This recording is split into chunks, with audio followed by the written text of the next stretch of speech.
Welcome back, everyone. Our first session is Plenary 1, chaired by Professor Fernando Pulle, Senior Professor of Pharmacology, Kottalavela Defense University, and Professor Chandani Vanigatunge, Senior Professor of Pharmacology, University of Sri Jagannathapura.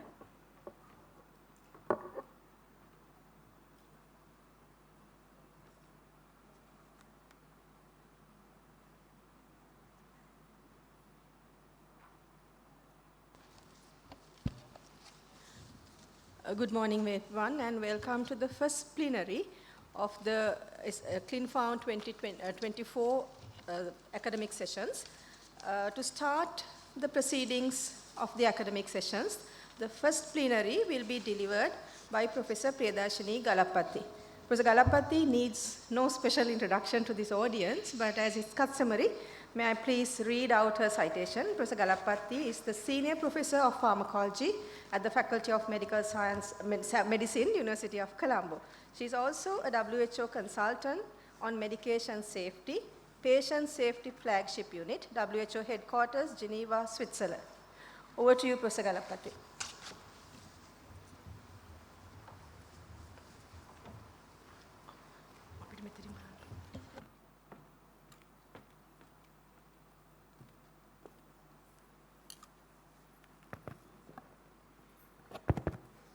Good morning. Thank you very much, Chandani, for the kind words of introduction. This presentation is on global burden of medication-related harm and the WHO Global Patient Safety Challenge, Medication Without Harm.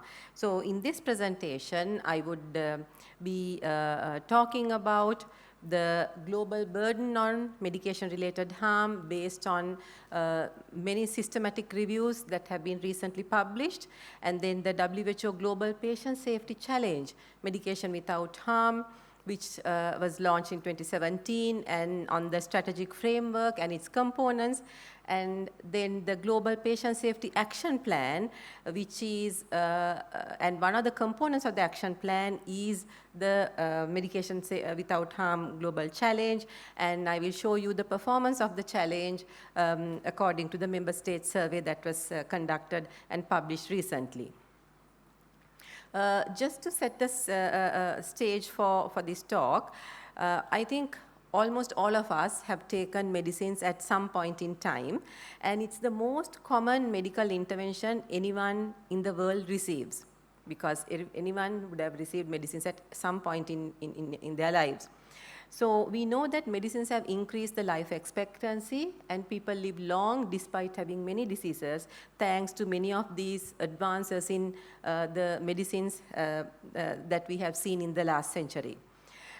The Universal Health Coverage initiative of the WHO provides increased access to medicines now globally in most of the countries.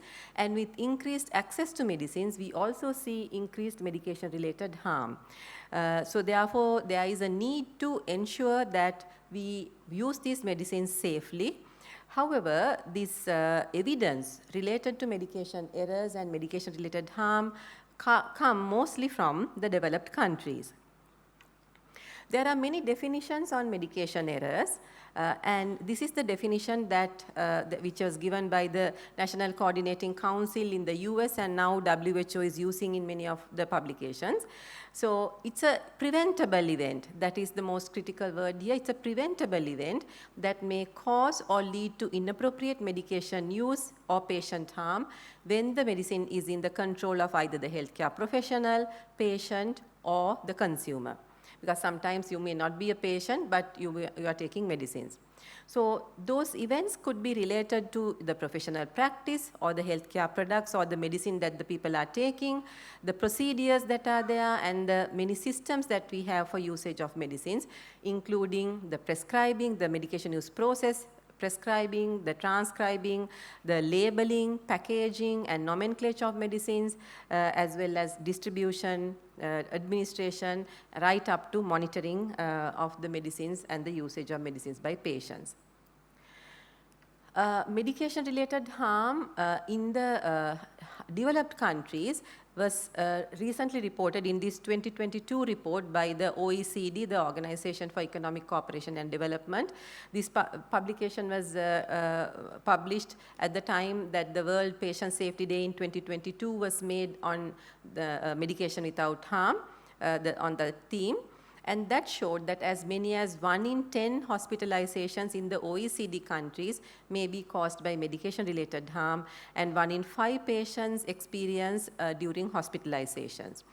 The previously total estimated global expenditure on medication-related harm was US dollars 42 billion, but according to this OECD publication in 2022, the OECD countries spend over 54 billion US dollars on medication-related harm, and including the cost of avoidable harm and the added length of hospital stay. This publication in the British Medical Journal in 2019 on prevalence, severity and nature of preventable patient harm, note the word patient harm, not only medication-related harm, across all healthcare settings. The systematic review showed that 1 in 20 patients are affected by preventable patient harm in medical settings, and of those, almost 50% are accounted for by the medicines So if you take other surgical errors, the diagnostic errors, all types of errors, medication errors account for almost 50% of all patient harm. And then the same research group in Manchester, conducted this systematic review on preventable medication-related harm, which showed that 1 in 30 patients are harmed due to preventable medication errors, and they identified the highest situations, and up to 26% are clinically severe or life-threatening.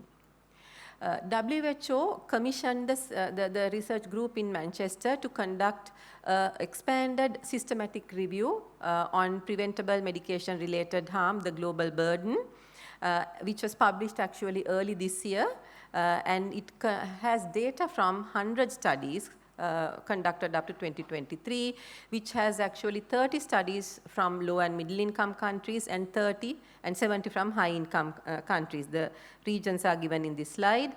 And it has included about 1,000 patients from low and middle income countries and over 1,000 patients from high income countries. And the key findings were that most patient harm in healthcare is avoidable, and as I mentioned, almost 50% are related to medicines and therapeutic options. And that study showed that 1 in 20 patients globally experience medication-related harm, and quarter of those are severe or life-threatening. Some key findings in this systematic review, all medication-related harm, that is both preventable and non-preventable, overall prevalence was 12%, that is 1 in 8 patients suffer harm. And in low and middle income countries, 1 in 7 patients, 14%. And in the high income countries, it is much lower, about 12%, and notably the highest prevalence was in African and Southeast Asian countries, accounting for 17 and 16%.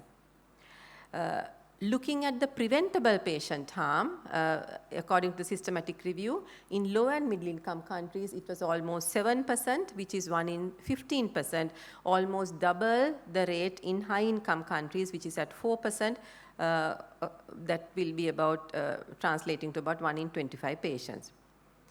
And the highest prevalence again was in Africa and Southeast Asia, 9%, that is again preventable patient harm. So accounting for 1 in 11 patients who are given medicines suffer medication-related harm. These are the countries from which these studies have come. The high-income countries, the leading countries are US and UK. And then from the low and middle-income countries, most studies came from India as well as from Ethiopia.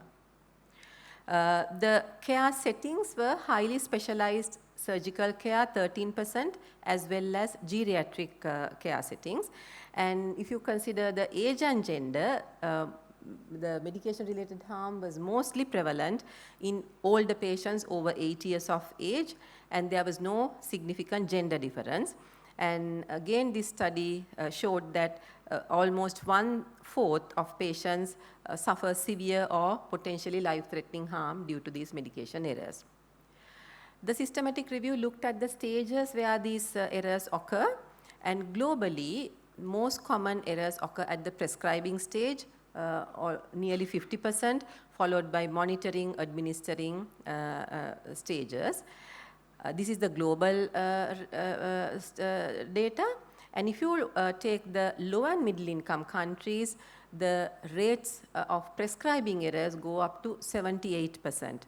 And followed by administering and monitoring errors. So therefore, this is why in Sri Lanka we are trying to introduce the prescribing safety assessment, because most errors occur at the prescribing stage. So if we tackle that, then we could reduce many of the errors probably that occur as a result. The systematic review identified the classes of medicines responsible in the low and middle income countries. The antibacterials account for 24%. I think in Sri Lanka also we recently had, people don't realize that antibacterials result in many medication safety issues, but we have had many instances of anaphylaxis recently in our country, both in the government and the private sector.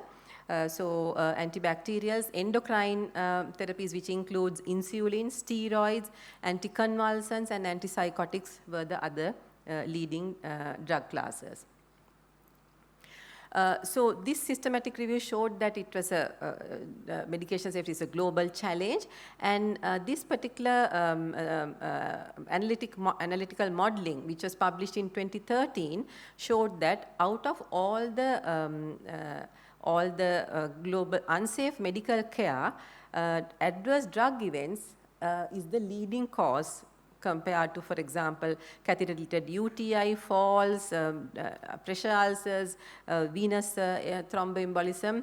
Almost 6 million people, both in high-income countries as well as low and middle-income countries, have experienced adverse drug events. So these are some of the data which actually led to the WHO launching medication safety as one of the global patient safety challenges. So in 2017, WHO launched this challenge, which was the third global patient safety challenge, with a very ambitious objective of reducing severe avoidable medication-related harm by 50% in 5 years. And the principle was that the errors are not inevitable. Errors do happen, but the challenge is to reduce these errors by addressing the many weaknesses that we observe in the healthcare systems and the practices. After the launch of the challenge, the world experienced the COVID-19 pandemic, and therefore many of the activities that were proposed could not be commenced or could not be continued. So therefore, WHO again dedicated the World Patient Safety Day in 2022 to the same theme, medication safety, under the slogan "Medication Without Harm," to consolidate and move forward the activities that they propose to address the medication safety issues. So WHO proposed this strategic framework under 4 domains and 3 action areas. And in fact, in this conference, we are having the next symposium on the 4 domains, and we are having another symposium on the 3 action areas. So to inform many activities that are recommended to address medication safety in the country. So the 4 domains are given here, and systems and practices, healthcare professionals, medicines, and patients and the public, and the 3 action areas, polypharmacy, high-risk situations, and transitions of care. Early this year, WHO published this publication, the Policy Brief on Medication Without Harm, which states the activities that the countries can take.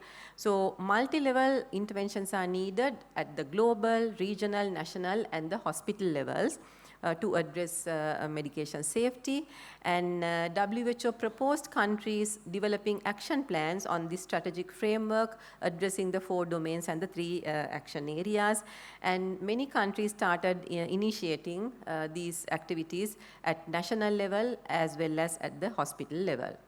So I will now go into a bit of details about the 4 domains and the activities that you all can consider in introducing to ensure medication safety. One of the main domains is patients and the public. So because patients, particularly patients' awareness on medicines and medication literacy, that is their knowledge on the medicines that they are prescribed, is rather poor, which contributes to many medication errors. So WHO actually launched this campaign called No, Check and Ask, requesting patients to know as well as check and ask on the medicines that they are given at 5 points when they are given medicines. So those are called 5 moments of medication safety, which is recommended to be used as a patient engagement tool when we prescribe medicines. So at the point of starting a medicine, these are all available online. So you can, if you search 5 moments of medication safety using Google, you can download this. So 5 questions to be asked at the point of starting a medicine, at the point of taking a medicine and adding a medicine, and when your medicines need to be reviewed by healthcare professionals, as well as on stopping medicines. Patients are advised to ask 5 questions and know about the relevant aspects on those at each of these points on 5 things. It is important to know the kind of errors that happen, and patients are the people who suffer these errors.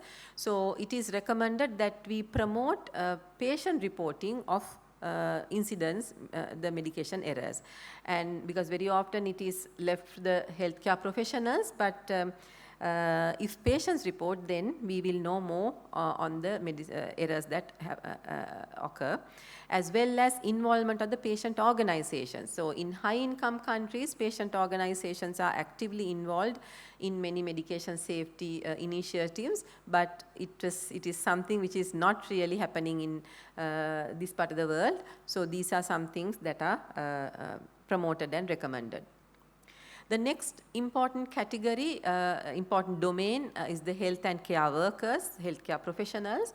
So education and training of them is critical to ensure medication safety, and WHO published this patient safety curriculum guide, and one topic is medication safety, topic 11. And so that can be used to train people on medication safety both at undergraduate level as well as in the continuing professional development. And we are having a dedicated symposium on medication safety curricula, and many educators of medicine, pharmacy and nursing are in the audience. So you have a critical role to play in educating the future doctors, nurses and pharmacists on the activities that need to be taken to ensure medication safety. Communication and teamwork is very important because you need to provide clear and full information on medicines to all members of the healthcare team, as well as the profession, as well as the patients. So particularly during verbal orders, I don't think we have many hospitals we don't have kind of a protocol or standard operating procedure for verbal orders. So you need to read back. If a doctor gives an order to a nurse or pharmacist or even another junior doctor, you need to read back and ask, okay, you want me to give this particular drug at this particular dose at this particular interval to this patient. So that is important to verify that it is the correct drug that is requested. You must try to avoid verbal orders as much as possible, but if you need to give, you need to make sure that it is the right drug. Capability at point of care, that is you have to make sure that you prescribe rationally as well as you dispense rationally and you administer the correct drug. So 5 rights, that is the right drug is given to the right patient at the right dose using the right route and at the correct time. Is important to check at every point. I mentioned incident reporting and learning, again something which is really very low reporting rates are noted in our countries. So if you want to prevent errors, we need to identify what are the errors that are taking place so that you can learn from that and prevent such instances happening thereafter. The third domain is the medicines as products. So there are many aspects of the medicines which predispose to errors. One important thing is product quality and safety. I think in Sri Lanka we had many issues recently related to the quality of medicines, and you know how it is a critical factor that is relevant to safety of the medicines. So you need to have a robust regulatory process to avoid substandard and falsified medicines. So when the regulatory process is affected and when it is not functioning properly, you can have substandard and falsified medicines entering the country and patients can suffer severe harm. And the WHO pre-qualification program for pharmaceuticals can help low and middle income countries to ensure to obtain high quality assured medicines, and many of the medicines like anti-HIV medicines, TB medicines, many other vaccines are brought from WHO pre-qualified sources. And Professor Fernando Pulle is involved in many of the activities in the regulatory process, and many of our pharmacologists, Professor Gita Fernando is there, who has been doing a lot of work in the area, Chandani, I think we are all involved in many of these activities. So clinical pharmacologists also have a critical role to play in that. We need to make sure that is equally applied to even the traditional and complementary medicines, because people think if something is herbal and natural, it is always safe. It is not the case, so we need to make sure that they are also, the quality is ensured. There are many issues related to naming, labeling and packaging of medicines. Here you can see 2 products which look similar. So look-alike, sound-alike medicines result in many errors. So we have subsequent presentations on these that will be addressing in more detail. So labeling them as look-alike, sound-alike, and then many interventions like labeling them with tall man lettering and so on would be helpful to do that. So in the hospitals, pharmacists, nurses can take steps to identify this. We have now developed for the country, for Sri Lanka, we have developed a list of look-alike, sound-alike medicines and error prevention strategies. So those can be introduced in your respective workplaces to reduce errors due to these. Again, for medicines, logistics, storage and disposal. So again, storing of look-alike, sound-alike medicines separately from each other so that you won't accidentally use one instead of the other is needed, and maintaining cold chain and then disposing medicines according to the guidelines are also important aspects to ensure safety. The right product at the point of care. So you need to prescribe rationally and select the appropriate drugs to treat the patient. So if you don't select the right product, then there can be patient harm. And in order to ensure that empowering patients to participate in decision making is also needed, so that patients can verify whether that particular drug is really needed and whether that is essential and the correct drug for the condition. The last domain is systems and practices of medication. So it is important, the leadership and governance, leadership at the country level and at the facility level is is needed. You need to review the healthcare system to identify areas for improving medication safety. So that is why we did not have these look-alike, sound-alike medicines lists identified, the high alert medicines identified. So now we have done that, and then only you can implement strategies, and then implementing electronic prescribing, which is now implemented in some of the hospitals, both government and private sector in Sri Lanka, and in establishing medication safety committees and officers. So we have now recommended I think there are many members from the healthcare quality and safety units of some of the hospitals here.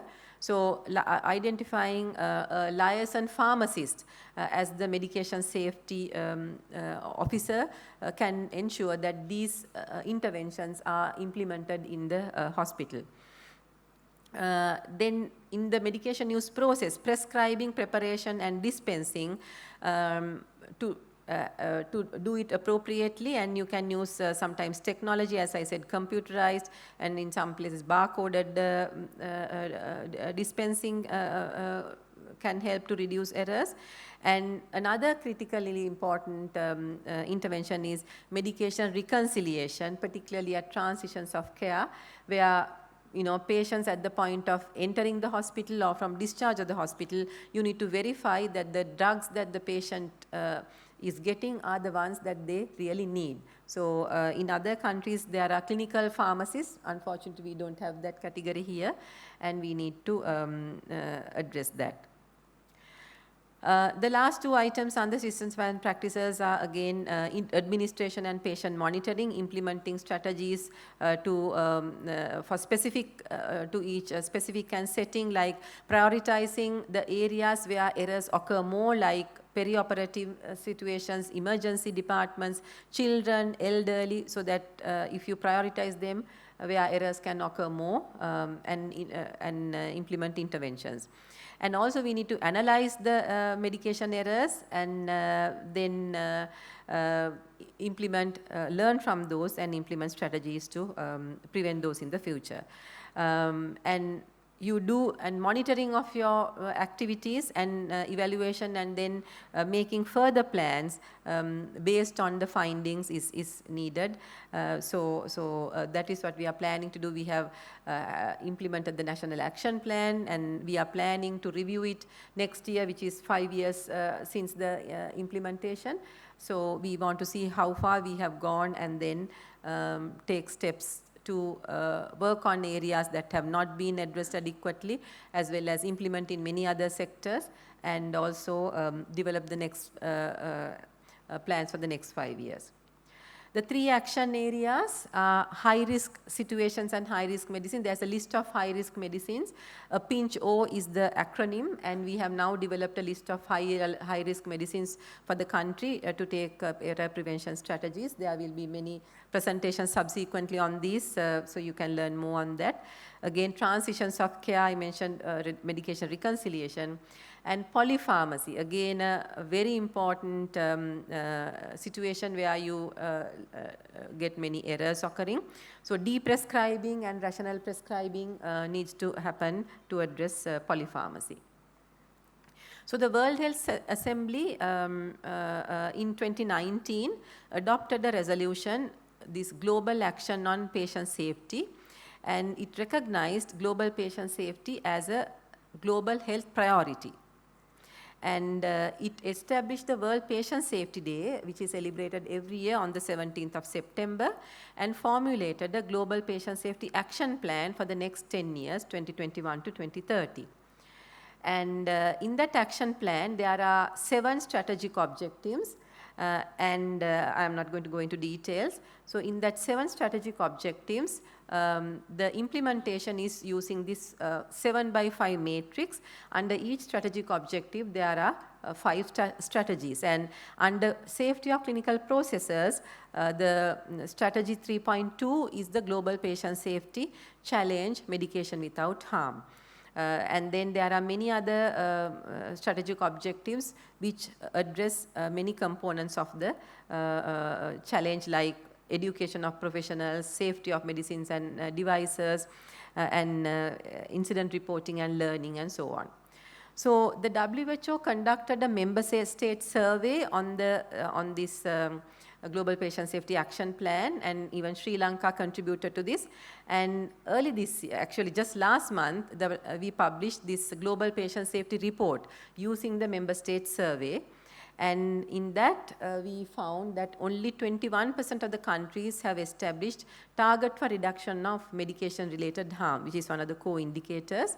So we need there is a long way to go in ensuring medication safety at global level.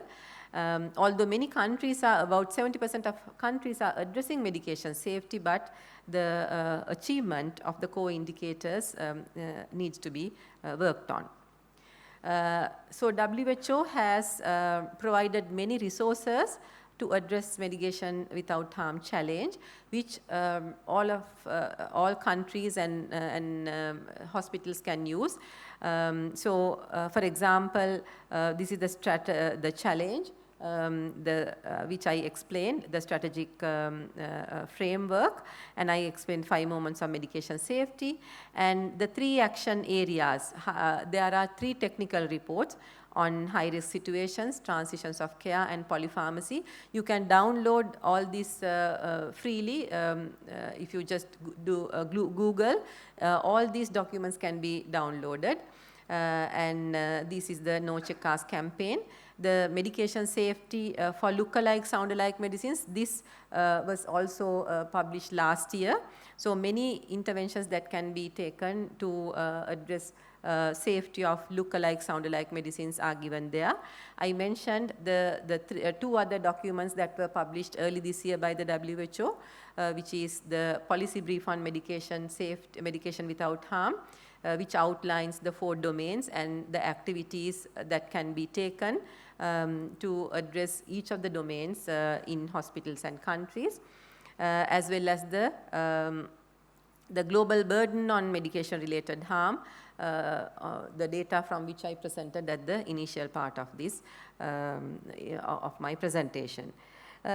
So ladies and gentlemen, WHO calls everyone to join them in achieving medication without harm. And I think in this audience, we have all the stakeholders, important stakeholders in Sri Lanka, both from the government sector as well as in the private sector, doctors, nurses, as well as pharmacists, the educators of medication, of pharmacology and medication safety, who can take this forward. Not only in Sri Lanka, we have many from the countries, other countries. We have from, as I mentioned, from India, Pakistan, Mongolia, and Ethiopia also participating in this conference. So there can be many lessons that you can learn during the subsequent presentations, which you can try to take back to your countries and try to implement whatever that is possible within the limitations and the limited resources that you have. Thank you very much.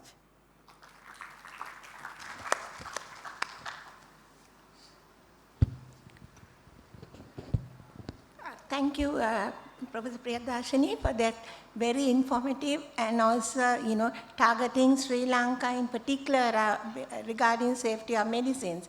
I hope we can take this forward and set targets for Sri Lanka to reduce medication errors in the coming years. And especially after Priyadarshini, Dr. Chandani Vanikatunga is going to take over the leadership.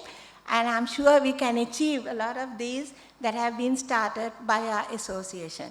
Thank you.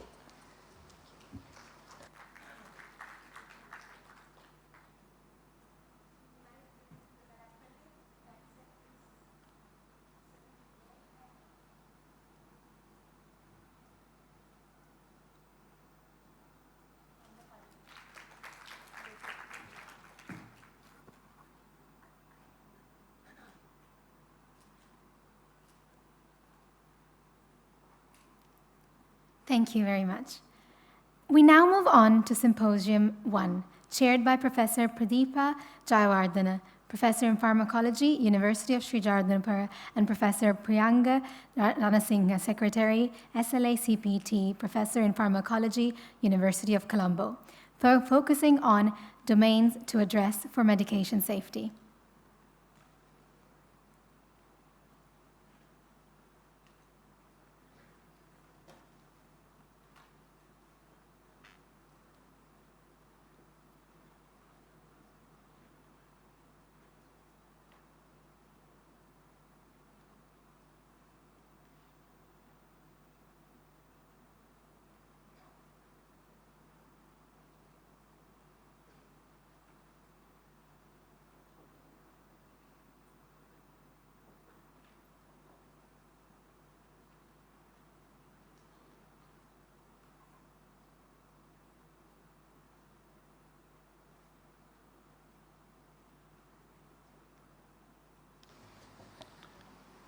Good afternoon.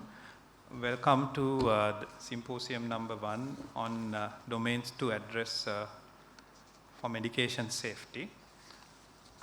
There has been a slight change in the sequence due to unavoidable circumstances. So Dr. S. Sridharan would be starting off the session, and I would like to invite my co-chair, Professor Pradeepa, to introduce the speaker. Yes. Let me take the pleasant task of introducing Dr. Sridharan to this audience. Dr. S. Sridharan has been working as the Deputy Director General of Health Services Planning of the Ministry of Health since the year 2017.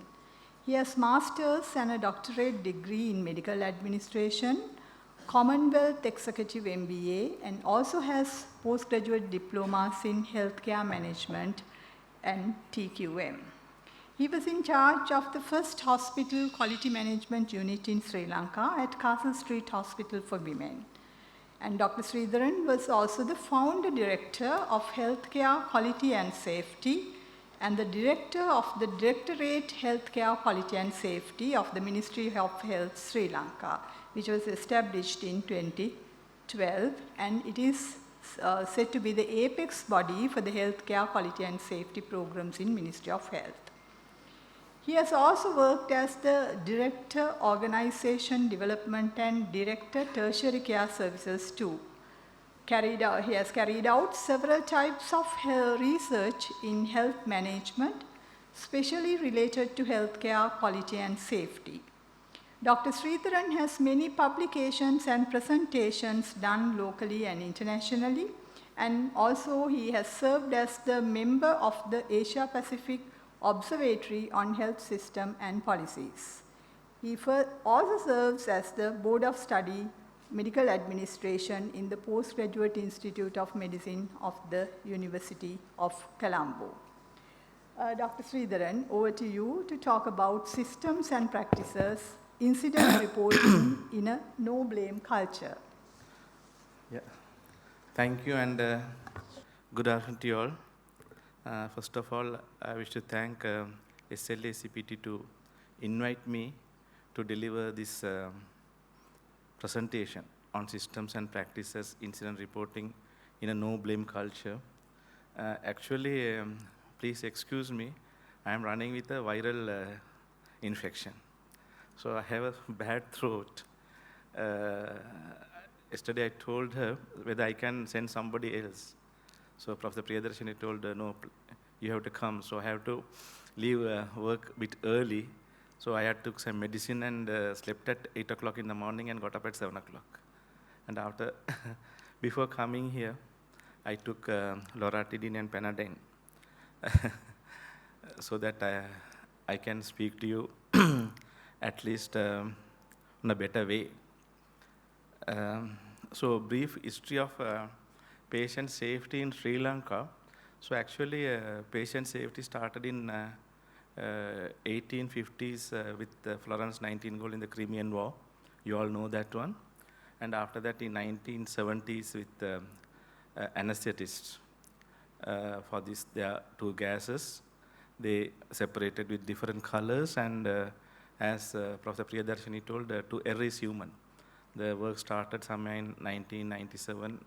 And he told that 48,000 to 98,000 deaths due to hospital mistakes. It was alarming to all the countries and WHO. So WHO Geneva office took it very seriously. And in Sri Lanka, we started this quality program in 1989. And due to that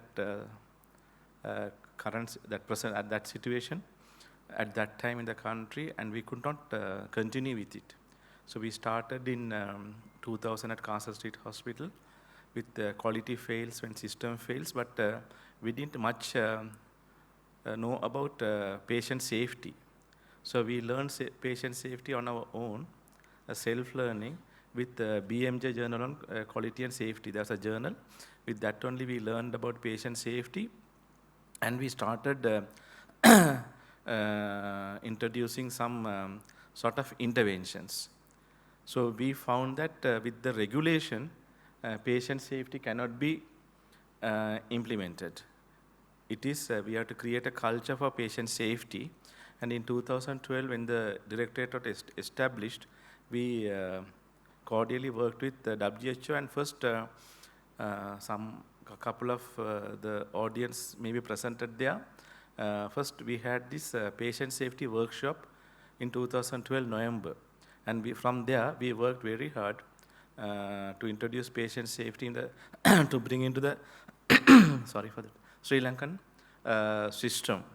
So in 2016, in a World Health Assembly, in a side event, Sri Lanka was given an opportunity to present low-cost interventions on patient safety. So we presented it where UK or England health minister was also there, German health minister also there, and our health minister, the former health minister also there. Then they told that we will give, because of this interministerial summit on patient safety, only 35 countries were there, so they told that we'll include Sri Lanka. So that's what Dr. Priyadarshini told. The second interministerial summit on Germany, Bonn, Germany, we were invited, and still they are inviting us. And in 2019 also, we presented we did a side event on patient safety with Saudi Arabia, and that also well appreciated by the WHO. And in 2018 November, because of some of the work we have done at the lower middle income countries, German, Japan, and England health ministers wrote to our health minister regarding this patient safety resolution in 2019. So we also participated in drafting that resolution, which was passed in 2019, and the patient safety day is on 17th September, and our Directorate Healthcare Quality and Safety also started on September 17, 2012. Okay. So with that brief introduction, I'll go for the presentation. This is WHO worked on this patient safety incident reporting and learning systems, which was published in 2022, I think. And Sir Liam Donaldson was chairing this work. And we also contributed, and we were asked to do some presentations to some webinars of WHO where reporting on adverse event, understanding their causes, prevent harm, how to prevent harm. So there are some tools like failure modes and defect analysis. So we can identify the harm beforehand proactively, take corrective action and preventive action so that it will not happen, and reduce risk of patients and during treatment and care. Here what I want to say is not all the incidents or adverse events are reported. Maybe 50 or less than 50 are reported. Out of that, we have to do the root cause analysis and see how to remove the root cause analysis. The report should be, the main thing is we have to send the feedback to the reporting units, wards. In 2015, when we started developing these adverse event forms in Sri Lanka, we did pilot in few hospitals, 5 hospitals. In one hospital, first month, they reported about 64 cases, second month, 51 cases, and third month, it reduced to 34 cases. So I went there and asked the sisters, what is like that? Why it is like that? They told, we are reporting, so what's happening after that? We don't know. Are they keeping those in files? So the feedback is very important. At the same time, we have to fix the system so that the adverse event will not occur again. So initially no need to go for a very sensitive interventions or sensitive adverse events, but take few which are non-sensitive and fix the system and show your staff that whatever the adverse event you are reporting, it is only to fix the system, not to find fault. So that is improving the culture. That's what I told. By regulation, we can't improve patient safety. So that's what we emphasizing on our national program also. And there are a lot of paper reportings. Like doctors will make mistakes.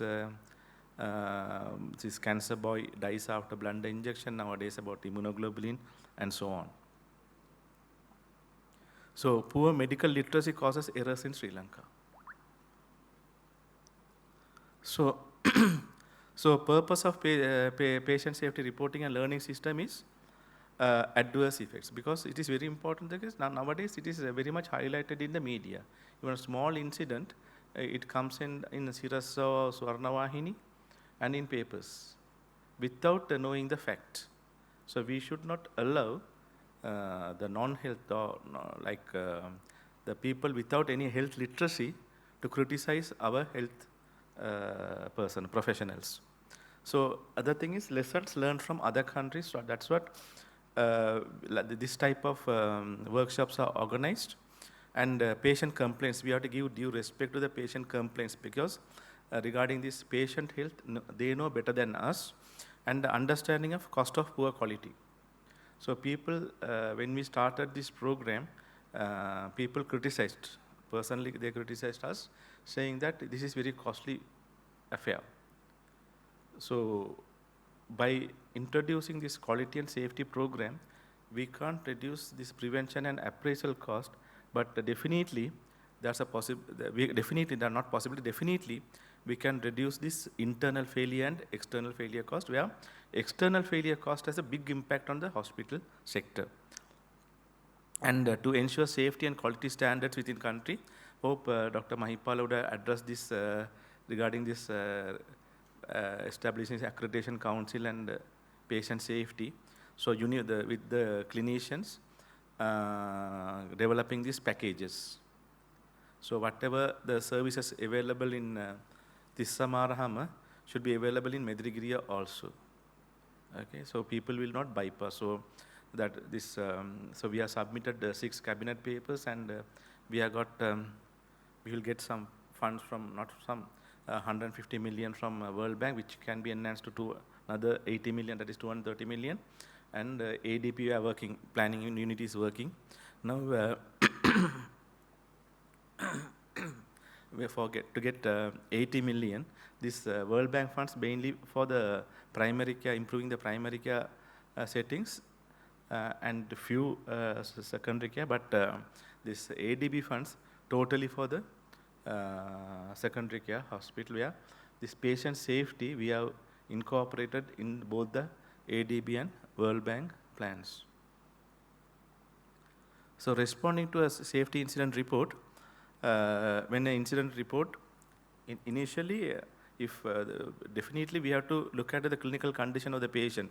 I am not mentioning here this one, and address the clinical conditions of the patient, treat the patient, then report is assessed, then investigations, that finding the root cause should be conducted with the relevant stakeholders, and see where the system failures. If you take the adverse events, 85 to 90% due to system failures. Only 10 to 15% due to the active failures, where incident failures can occur. So we have to address the system failures first, that 85 to 90%. If you address the system failures first, automatically the active failures will come down. The negligence will come down, and prepare action plan for, so to fix the system and future, and so that you fix the system so that the future harm is prevented. So barriers in full impact on system, the volume of data.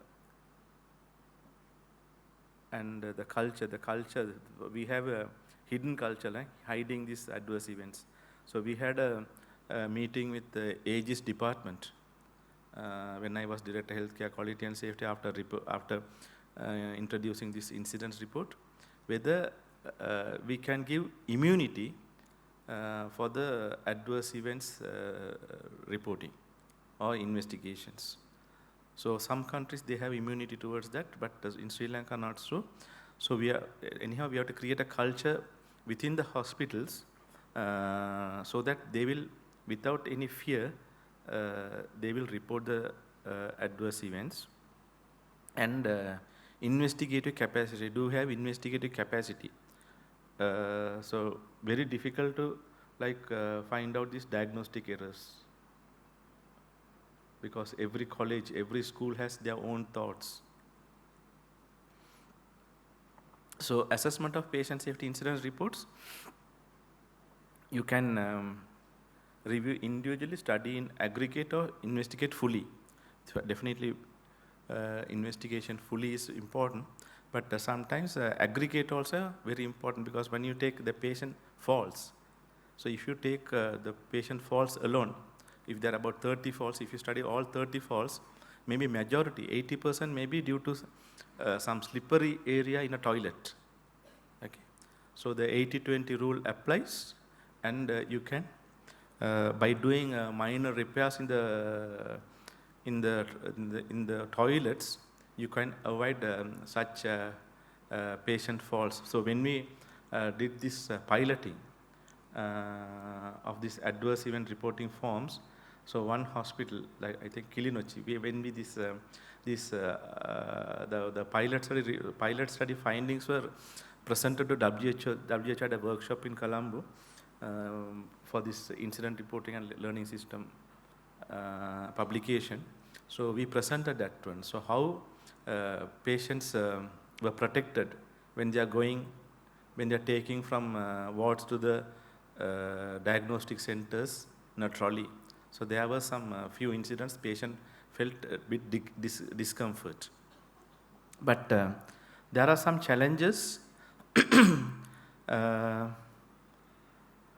are facing. All incidents are not reported. I don't think even developed countries it is reported all the incidents, and frequent changes of head of the institutions. This has a lot of impact, because all depends on the leadership. If the leadership goes or transferred, the entire system might fall. That's what now we are promoting to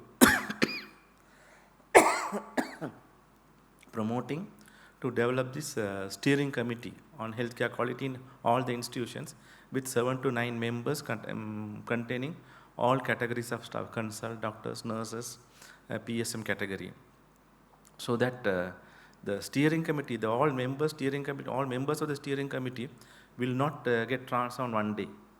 So the entire quality program of, say, safety program will depend on the steering committee, establishing a standardized system in all healthcare institutions. That's what this accreditation council is forming, training and development of healthcare workers for properly analyzing the adverse events. This is the directed healthcare directed healthcare quality and safety is doing we have done this TOT programs, and the directed healthcare quality safety is promoting to do the training programs in other provinces also. Rather than the staff coming to Colombo, our resource people go to the provinces. Other one is litigation issues. That's what I discussed earlier also. People are a bit scared and resistant to adapt and implement patient safety reporting and learning system, because they are very scared. And organization culture and related issues. So with regard to this organization culture, we have to promote this informed culture, reporting culture, just culture,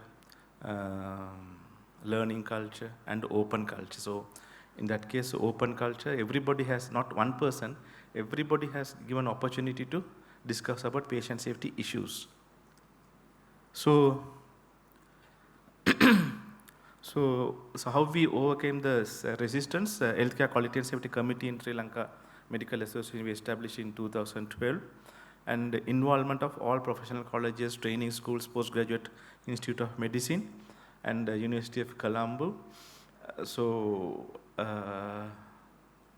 When we prepare this adverse event standards, we make sure that the professional colleges are participated in those workshops, and not only these professional colleges. If you are asking this College of Physicians to come, We invite College of Physicians as well as some of the physicians working in the peripheries also. Creating patient safety culture in hospitals. So we started this patient safety with 23 clinical indicators where Professor Priyadarshini also participated in developing these clinical indicators, and we established quality management units. That's what she was telling.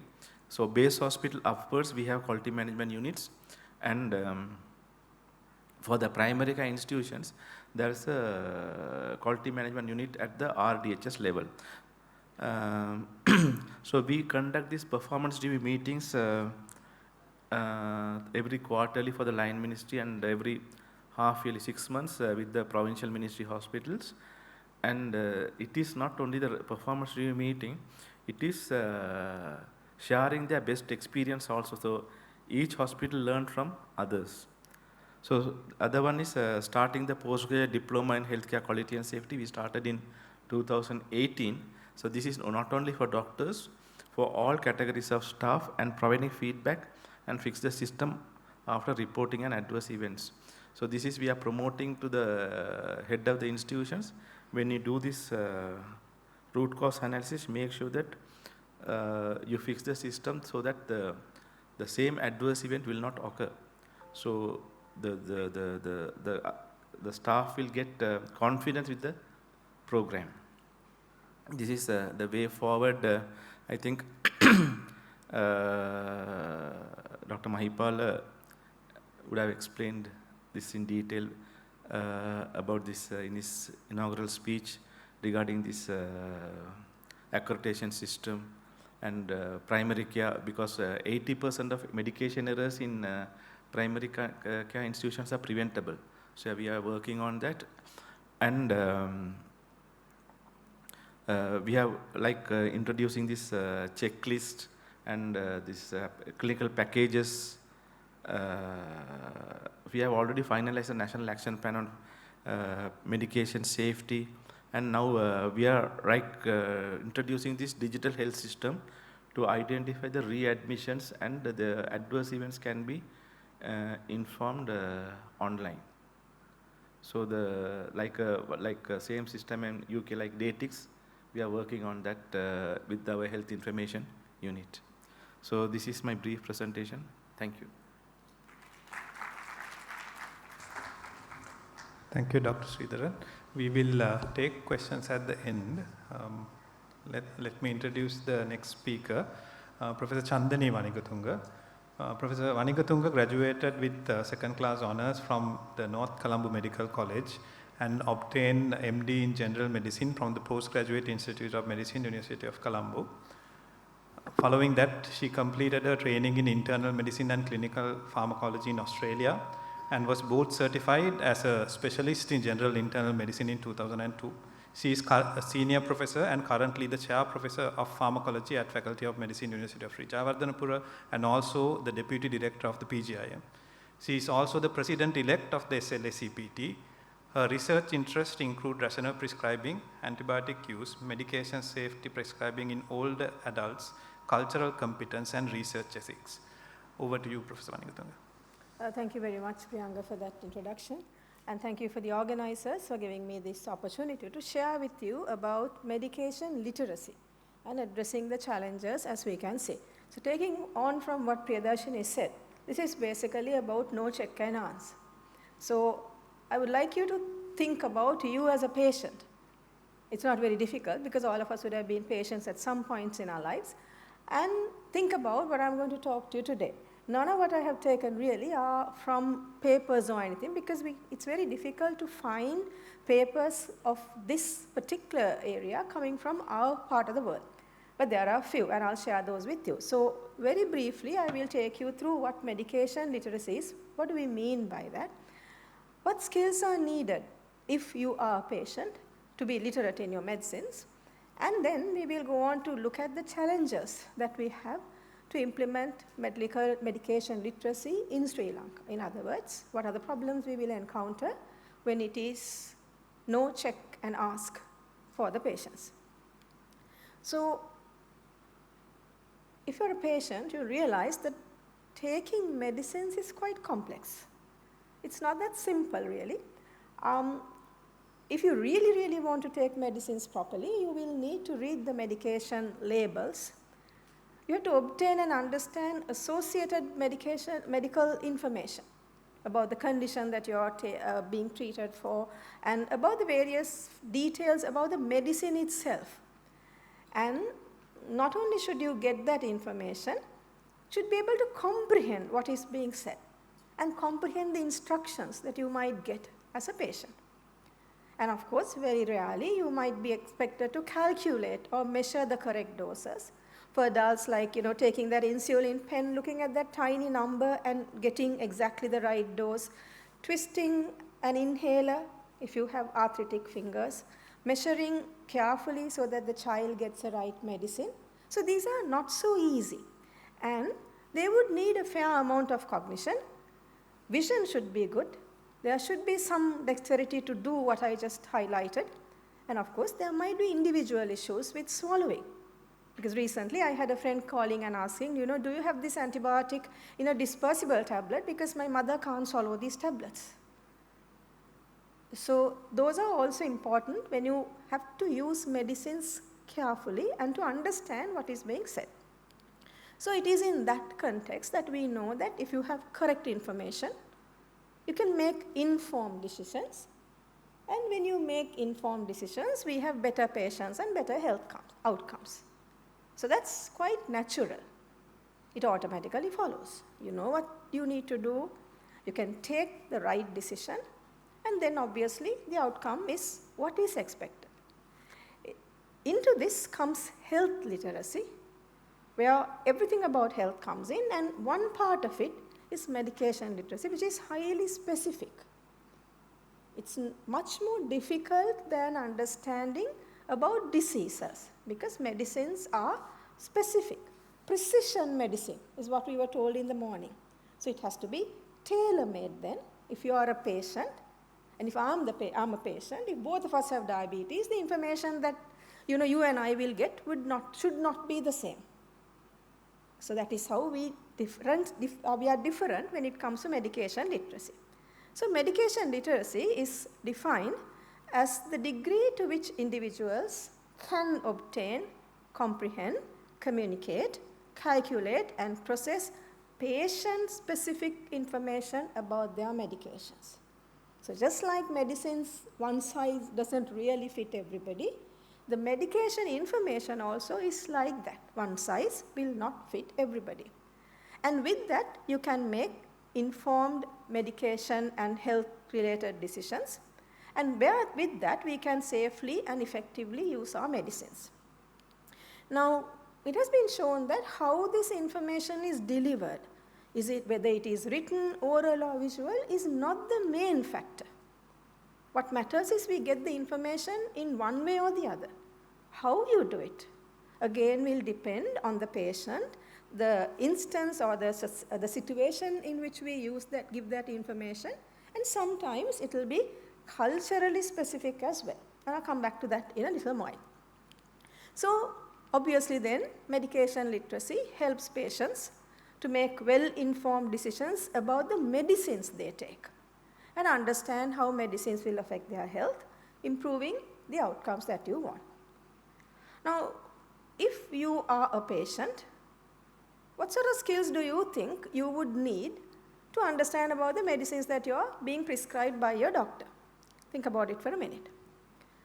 So if I am the patient, I would like to read and understand what is in the label, in whatever that is given to me. Understand the measurements that I have been asked to make. It is good if I can keep track of what I take, and I should be able to search for more information. So that is where my know, ask, and check comes in. So with that, what challenges do we in Sri Lanka face in trying to achieve this medication literacy, to know about the medicines that are given to us? First, read medication labels. That is what we are expected to read. You would be. 70% of our population, nearly 74%, are Sinhalese. Their main language is Sinhalese. About 17% today are Tamils. The others follow. Main two languages in Sri Lanka are Sinhala and Tamil. How many can read this? But that is what we give them. And that is what we as patients get. So fine if you can read this. What are you going to do if you cannot read English? And that's a problem. So what have we done to overcome that? It's a huge challenge. It was known to us over the years. And if you are a prescriber or if you are a dispensing person of medicines, you will understand that even for us, having studied in Sinhala, answering the patient's questions in their mother tongue is not all that easy. Some of the words that we have to use don't come very easily because we've been studying in English. Our working language has been English, although most of the time we think in Sinhala or Tamil, we speak in Sinhala or Tamil, but that's not our working language. So there is this mismatch, and added to that, we ask them to read something that is not in their mother tongue. Problem for us. To overcome these challenges, the professional colleges have come together, and they have developed various leaflets about their medicines to get medical information. There are various TV programs, enough and more. Sadly, these 3 leaflets that I'm showing has been done jointly by the College of Physicians and the Ministry of Health. Took a lot of work trying to get the words right and the pictures and so on, but I'm told that it is still stuck at the level of the Ministry of Health. So it hasn't gone to the end users. The important thing is we don't know how many of these people watch or read these. And they are not tailor-made. And therefore, the medication literacy is not really addressed here because we don't know what we are taking. It's a general thing that we can give. Going further, the Sri Lanka College of Internal Medicine actually has a public website, a very good one. It has about diseases again, little bit about the medicines that are relevant for those diseases, and it is given in all 3 languages. But the medication-related specific information is lacking, and we don't know how many access these websites. So because we knew that medicines-related information has to be given, the Sri Lanka Medical Association's Medicinal Drugs Committee did a little booklet, again addressing in general, but they were more drug-specific for various diseases, widely used. In fact, the soft copy of this is being circulated in various WhatsApp groups that patients are using. So people want to know what they are using. In some instances, we have it in their mother tongue. Particularly for inhalers, we have it in all 3 languages. There is a leaflet that comes with it about how to use it. That's it. Nothing else about the medicine, but just how to use that inhaler. If you take the patient information leaflet, that is also in English. Even if you want to read, you will not be able to understand half of the technical jargon, even if you can read that thing. The second thing is we should be able to obtain information necessary for optimal and safe use of medicines. The ideal would be the picture that I have shown there, where somebody spends some time going through the medicines that we are getting and tells us, okay, you are being given this for this. This is what you are supposed to do. These are the side effects that you are expected to look for, and this is what you should do if that happens. But invariably what happens is that little packet that they get with their medicines, the medicine's name again written in English, but in all 3 languages it tells you how to use it. Crucial for medicine literacy is to understand the instructions given by the doctor or pharmacist, and which means that we need time. Time, sadly, is what we don't have. This is part of a medical clinic in a government hospital. I'm sure many of you would have seen. It's overcrowded. At any given time, we try to clear, and I'm using the word clear with specific reasons because we just want to clear, and we have about 100, 150 patients waiting to get their medicines and go home. How can you explain? Will they be able to check and ask? Very unlikely. Same with the OPD pharmacies. These are queued, and it's again a clearing process. Can we keep track of what we take? It's fine if you are with few medicines, but there again, these names are not what the people are familiar with. These are English names. Obviously, there's no other name, but that is a problem that we in our part of the world face. It's of course impossible, even if you can read and write English, understand English, if the prescription is something like that. These are real prescriptions, by the way. So, if I'm a patient, I would like to, as I said, know what I'm getting, what does it do, will it work for me? I'm not bothered whether it works with all the other people, but will it work for me? Is it safe? And how should I take it? Now, I looked at 2 small YouTube clips about the medicines that are marketed. Now, as you know, direct-to-consumer advertisement is allowed in Sri Lanka only for Schedule 1 drugs, which can be sold in a pharmacy without a prescription. So this was a video clip that I saw for paracetamol. The whole thing was 40 seconds. Sorry, there's a 0 missing. It's 40-second duration. About the drug itself, the duration was just 0.05 seconds. All it said was, it is very mild to the body and it helps you with pain. The crucial information about how it should be taken was just 0.01 seconds. And just a flash, no voiceover, nothing. That's one. Then there was another one, which was a herbal product, so-called herbal product marketed, which is not really regulated as rigorously as the Western medicines. That was 1.5 minutes in duration, and 60% of the time was used to describe the product. So they told in that product what it contains, how it works, what it does to you if you have a condition, and that it is non-toxic. So for a patient, this type of information is needed. However, what they failed to tell us was more crucial, whether it is effective to us or not, because these are individually tested. Whether the product is effective or not, they failed to. It was an omission, a very grave omission, because it misled, it inferred many things in that advertisement without scientific evidence to back. But the issue would be, would the patients be able to understand that? Would they know that they are not being told everything? So what we tell is important, and that needs to be regulated if we want to be literate. Now, I told you we are unique because we have another system parallel to us. We also have different perceptions about autonomy and taking responsibilities. So the system we have from the past is one where we depend on our practitioners to tell us what to take, not really to take sort of control of what we are doing, which is medication literacy coming from the Western concept is quite different from what is happening here.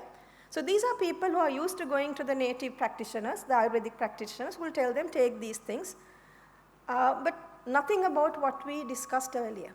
So you have these patients who are caught in the middle of this paradigm, who come to us and we try to tell them something. They come from a situation which is totally different to that, and we need to match that gap. Because these are not patients who are used to taking decisions on their own, taking command of their lives or their decisions. When it comes to illnesses, they are quite happy to give it to somebody else. So ladies and gentlemen, those are the challenges. And we do agree that we need to improve medication literacy. So it's important that we identify our individual patients' gaps in medication literacy wherever possible. Given those time constraints, it's extremely difficult, but if it is possible, we need to try to do that.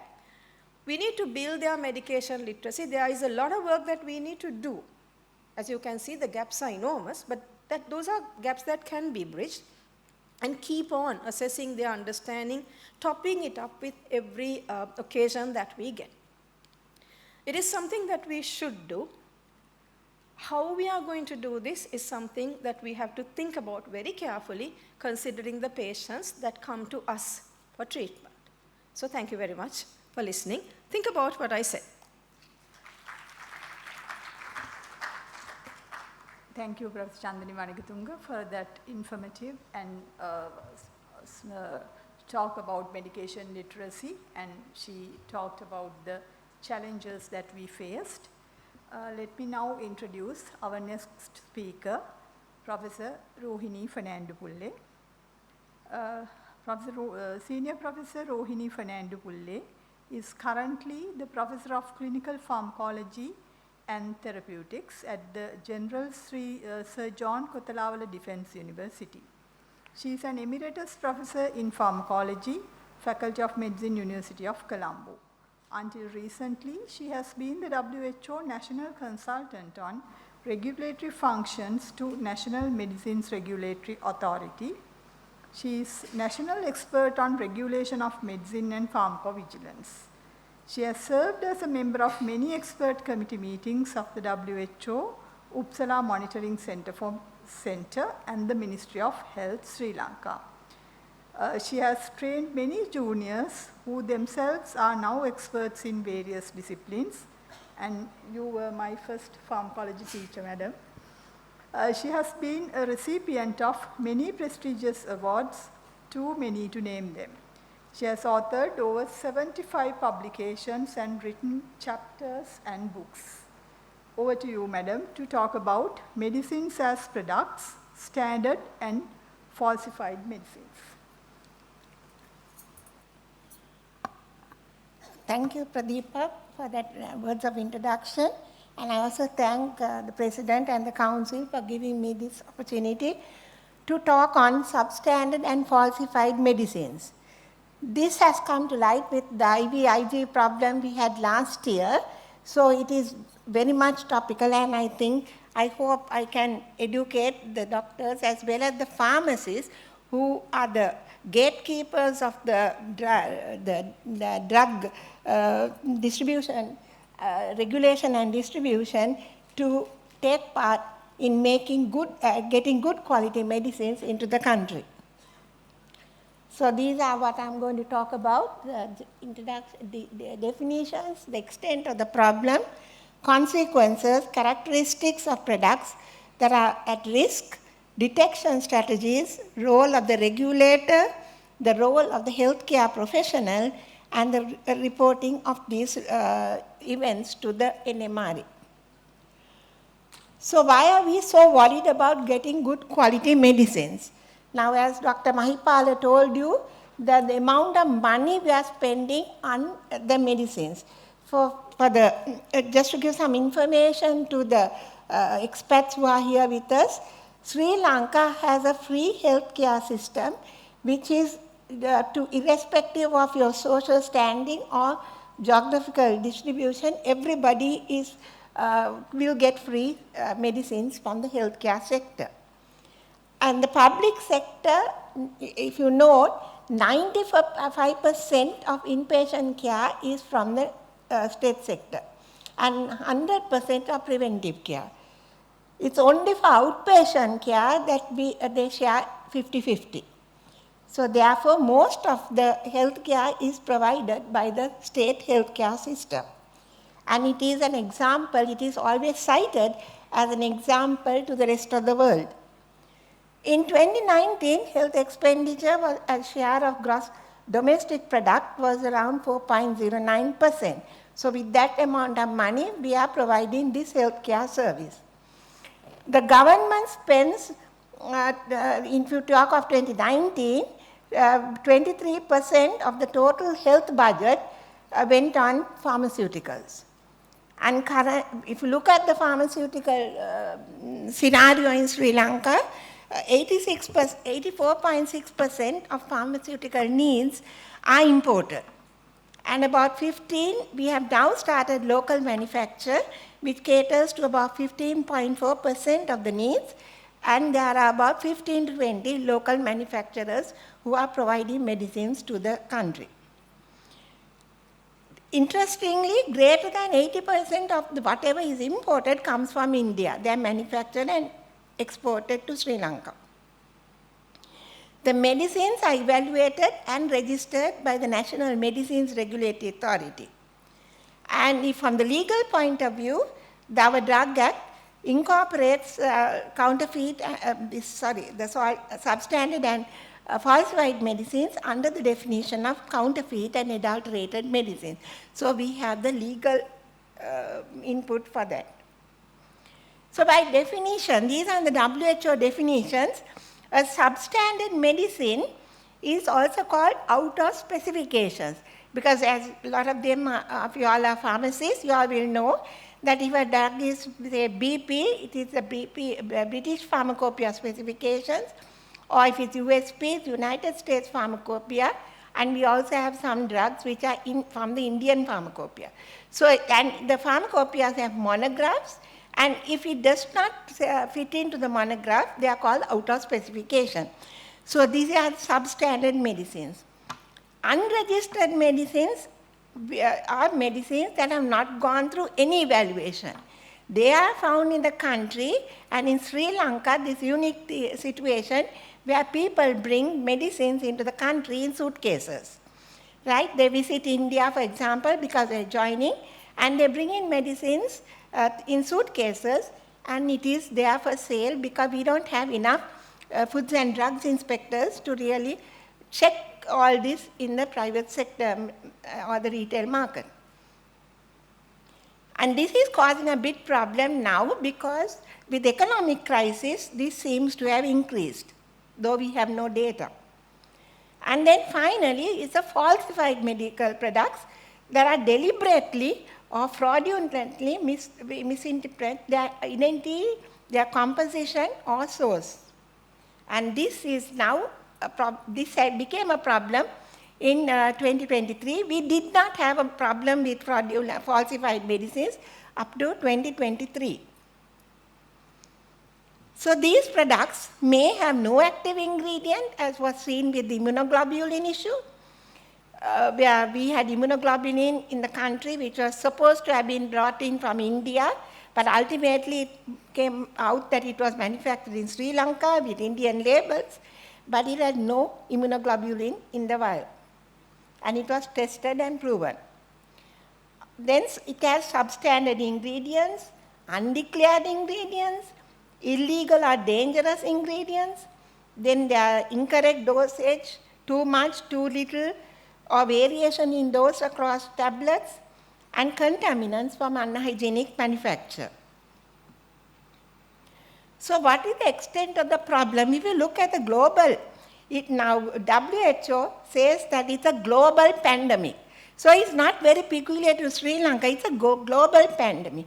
And the more you look at the literature, there is enough evidence to show that it is also affecting the countries in the West with so much of scrutiny at the time of regulation. So, therefore, the extent of the problem is not well known, but the published data, according to World Health Organization and other organizations, it ranges from 1% to 50%. And in 2017, there was a WHO study that reviewed 100 scientific papers reporting on testing of medicines of a total of 48,218 samples in 88 countries. 10.6% failed quality testing. So in other words, 1 in 10 medicines could be substandard. Studies from India give a range between 3 and 25%. Sri Lanka, we have no published data on this, but there was a group of pharmacists who studied the medicines that had been withdrawn from circulation for the last 5 years and found that there were 163 defects reported in 143 medicines. And of these, contamination was 36.2%. These are ones that were tested according to the monographs. Stability tests failed in 25.2%, packaging and labeling defects in 16.6%, and active pharmaceutical ingredient defects where it was low, assay was low, was 15.9%. But they are just the tip of the iceberg, right? Because these are what somebody complains and they test. It is not a proper survey. So, even these probably are not, so we are severely lacking in data. And from that, what we know is that 70% of these medicines came from India, and that some manufacturers were identified to be repeatedly involved in substandard medicines. Then we had falsified medicines coming in 2022, 2023, where it was we don't know the details of it, and it's a court case, so I don't want to talk too much about it. But there was several biosimilars that came into the country, that was really manufactured in the country, though it was said to come from abroad, from India, and they had no active ingredient. So these are what are the consequences of these medicines. Health impact, all of you all know that it can cause serious adverse effects. And one of the biggest problems is antimicrobial resistance if the antibiotics are not up to standard. And therefore, now last year we had so many issues, and these were highlighted by the industry, by the journalists in the TV channels, and it became such a problem that people lost confidence in the healthcare system of the country, which was performing so well. And so therefore we have really, I make a plea if any journalists are here, that before it is, you all make sensational news in the TV channels, especially in the main news times, always check with the authorities about what is being told to you all from various sources, because some of them may not be very accurate, and unnecessary sensational news is given to the public. The economic impact, of course, I need not say, it total, according to a WHO study, which was done in 2017, it totaled US 30 billion was wasted in that particular study. Those countries that had the medicines, they calculated and they said it was said that it was around 30 billion US dollars. Now in Sri Lanka, with only this immunoglobulin problem, the full awarded contract for 22,500 vials of falsified immunoglobulin had a total value of US 2.9 million US dollars, which was more than 960 million Sri Lankan rupees. But mind you, this was really manufactured in Sri Lanka in an unregistered premise. Social economic impact, of course, everybody knows that it can cause loss of household income, increased poverty, and loss of productivity in societies. Now, I was talking about the consequences.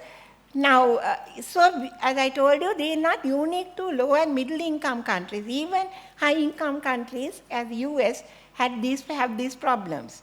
Now, in March 2023, both Sri Lanka and US had problems with eye drops. If you look at what happened in US, it was following blindness and injuries. And this was really from the Centers for Disease Control, CDC, in USA. They identified 68 patients across 16 states with a rare strain of Pseudomonas aeruginosa, and this strain had never been found in US and before this outbreak. So there was one death. There were 8 patients who suffered vision loss. 4 had eyes surgically removed, and most of the patients diagnosed with the infection reported using eye drops and artificial tears. And finally, they found that it was imported from India under 2 brands, and they were removed from the shelves in USA. Similar thing happened in Sri Lanka, but unfortunately, the way it was tackled was different. Sri Lanka, it went to the media, and the media made such a sensational news item on this, and people really lost confidence in the eye hospital medicines that were being issued. So how we tackle it is also very, very important. So in Sri Lanka, they identified the same thing, 6 patients, their visions deteriorated, and they also had used 4 bottles of eye drops. And the microbe here was Burkholderia cephacea, which is found in Sri Lanka, but mainly in the intensive care units. And it was identified as the culprit causing the infections in our patients.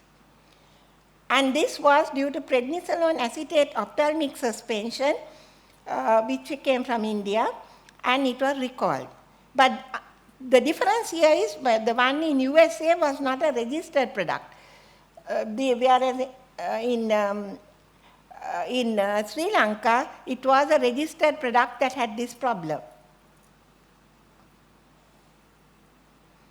The World Health Organization said that then there is, of course, the problem with the kids, where they died of kidney failure in Uzbekistan and in Gambia after consuming a cough syrup, simple cough syrup for a cough and cold. And same thing happened in Gambia. And when they tested it, what they found is that the industry had used industrial grade glycol rather than safe and costlier pharmaceutical grade glycerine. So the manufacturers also trying to make money by using inferior active excipients in these preparations. So what are the products that really are at risk of getting being substandard or falsified? It depends. In the more affluent countries, it is lifestyle products, cancer products, and some these palliative care products, painkillers, whereas in the developing countries, it's more antibiotics and other products also included, but antibiotics are at a very high risk of getting becoming substandard or falsified, because in this our part of the world, antibiotics are used a lot. So what are the detection strategies? So as all of you all are healthcare professionals, one of the things is visual inspection, just simple is visual inspection. So analyzing a product for differences from the usual product, including improper packaging, labeling, dose description, security features like barcodes, incorrect language, or missing dosage and strength information, all that should alert you to the possibility of this being a substandard or a falsified product. Then chemical inspection, of course, this is where Sri Lanka lacks a lot, because we don't have a proper, we have a laboratory, but we don't have the resources, both first people and the money to buy the chemicals, and therefore our post-marketing surveillance and even getting it tested is very, very difficult. So other one is physical inspection, where you do some very basic tests. So one has to be very alert and or very sensitive to this problem. All the people who are working in the hospitals should be very sensitive and alert to this problem, because sometimes it's very difficult to identify. But some of the points that they tell you is to examine the package for conditions, spelling mistakes, grammatical errors, check the manufacturing and expiry dates, and ensure any details on the outer packaging match the dates shown on the inner packaging. If there are differences between the two. Ensure the medicine looks correct, because these are common use medicines. It is not discolored, degraded, or has an unusual smell. And examine the packaging for condition, spelling mistakes, or grammatical errors. Many a time one will find an E missing or an extra A in the medicine's name. And check the manufacturing and expiry dates always. So if you look, this is just an example. I couldn't get anything from Sri Lanka because of the time problems, but this is I got it from the internet.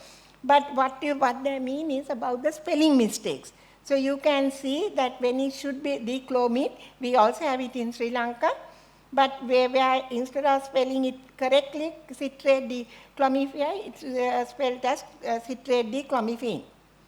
And the falsified azithromycin tablets indicated the manufacturers KIP, Hamburg, GmbH, Germany, and that particular manufacturer does not exist. Mind you, this is how we found the immunoglobulin problem also. Because immunoglobulin was reported to us as an adverse reaction. Some patients in 2 hospitals got hypersensitivity reaction. So it came to pharmacovigilance unit, and I'm one of the people who work there. And then I did the investigation together with the immunologist, And within 4 hours, we knew that there was no such manufacturer. And because we contacted the manufacturer in India, and the Indian manufacturer said, we only make garlic tablets, we don't make any parenterals. And then, of course, the rest of the investigation, we found that it was done in a unregistered premises in Sri Lanka. So that's what the economic crisis did to Sri Lanka. In spite of all the economic crisis, there were people trying to make money at the risk of exposing patients to these medicines. So this is the immunoglobulin that came, and if you look at even this label, you can see, now this is the one that we got from this Life Health Biopharma Limited in India, whose label was used for this particular product of immunoglobulin, and you can see the address is all wrong. Right? So they immediately said there are lots of spelling mistakes, and also that the address is all wrong. So you can see, as healthcare professionals, that we can identify these if we take a little more interest in trying to check the medicines before giving it to the patient. Now, Priyadashini spoke to you all about patient safety, and after that, Professor Chandani spoke to you all about information.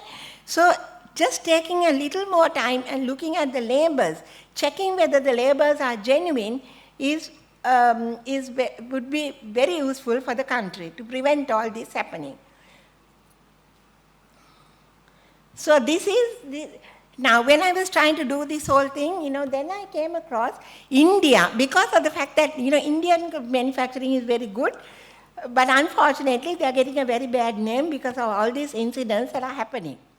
So therefore, the Drug Regulatory Authority of India, together with other organizations, I think the International Federation of Pharmacy and other organizations, a lot of organizations have taken part, they have put out a book called All You Need to Know About Spurious Medicines. They call it spurious medicine in India, but it means the same. And so they have put out this book. It's a very good book, and it is available, you can download it, and I hope all the pharmacists who are in all sectors, private or state, read this book, because it's very informative and you can get a lot of knowledge from it. And from this study, what is included in this book, they say based on the data available, following types of medicines are more likely to be spurious.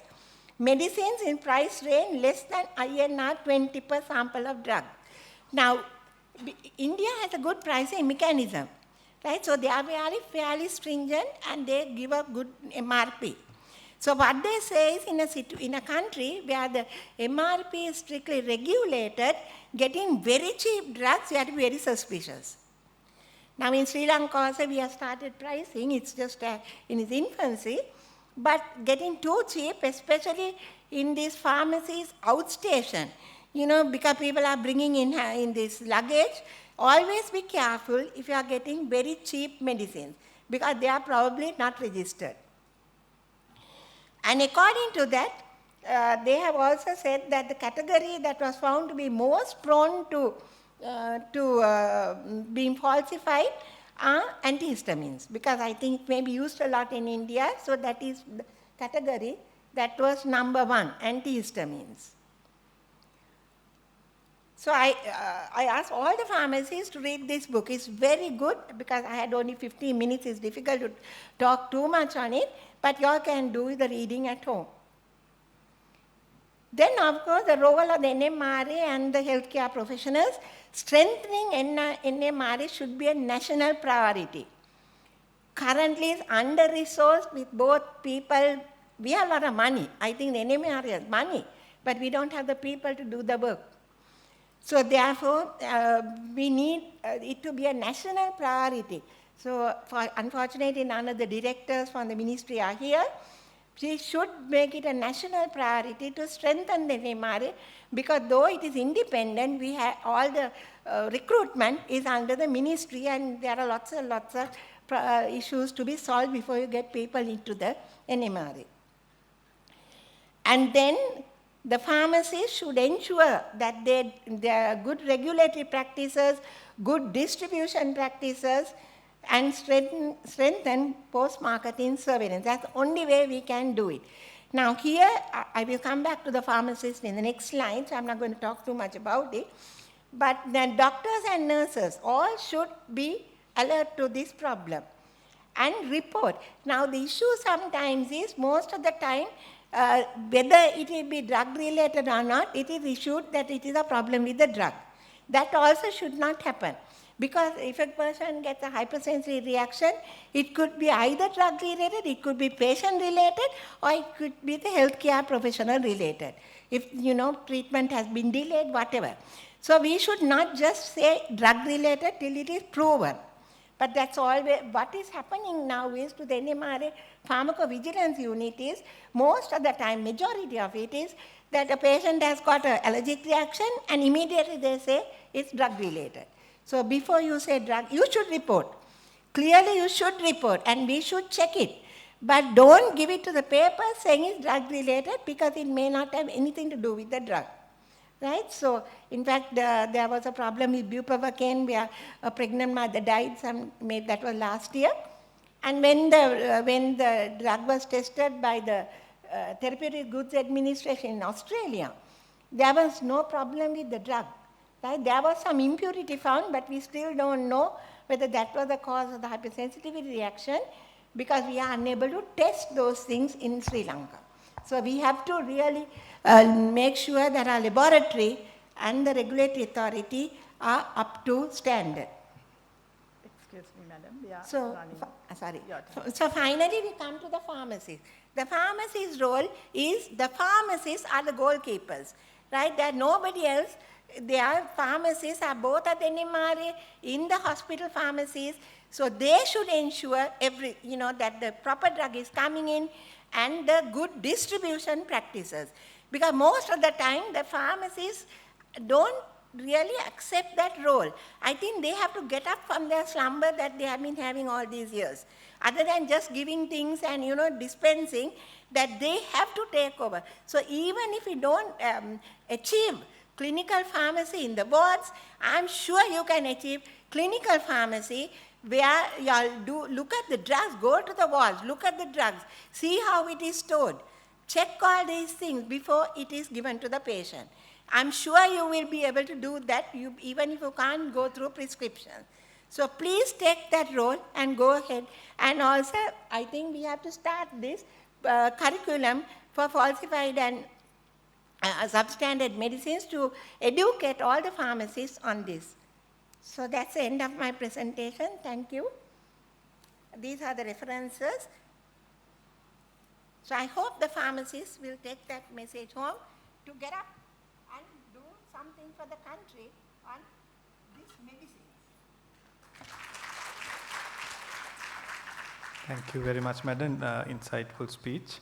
In the interest of time, we'll move on. I would like to introduce the next speaker, Professor Nilima Srisagar, to talk about healthcare professionals' rational use of medicines and evaluation. Professor Srisagar is the Emeritus Professor at Maharashtra University of Health Sciences. She has been in the committees both at national and international level, including the WHO, and has received numerous awards, gold medals, and orations for her work in clinical pharmacology. Over to you, Dr. Srisagar. Just a reminder that since we are running a little behind time, please note the timer is displayed in front. Thank you very much. Thank you very much for that kind introduction. And at the outset, I would like to thank Dr. Priyadarshini and the team here, both for inviting me and taking such good care of me with all their logistics and arrangement. Thank you, and all your volunteers who have been so wonderful and so efficient. I'm going to speak to you about our experience in the rational use of medicines and its evaluation. I'm aware of the 15-minute. I have several slides, so I already in advance apologize if I run through the slides. But if there are any questions and if anybody would like to know more about it afterwards, I'll be more than happy to provide that information. I'm going to speak to you in the introduction about the National Task Force on Rational Use of Medicine, the center set up by the Indian Council of Medical Research, the prescription research studies that we have done. I'd just like to mention here that instead of calling it as prescription errors or prescription audit, which are kind of considered as a bit onerous or abrasive, we have used the word prescription research. I will mention the multicentric, multi-speciality studies and the focus studies that we have done. And I also come to the PrescriSoft, software which we have developed, and finally the lesson learned and the way forward. So it was 2018 that we proposed this National Virtual Center, and this was approved by the Director General of ICMR with a good budget. And we had two verticals in that. That was one was product development, and the other was rational use of medicines, with 30 centers proposed. And these were spread all over India, and some of these centers you are familiar with, like the Velo Center as well as the center in Bangalore. And we had centers really all over India, Bhopal, Mumbai, Delhi, and so on. Not only that, we also have the ICMR specialized centers, such as for TB, immunohematology, and so on, to be part of this whole activity. So the mandate or the objective for these rational use of medicine centers was twofold. One was to carry out prescription research, and the second was the ICMR online training program on prescribing skills. I'm going to speak on that part later in the afternoon today, and I'll speak on the prescription research, COVID-related studies, maybe some other time. So prescription research, what was supposed to be done? To be able to capture, analyze, interpret prescriptions, about 600 to 1,000 per year per center. Essentially, the objective was to be able to identify the gaps and to be able to suggest corrective steps. The objective was also to be able to provide inputs to the training program for the prescribing skills. Now, this multicentric, multi-speciality study, what was our patient population? The outpatient departments of these tertiary care hospitals. Why did we choose this? Because these are large numbers. There are multiple specialties that get treated through these tertiary care centers. The medication is quite complex, and the prescription is often by junior doctors. So that we know that most of the other studies which are published studies are either single centers or specific population, and many other specialties are really not included, and that's how we chose this as our population. The number, just generally, WHO says that it should have about 600 per center for various statistical reasons. And the per specialty, we chose those as per OPD attendance. 100 per the major specialties, 80 pediatrics, and 30 per the smaller specialties. We all worked on a common protocol, a common case record form, ethics committee approval, and consent of the participant. As we have heard before, and most of us know, that the method of assessing a prescription, we look at the errors of omission, the error of commission, and then when we are looking at potentially inappropriate prescription, there are criteria placed, like explicit, the Beers criteria. But there are implicit, which are judgment-based.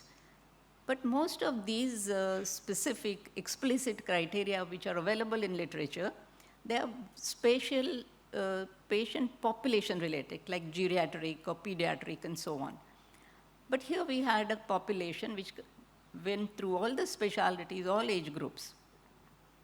So what we did was, beside looking at whether the prescription is complete or incomplete, whether there were errors of omission or commission, we said that appropriateness was as per standard treatment guideline for that particular disease or disorder. So that was the explicit criteria that we used. Now, this assessment was done by the clinical medical pharmacologists, by community medicine, and by clinical expert, and a committee for consensus if there was a disagreement between a pharmacologist and a subject expert or the clinician. Now, they looked at, is there a deviation from the standard treatment guideline? And the next important thing it looked at is the deviation acceptable or unacceptable? Unacceptable deviations would generally be the one that would lead to potential impact, and that was assessed. Now we have some crowded slide. I'm not going to go through that. Just to tell you that standard treatment guideline, unlike in UK, where the NICE guidelines are sort of universally accepted, we have the Indian Council of Medical Research or the Department of Health Research guidelines, but they're not very comprehensive. So often other international guidelines are looked at.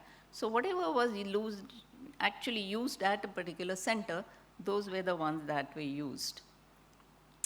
So acceptable, now here what happened is that a pharmacologist would say some deviation as not acceptable, but the clinician would say it is acceptable. When would they say that it is acceptable? If the strength is not mentioned or the instruction not mentioned, the clinician would say that this is something which the pharmacist are going to tell, and anyway there's only one single strength available in the hospital, so let's consider that as acceptable deviation. Unacceptable if there would be quite in agreement if the dose is not mentioned for something like insulin, antibiotic or antihypertensive, or the duration not mentioned, then there would be a good consensus. So these unacceptable deviations were then assessed for potential impact, or the two things were done parallelly, for whether there is a possibility of adverse reaction, a lack of effect, or higher cost, or drug interaction, or antimicrobial resistance possibility.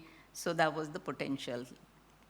Of course, they were all looked at for the usual WHO indicators. And this was how the whole thing happened, the capture and then discussion, and then with community medicine, and using a standard evaluation form.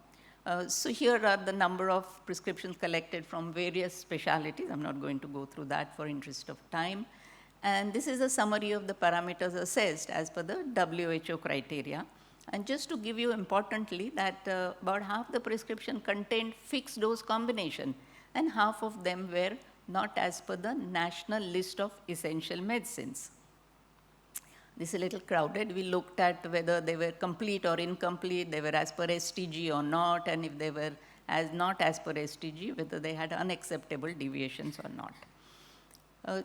So when we looked at incomplete, as was mentioned by others, the incomplete prescriptions, dose not mentioned, but most importantly, we found instruction not mentioned was one of the reasons for incompleteness of prescriptions. Then we looked at unacceptable, not as per STG. So half of them were not as per STG, but majority not as per STG because they were incomplete. And then 10% really of them had unacceptable deviation. This slide I'll just quickly go through. And these are the potential impact of these incomplete prescription. Drug interaction, reduced reaction. Majority of them were, as you can see, preventable adverse drug reaction or increase in cost. These are some of the list of diseases for which there were unacceptable deviations. And here are some of the list of drugs where we had found maximum unacceptable deviation. And here is a list of different specialties in which unacceptable deviations were maximum.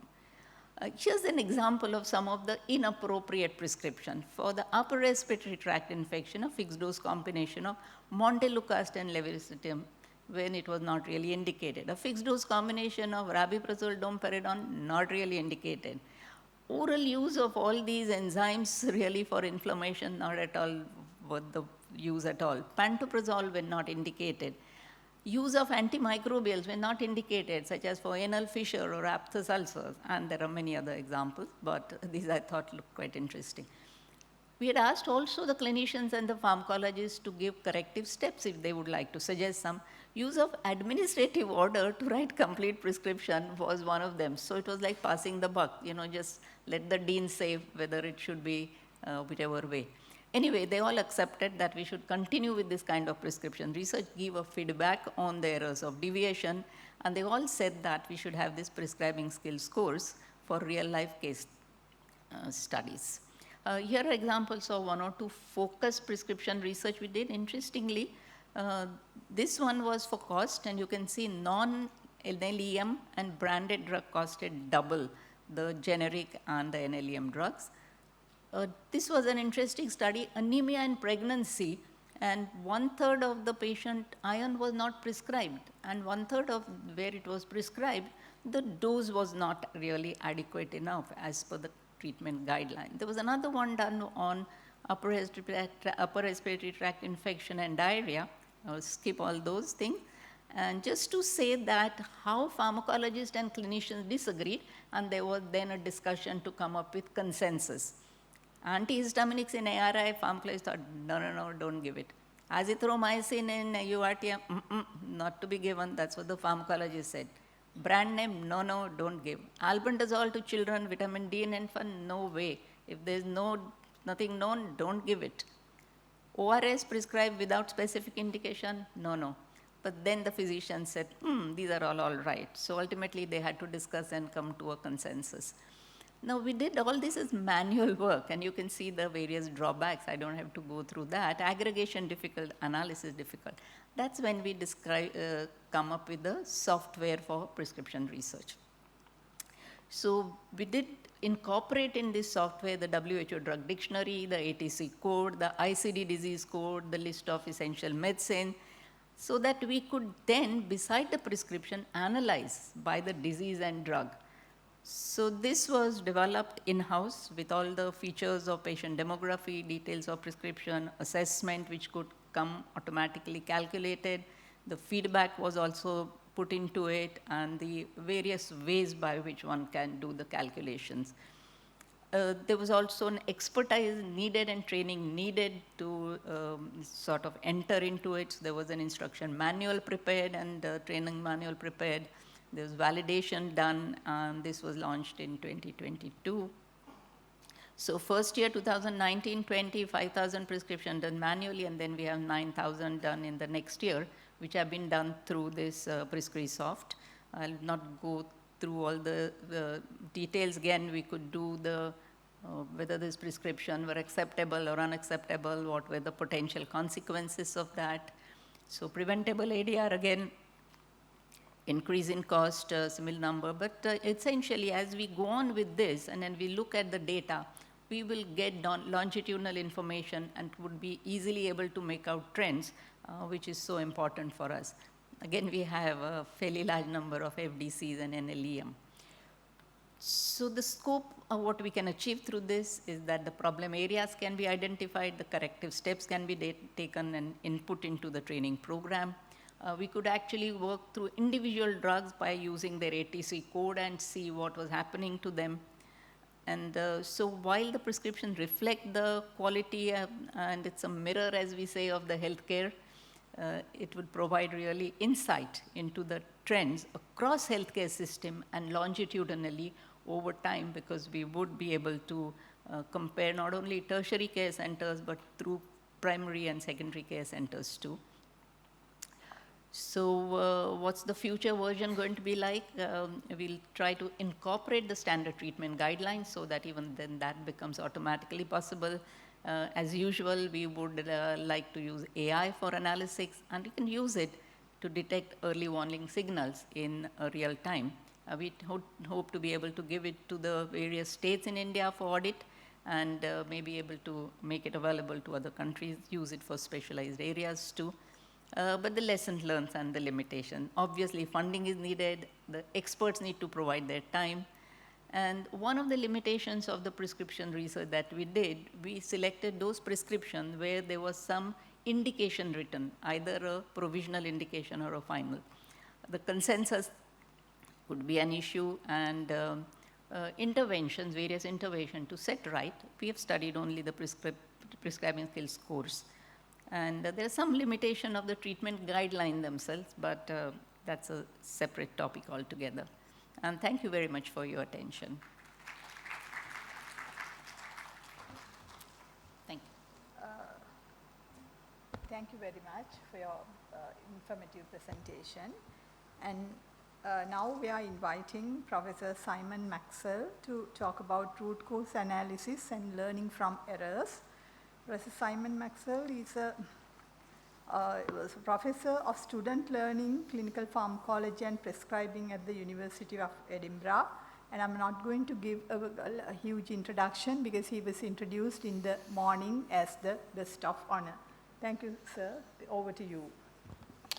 Thank you very much for that introduction. It would be helpful if my slides were somewhere. I'm not quite sure how I'm going to make those appear. Don't know whether the technical team can do that. So firstly, I'd just say thank you very much for the invitation, of course, while we're waiting for my slides to appear. I realise that I'm all that's standing between you and lunch, so that's a sort of very difficult position to be in, and I think this symposium ends in 1 minute, so there's not much. I'm afraid without slides, I'm not going to be able to give my talk. Apparently they're working on it. So I'm very fortunate that because of what has gone before, here they come, that's great. So because of what has gone before, I'm pleased to say I don't really have to talk about definition and scale of medication errors or look at the general overview of the common causes, and we're going to move on to root cause analysis. That's the definition, if anybody would like to take it in 20 seconds. I'm not going to read through it. The scale of the problem is big. I think if you look around the UK, it's estimated around about 250 million medication errors each year. But the critical thing to take away from that slide in 5 seconds is that they actually cost a lot of money and they harm a lot of patients. So really we want to do something about that. And if we're going to do something about that, we actually need to understand why those errors are happening. I will pay tribute once again to the WHO that you've heard about before, and you've seen that beautiful multicolored circle, which I wish I'd been the person that had created that, but I will try and create something similar in future. But the important thing on this slide is that this costs a lot of money for healthcare all around the world. But even more important, particularly since we're in Southeast Asia, is that it's actually the lower economic or low-income countries that are most affected, the citizens of those countries. So that's all about the equity and diversity that I was talking about earlier on. I'm not going to worry about the different scales of harm that can be created, but this is important, I think, to note, which is that rather like adverse drug reactions, those that actually come to our attention are a very small proportion of the total. And that's why having systems, which were mentioned earlier, that can actually pick these things up is particularly important. There are all sorts of causes, but very simply, when I try and talk to audiences about this, you can sort of divide those up into the causes that relate to individuals and the causes that relate to the symptoms, the systems rather that those individuals work in. So let's now talk about root cause analysis, which is really all about understanding why these medication errors happen. I think it's important to say it's not just a general chit-chat amongst people. It's actually a systematic process that is focused very much on getting to the causes of why medication errors happened. So it delves a little bit deeper than traditional approaches to investigating errors, and it looks to try and identify the fundamental reasons behind what was happened rather than the superficial symptoms that led on to the problem. It's seeking really to facilitate long-term solutions, and solutions that are born out of a comprehensive understanding of what went wrong. And that means that if a solution can be found, it won't just be relevant to the particular incident that happened, but might have wider impact in improving the way things happen in the organization. So it's all about finding what happened, why did it happen, and what can we do to stop it happening again. Very simply, it's a 4-stage process. The first thing, of course, like any investigation, we need the data. We've got to collect the data, which is usually about speaking to individuals who were involved in the incident. We then need to start charting out visually the causal factors using things like fishbone or Ishikawa diagrams. We then need to identify the root causes from all of that using the 5 whys technique, and then we need to develop recommendations that can be implemented. So very briefly on each, data collection very much involves just speaking to the individuals who took part in the processes that led to the incident, but the critical 2 words there, or hyphenated 2 words, are non-judgmentally. We actually want people to engage in this process, so we want to get the best information out. So it's best to go into this kind of investigation in a non-judgmental way, because you might be surprised at the end of the day as to what actually was at the heart of causing the error. We need to know whether there was an organizational policy and whether that policy in relation to what happened, whether it was followed.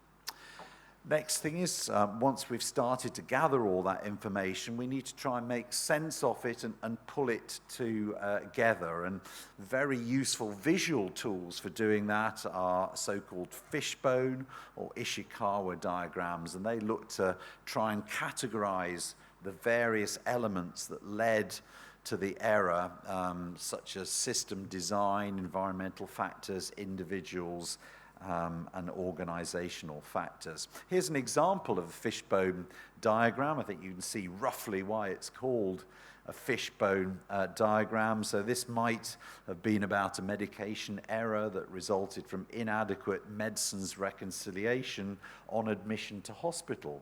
But of course, there are lots of things that might have contributed to that. It could be the policy around medicines reconciliation, some of the technology that's used. Some hospitals use electronic processes, the tasks and how they were undertaken, the healthcare staff who undertook them, and of course, sometimes it also involves the patients and carers. And within each of those categories, there are a lot of subcategories as well.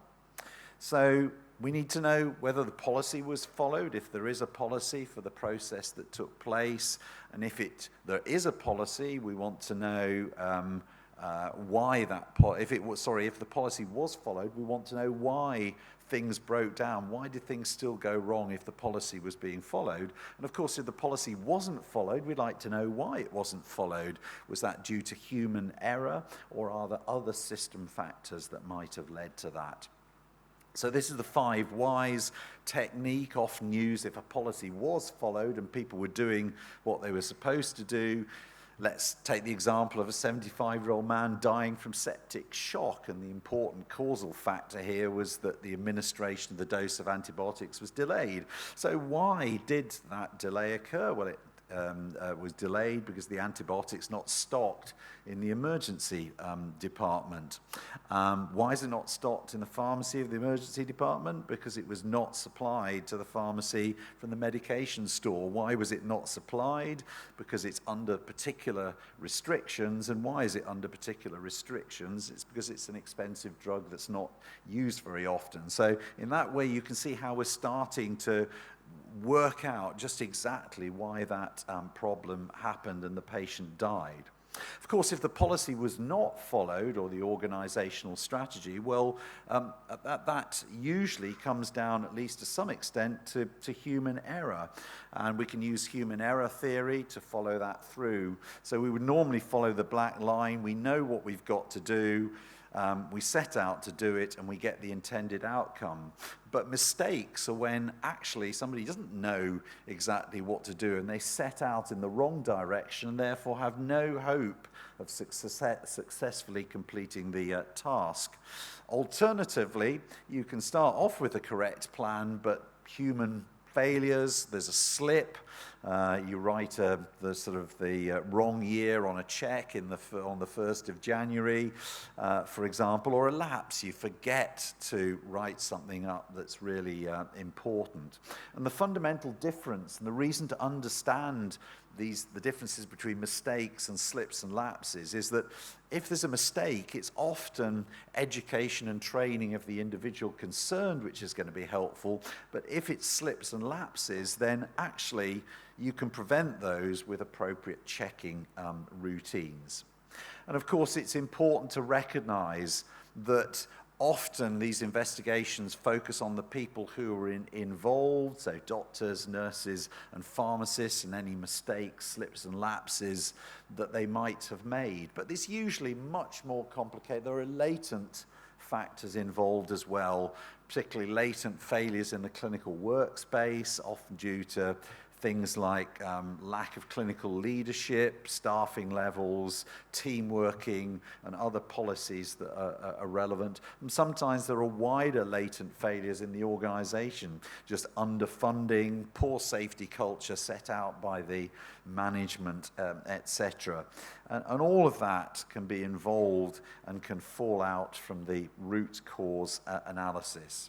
So the final part of the stage, of course, is developing recommendations. So it's important when we make recommendations from those good and great people who sit round the table with all this information, they need to make recommendations which are specific and relevant to the problem, that they're measurable, so once you measure whether you've actually put them in place, or whether they're being successful, they need to be achievable. I mean, if they're absolutely impossible to achieve, then they're not going to be very helpful.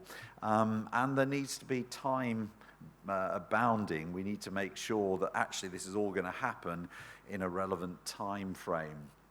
And of course, there needs to be a way that you can actually implement the change, make it happen, and monitor that it is happening.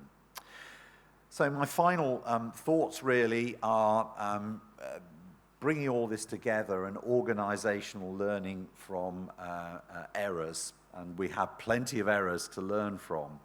I think the first thing to say is error reporting. If you're not reporting errors and you don't have a decent system to do that, you're not going to make very much progress. And a couple of my colleagues have already mentioned that.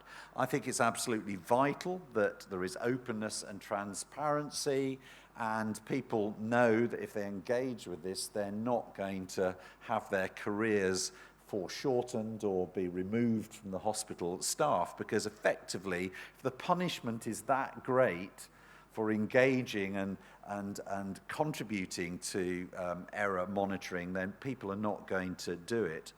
Another critical thing, which I think has failed often in my own hospital, is actual feedback loops. So there are errors happening everywhere and people are spotting them, but sometimes they don't actually get fed back to other members of staff, or even to the member of staff who made the original error in the admission unit, because it was actually all discovered 4 days later when a patient had ended up on a surgical ward. So having those feedback loops is absolutely critical here, or otherwise people are not going to learn. And really that's wrapped up with good communication strategies for disseminating learning. And of course, it's part of the culture. We need to have cultures in healthcare organizations whereby actually everybody's engaged in this, wants to be engaged with this, and actually looks out for the lessons which are being learned. And of course, it's important to monitor continuously the impact of changes. And a very big thing now in the UK is quality improvement processes, and lots of people are involved in QI. So I'm not going to summarize my words, because the food will be getting cold, I'm sure, outside. But I too gathered together some important references just in case anybody was so excited by all of this after listening to me, they wanted to go away and do some more reading. So thank you very much. Thank you very much, Simon. That was very insightful. In the interest of time, I don't think we'll have time for any questions, unfortunately. I'm sure the speakers will be happy to take questions if you talk to them individually. So concluding this session, let me invite my co-chair, Professor Pradeepa, to present certificates to the speakers, and also a Sri Lankan memorabilia to the foreign delegates. First of all, Professor Chandani Vanigatunga.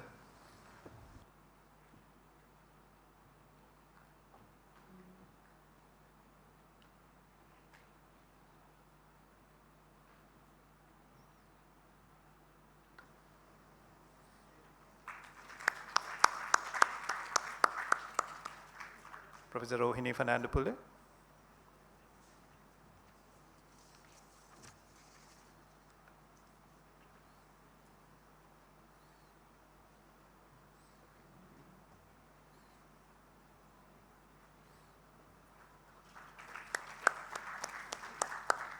Professor Nilima Srisagar.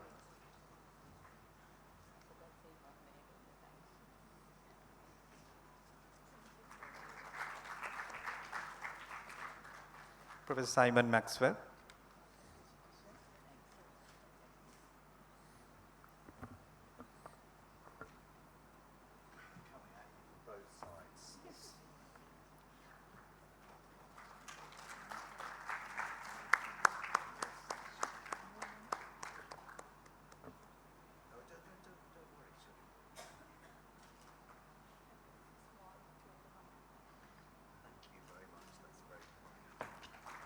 Thank you very much to all the speakers. That concludes this session. Thank you. Thank you, sirs and madams. It's time for lunch and poster presentations. Please enjoy the break and visit the poster presentations. I would like to take this opportunity to remind everyone from the Ministry of Health and those who need CPD certificates to make sure you have signed the attendance register to receive CPD certificates. Thank you. Enjoy your lunch.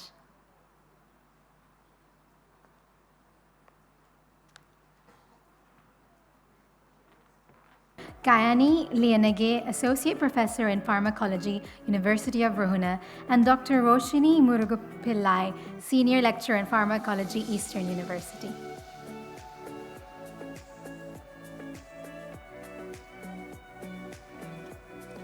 Good afternoon to all of you. Before starting the oral presentations, let me mention some of the important messages for the presenters. You will be allocated 7 minutes for the presentation and 2 minutes for the discussion. And if your presentation exceeds the time limit, we will not allow questions. So we hope that you strictly adhere to the time given. So the first presentation in Clinpharm 2024, the title is Development of a National Action Plan on Medication Safety for Implementation in Sri Lanka. Authors are Galapathy P, Ranavira D, Lianage C.K, Vijayamanna U, Bandara G.R, Valivata I.P, Ranasinghe P, Samaranayaka N, Javadana P, and Panapitiya L. The paper will be presented by Lianage C.K.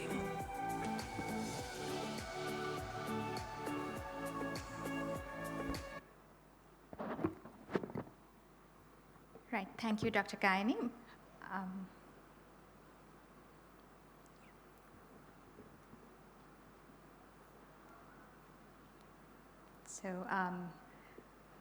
While we wait for the slides to come up, I'll be presenting on the process followed and the work done to develop the National Medication Safety Action Plan for Sri Lanka. And although I'm the person who's standing here presenting this today, I must say this is the work of many led by Professor Galapathy, and my contribution, if at all, has been minimal to it. But we all know that medication errors are a leading cause of patient harm across the world. And in 2017, the WHO launched a third global patient safety challenge, Medication Without Harm, with the objective of preventing serious patient harm due to medication errors by at least 50% over the next 5 years.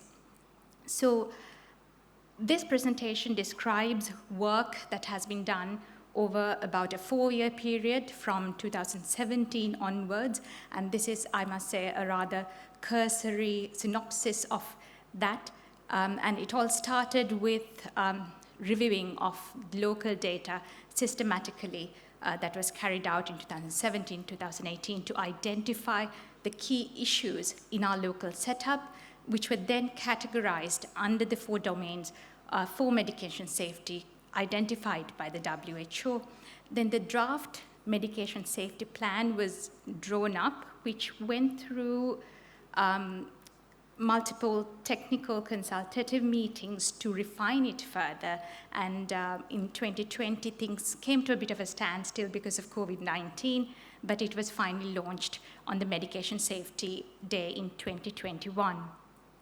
So when the local data was being reviewed, the standard databases from Medline, Google Scholar were perused, and using keywords like medication errors, medication incidents, prescribing errors, adverse events, ADRs, and Sri Lanka, of course, and also manually the abstracts of annual academic sessions and conferences in Sri Lanka of different professional colleges and organizations over the previous 10 years were also looked into, and about 30 full publications were screened, including 3 conference proceedings, and different key areas or key issues pertaining to the 4 domains were identified, and using those, the draft action plan was made, as I mentioned earlier.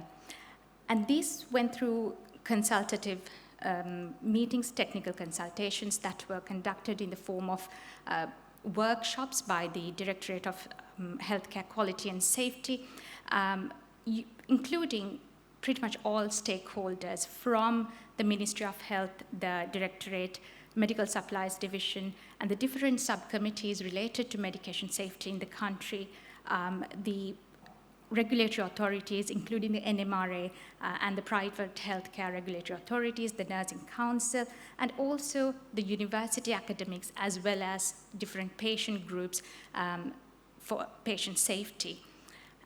Through these technical consultations, different activities to address these different issues were identified with given time frames, and under those activities, certain sub-activities were identified, and key performance indicators were developed to assess the progress of these, and also stakeholders who should be involved and would be responsible for implementation were also identified through these technical consultations, which resulted in the final sort of national action plan. Along with that, medication safety indicators for the country were identified using this RAM methodology through, again, review of literature, and those indicators then went through a Delphi process of 2 expert panels to narrow down what would be really relevant to our country. So through this, we identified that medication errors that could occur at different stages in the medication use process were quite prevalent in Sri Lanka, ranging from about 20% to nearly 99% in some of the publications. And the key issues identified ranged from poor legibility of handwriting to self-medication and the inadequate knowledge of patients. These were categorized under the 4 domains, as we know. For example, under systems and practices, the absence of a proper incidence reporting system and a preventing system, the improper dispensing without labels, and the lack of clinical pharmacy services. Then, for example, for healthcare professionals, of course, the legibility of prescriptions, the use of unapproved error-prone abbreviations, and the lack of generic prescribing, particularly in the public sector. Then when it comes to medicines, the presence of look-alike, sound-alike medicines, high-alert medicines, and of course, the presence of a large number of brands for a particular medicine. These kind of issues were identified. And under the patients and the public, poor knowledge about medicines, which was there in nearly about 46% of patients in some publications, very high rates of self-medication, even with medicines that should not be given over the counter, the use of allopathic medicines, along with self-medication, and also the lack of information about medicines in native language, in a language that they couldn't understand, were categorized under patients and the public. So using these issues that we identified, under each of the domains, there were activities that were sort of proposed and decided upon through the consultative meetings, and altogether about 43 activities are listed in the National Medication Safety Action Plan, along with sub-activities that are essentially giving a breakdown on how to achieve, on how that main thing should be carried out, along with key performance indicators on how these activities can be assessed. So for example, the first one under systems and practices, there is an activity about introducing medication safety incident reporting system with a time frame laid down, along with sub-activities that should be carried out to achieve the main objective, and key performance indicators that should be assessed to follow up on this activity, along with stakeholders that should be involved and the ones responsible for carrying it. So taking the domain of medicines as an example, this is just to show how things sort of branch out. There are 7 activities identified, including identifying LASA medicines, high alert medicines, addressing polypharmacy, and addressing the presence of counterfeit medicines and quality failures. And so altogether, for those 7 activities, there are about 20 sub-activities and about 18 KPIs. In addition to that, medication safety indicators were developed, which were from regulating to procurement to storage, and also spread throughout the entire medication use process. And this summarizes how it went through the Delphi process. And we also have baseline indicators for data for some of these indicators from all districts. And there is a medication safety action package that has been developed, a practice bundle that can be implemented in different hospitals, which is being piloted out in the Colombo South Hospital. So the 5-year medication safety action plan was developed through a systematic process using the available data from publications and sentinel events, and including expert opinion and involving all different stakeholders, along with KPIs for monitoring. And the way forward for us would be to evaluate these KPIs, which is planned to be carried out in 2025, to devise the action plan for the next 5 years. Thank you.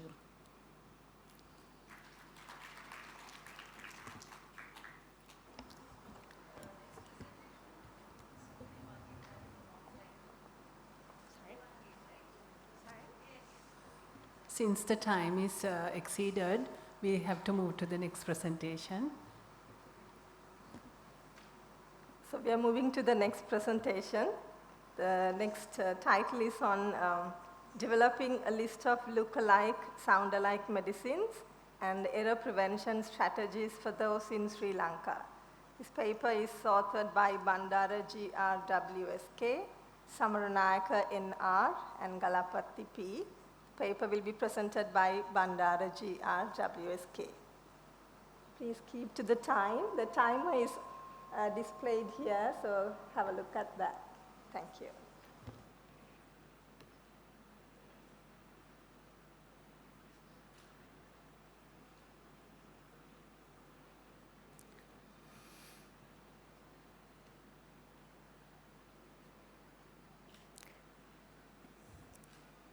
Excuse me. Yeah, slideshow.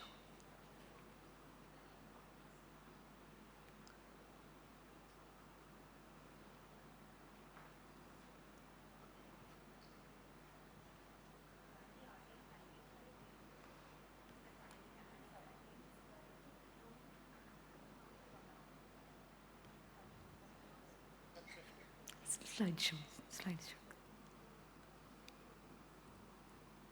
Okay. Full screen.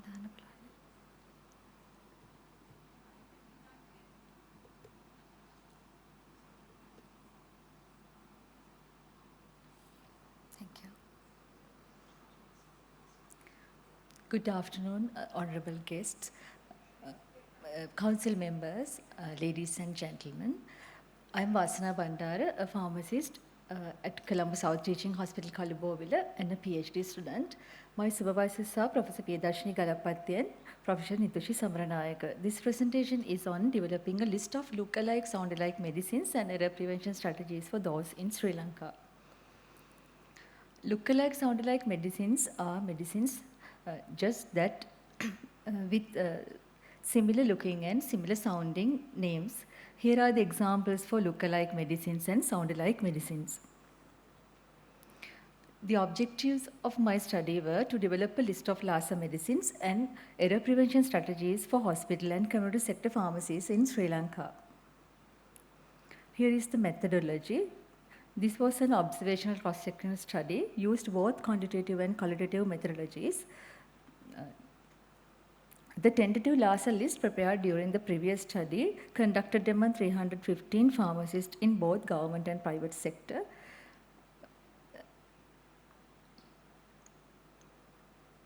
And the research pharmacist recorded LASA medicine errors and related problems by direct observation during routine work over 3 years. And the ISMP list was also considered when preparing the tentative LASA list. This draft list discussed and finalized at 4 national consultative meetings with all categories of specialists, administrators, pharmacists, and nurses by brainstorming to content validation. Tone-blend lettering used to emphasize differences in medications with sound-alike names. Error prevention strategies developed based on literature review, mainly on Malaysian and Singapore LASA medicine guidelines, and pilot tested in Colombo South Teaching Hospital, Kalubovila. Here are the number of LASA pairs identified by different categories in the tentative list. Stakeholders added 50 LASA pairs and it finalized to 250. There were 2 categories. There were 203 sound-alike medicine pairs, including 155 generic combinations, 11 generic brand combinations, and 37 brand combinations. The sound-alike generic combination list was further categorized into category A and B. Category A more likely to cause patient harm. There was 47 look-alike medicine pairs, including 28 generic combinations, 5 generic brand combinations, and 14 brand combinations. Here are some pages of LASA medicine list. LASA medicines which were high alert medicine were marked with an asterisk, as you can see. The list of LASA medicines for Sri Lanka is distributed to all pharmacies and units through quality and safety unit in the hospital. Here are the error prevention strategies for handling LASA medicines. Avoid purchase of medicines with similar packaging and appearance, and if found, report to relevant authorities through the chief pharmacist.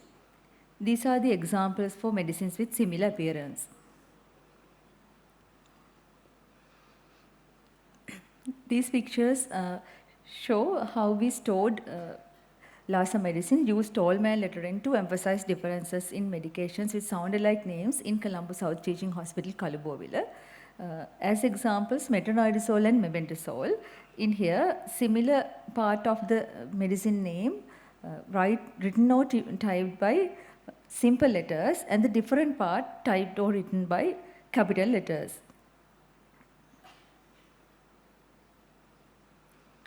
These LASA stickers and additional warning labels are used to differentiate LASA medicines to prevent errors when storing and labeling.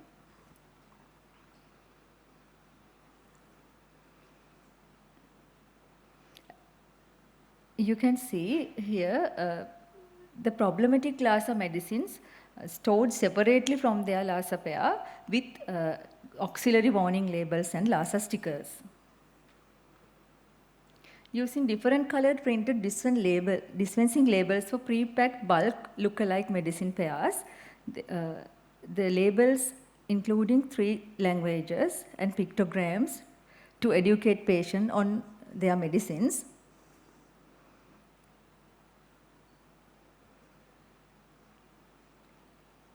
Prescriptions and dispensing labels should clearly specify name of the medicine, strength, dosage form and dose.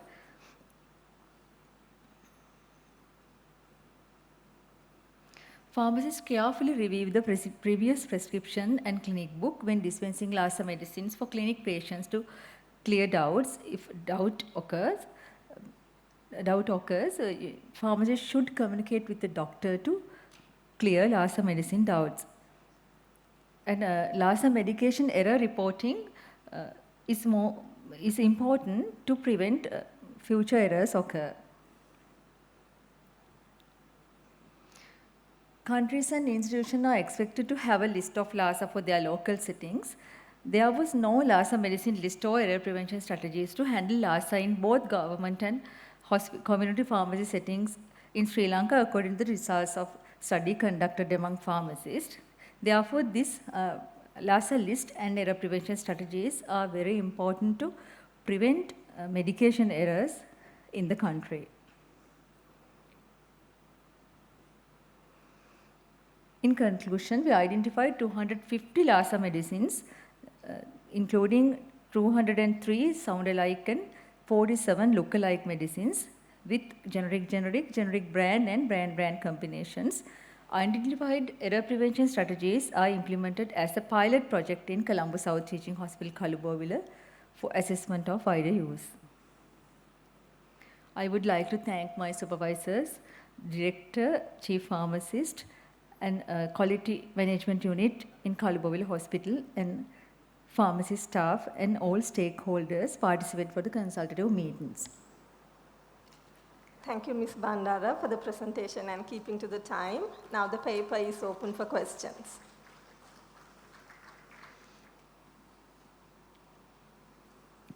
So in results, you shown that you have found out almost LASA drugs, right? Yes, madam. But you mentioned that list of LASA drugs, Sri Lanka itself, they are having, state government is having that list of LASA drugs. You mentioned there, a booklet is there. No, madam, this is the first time we developed LASA medicine list. You mentioned some booklet in your presentation. What is that? Yeah. What is that? Yeah, this is the book. We developed it and pilot You tested developed it. Yeah. Okay. Yeah. So, how many pharmacists you approached?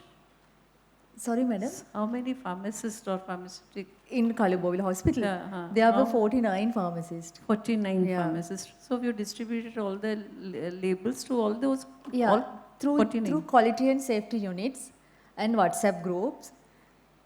And I submitted hard copies to the main units and photocopied and distributed. Did you physically observe they have put all these stickers to all those drugs?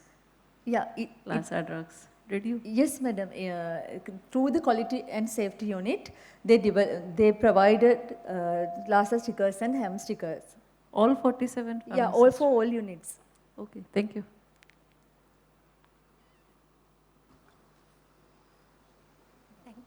Thank you for your nice presentation.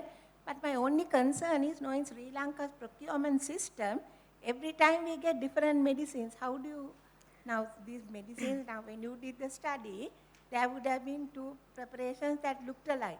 But the next procurement, you might get another 2 medicines that are similar. So unless you give these findings to NMRA to ensure that all these, medicines, whoever the manufacturer is, complies with whatever you found, it might be difficult, isn't it? Yes, madam. But it's an updating list.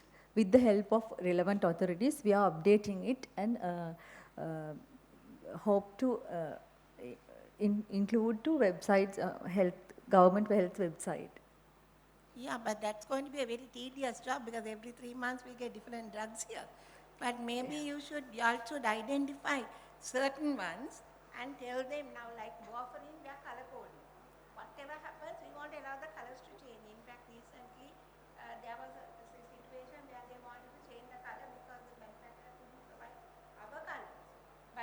confused. So I think, whatever your findings are, you should inform NMRA, at least for the drugs with narrow therapeutic index, to make sure that, they don't look alike or whatever. Yes, madam. That's correct. Thank you. Let's move to the...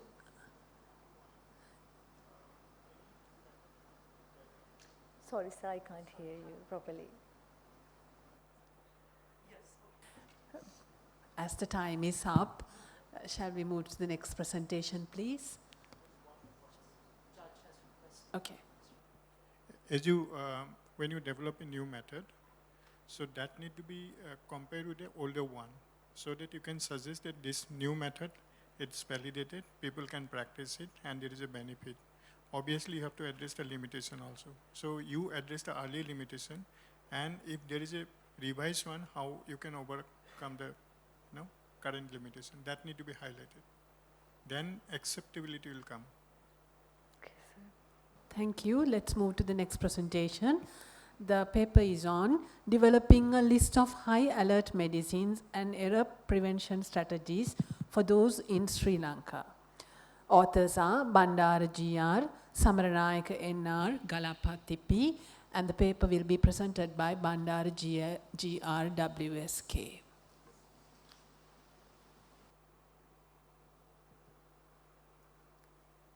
This presentation is on developing a list of highlight medicines and error prevention strategies for those in Sri Lanka. My supervisors are Professor Priyadashini Galapathy and Professor Nitushi Samaranayaka.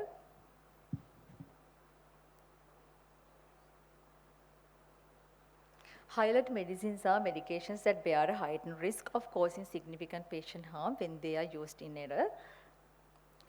A pincho is the mnemonic used to memorize highlight medicine. There were 7 different categories.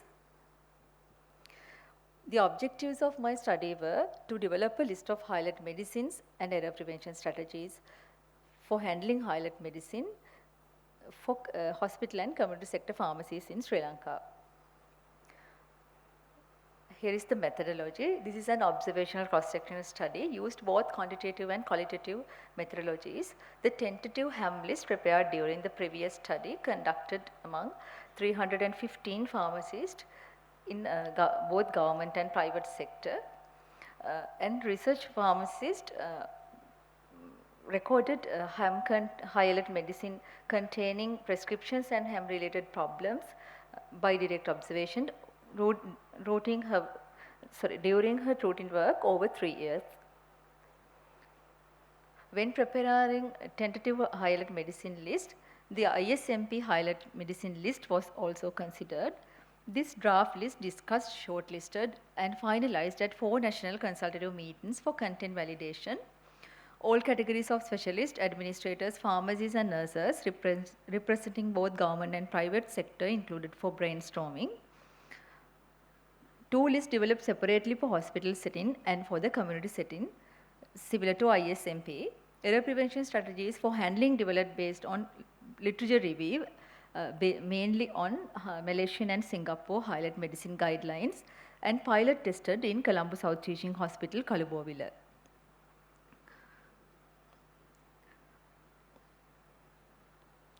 Here are the number of highlight medicines identified by different categories in the tentative list, and the stakeholders added 20 highlight medicines, and it finalized to 100 for acute settings and 40 highlight medicine for community settings.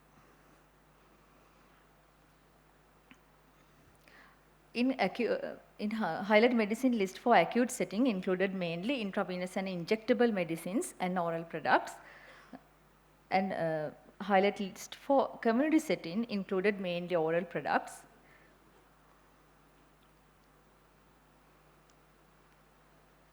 Here are some pages in the list for acute settings.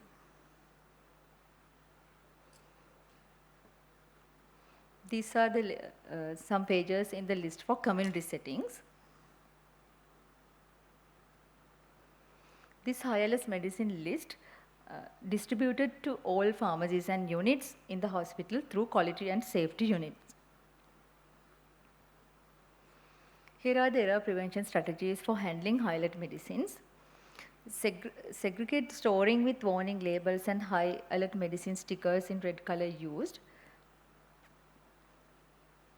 Store control medicines such as narcotics under lock and key. Ensure 5 rides on high alert medicine before prescribing, dispensing and administration. Avoid trailing 0 when prescribing, which can lead 10 or 100-fold dosage errors.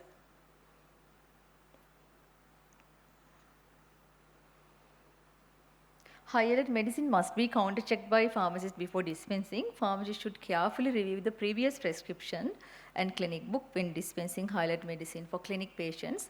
And if doubt occur, pharmacists should communicate with the doctor to clear the doubts. High alert medication error reporting is very important to prevent future errors occur. These pictures, you can see in these pictures how we stored high alert medicine with hem stickers and auxiliary warning labels. And medicines, high alert medicines with look-alike and sound-alike medicines, we stored using stall mail lettering like this.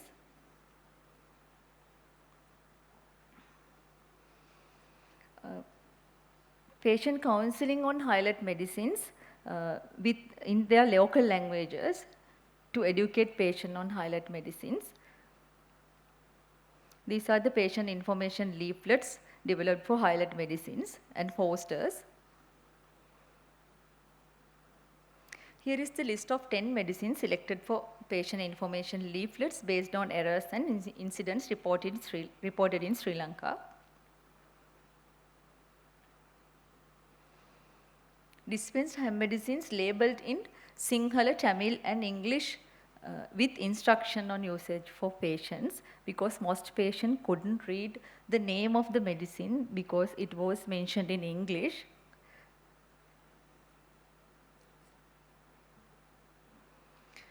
Countries and institutions are expected to have a list of high alert medicines for their local settings. There was no high alert medicine list or error prevention strategies to handle high alert medicine in both hospital and community sector settings in Sri Lanka, according to the results of the study conducted among pharmacists, previous studies. Therefore, the list of high alert medicine for Sri Lanka is very important to prevent medication errors in the country. In conclusion, we identified 100 high alert medicines for acute care settings, 40 high alert medicines for community settings, and 10 high alert medicines that have caused serious harm were selected for patient education. Error prevention strategies were recommended and implemented as a pilot project in Colombo South Teaching Hospital, Kalubowila. I would like to thank my supervisors, Director, Chief Pharmacist, and the Quality Management Unit of the Colombo South Teaching Hospital, the staff of Chief Pharmacist and pharmacy staff of NHSL Colombo, CSTH Kalubowila and private pharmacies, all stakeholders that participated for consultative maintenance at Directorate. Many thanks for paying your attention. Thank you, and now the paper is open for discussion.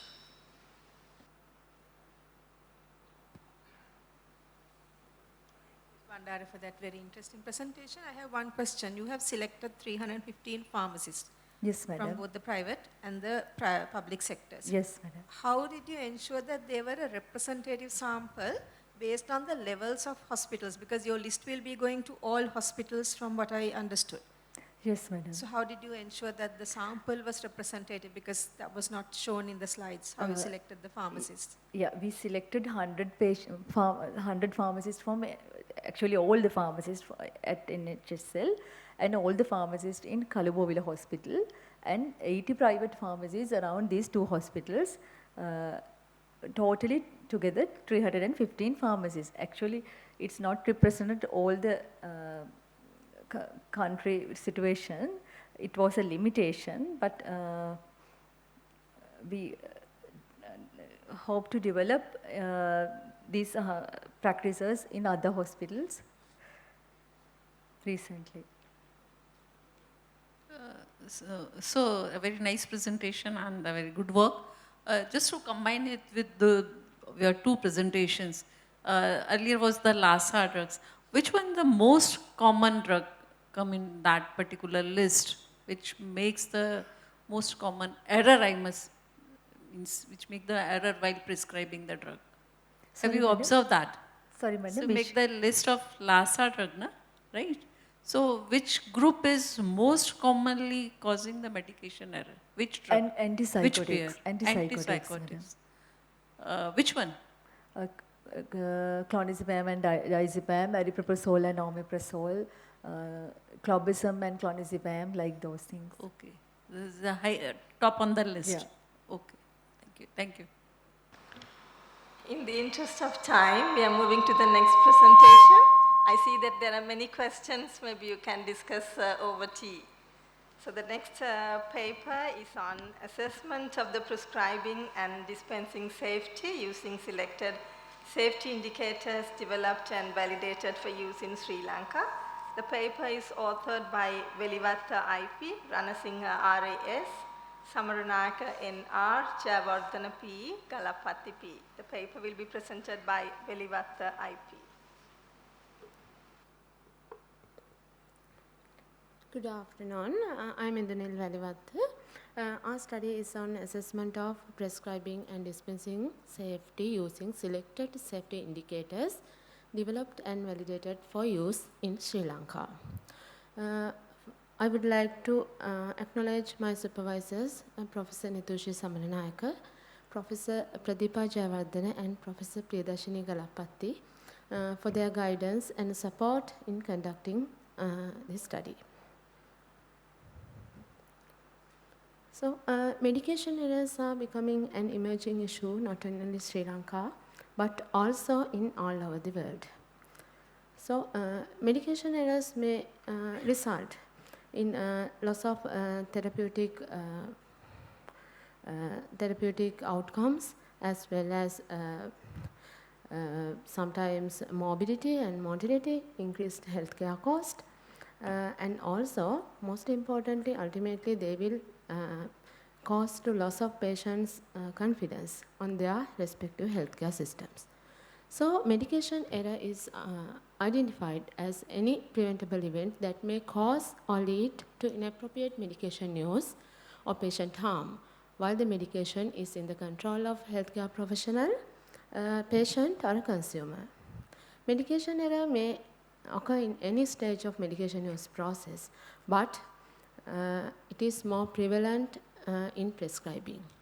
So, according to a systematic review we have done in Sri Lanka, the prevalence of prescribing errors were in between 20 to 67%. And prevalence of dispensing errors were in between 32 to 99%. So, we identified medication safety as the freedom from preventable harm with the medication use. So, the objective of our study is to assess prescribing and dispensing safety in Sri Lanka using selected previously developed and validated indicators by our research team. So, we conducted a descriptive multicentric cross-sectional study in 61 pharmacy settings throughout the Sri Lanka. That included 25 hospital pharmacies, 11 private hospital pharmacies, and 25 community pharmacy settings, as you can see in this map. So, study population is the patients coming to those study settings with the valid prescription and having at least one dispensed medicines for his prescription. So, patients who come from the private medical centers were excluded, and inward patients also excluded, and patients with prescription with only one medical device that without any medication prescribed are excluded. So, from each of the settings, we took 30 patients selected and therefore 1,830 prescriptions were selected for assessing prescribing safety, and all the medications dispensed for those prescriptions, that is over 9,000, were selected to assess the dispensing safety. So we used a stratified random sampling technique when we sampling the pharmacies, and we used systematic sampling technique when we sampling the patients. So prescription review and the review of dispensing medicines was done using 2 separate checklists. Data were collected, majority were collected by the principal investigator with the help of 8 data collectors. British National Formulary, BNF version 81 was used as the reference guideline, and data were analyzed, and values for the indicators were calculated by the principal investigator. So now we are moving into the results of our study. As I told before, we analyzed prescribing as well as dispensing safety. So when we first talking about prescribing safety, we analyzed 1,830 prescriptions. Most of the prescriptions were handwritten, and also most of that means 82% of prescriptions got from the public hospitals having indicating their generic name. But less than 12% of the prescriptions observed in private hospitals and community pharmacies only indicating the generic name. So when we are talking about the completeness of the prescriptions,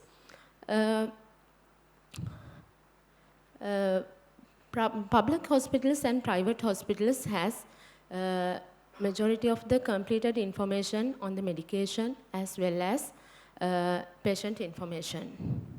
But in only 4% of the government hospitals had mentioned the prescriber's information on its prescription.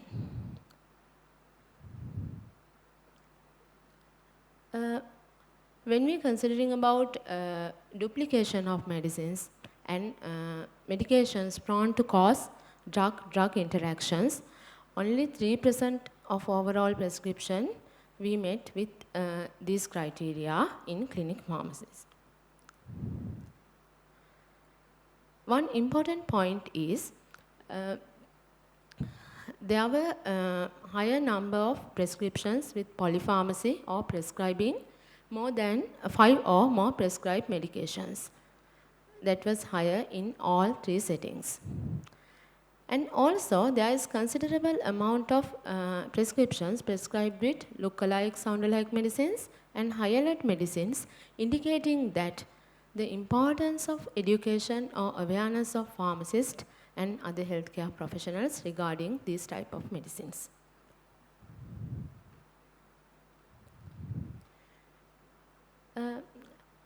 In our study, we observed there is higher rate of eligibility of prescriptions in all 3 settings when it compared with the previous studies. And there were more than 6% of error-prone abbreviations in all 3 settings. That would be important to consider on. Now we are moving into the dispensing safety indicators.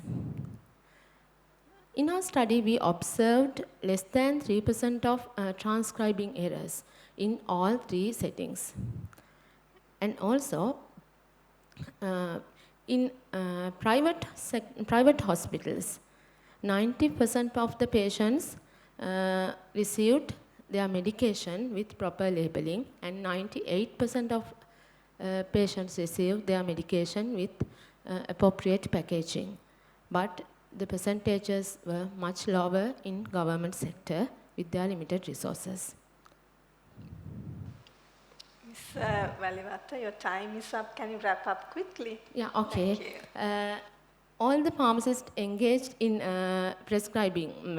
dispensing medicines were registered pharmacists in public hospitals, but only less number of registered pharmacists were engaging dispensing in other two settings. So conclusion of our study is that main prescribing safety concerns we observed were prescribing without generic name, lack of prescriber's information, and polypharmacy.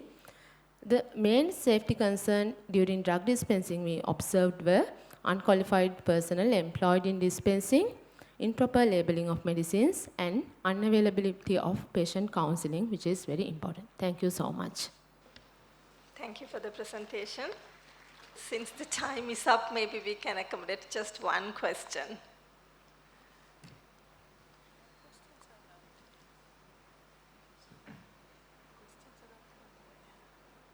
Let's move to the next presentation.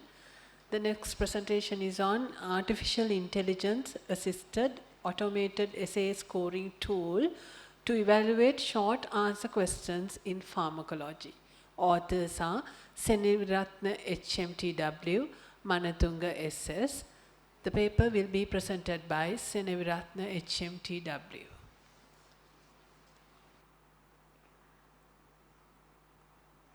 So good afternoon. So our study is artificial intelligence assisted automated essay scoring tool to evaluate short answer questions in pharmacology. So as we all know, the pharmacology core knowledge is essential for undergraduates on which they build up their medication safety practices as well. So when you teach pharmacology, how are we going to assess? One of the main ways of assessing pharmacology teaching is structured essay questions. So the skill of answering pharmacology short answer questions in undergraduates therefore need to be optimized. So how are we going to optimize this need? One thing that they need to practice more and more answering, as well as if they can be given a detailed feedback, then they can strengthen their answering skills. But the task is becoming practically difficult because we have increasing number of students as well as thinning out of staff. So how are we going to face this problem? Then this, with the advent of artificial intelligence, we thought of using AI system to develop an automated essay scoring tool aligned to instructor provided rubrics. So the method, we used GPT-4 large language model, and during the alignment stage, we got the model responses and rubrics from the pharmacology course, and they were provided to the large language model. And then the model extracted the relevant excerpts and aligned scores based on the rubric criteria and provide the total marks for the answer together with feedback, measuring strengths and weaknesses. So this is the kind of interface we developed, and student can submit the answer go to the answer. They can copy and paste the answer and go to the answer. They will get the result here. And you can see in the result the marks given as well as why they were given the marks and why they were not given the marks and what are the strengths and what are the weaknesses are also mentioned. So unlike the traditional approaches for essay teaching methods, this method, because of the use of rubrics, we can incorporate more and more answers whenever we want and add and go and do practicing. So, so how to see the accuracy? So we assess the answers given by the students with the independent two human expert evaluators as well. And the correlation of the marks given by the artificial intelligence tool with the two examiners' marks were assessed using correlation coefficient and intra-class correlation assessments. And this is the result we got. We got 30 student answers evaluated, and you can see the chart X and Y axis nearly 45 degrees with very good correlation. So Pearson correlation as well as intra-class correlation was highly significant with a p-value of less than 0.001. So our tool was quite successful in accurate and as well as accurate in detecting and answering student questions. So in conclusion, the artificial intelligence assisted essay answering tool shows promise for transparent, flexible, automated essay queue marking and demonstrate excellent reliability when properly aligned using clear rubrics. So we see this application, the promising application which we can use for more and more students to get their SAQ answering skills strengthened. Thank you. Thank you. Now the paper is open for discussion.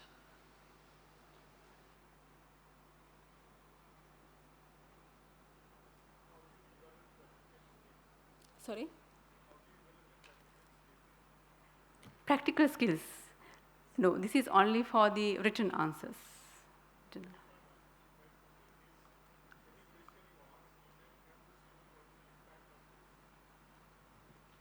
You have to evaluate the impact so that they'll remember that in terms of a concept. So by putting this question, because you know that if I give you an example, like you use ChatGPT, so just put a question of yes. treatment for pain abdomen, you will get the list of medicine which is NSAID, analgesic.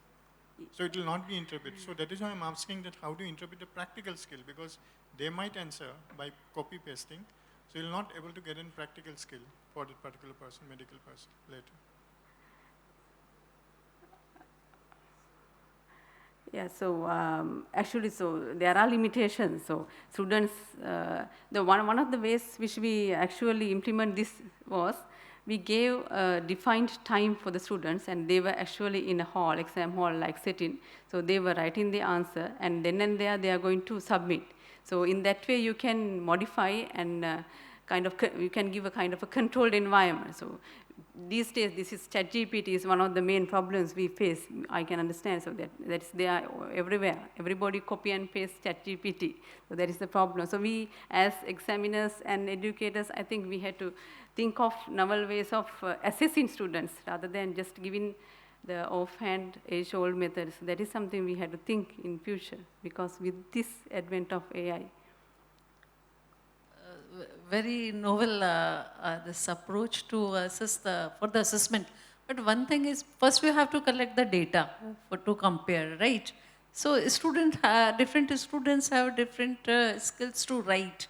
So how will you compare with that short answer questions? I'm sorry, I didn't get your question. Because you compare the answers given, you have taken in the AI and the given by the... No. We asked the student to write an answer for the question given by us. Yeah. So student gave the answer. So student submitted the answer, okay, and that answer was evaluated using the artificial intelligence tool.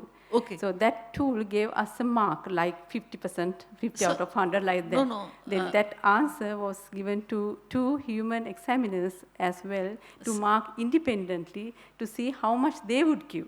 And then we compare all these 3 to see whether it is accurate, the reliability. Okay, thank you.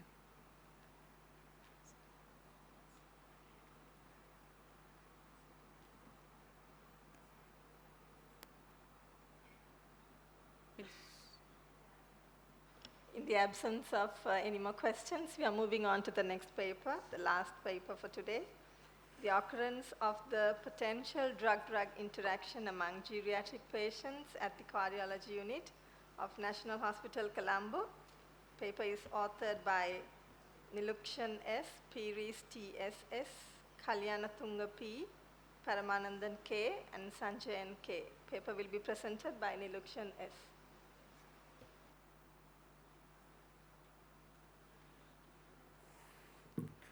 So, good afternoon, everybody. Our topic is the occurrence of the potential drug-drug interactions among the geriatric patients at the cardiology unit of National Hospital, Colombo. So, imagine the bustling cardiology unit in each and every hospital, where each day, every physicians manage to manage of health of our geriatric patients to enhance their outcomes. Among these patients, polypharmacy is a common practice, essential to treat the myriad of conditions they face. Also, when it considers statistics, potential drug-drug interactions among the most common cause in top 10 causes in the world.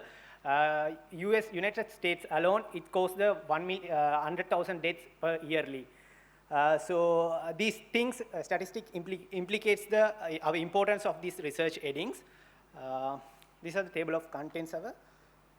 When it comes to the objectives, we have the three objectives. First objective is evaluate the association of age, sex, and number of drugs in the prescription with the presence of potential drug-drug interactions, and evaluate the mild, moderate, and severe potential drug-drug interactions. Also, identify the common classes of drugs that have associated with the potential drug-drug interactions. In the methodology part, we use this retrospective cross-sectional study. In the study setting, we choose the cardiology unit of National Hospital, as this is the final referral center in a country and consisting of 3,000 beds.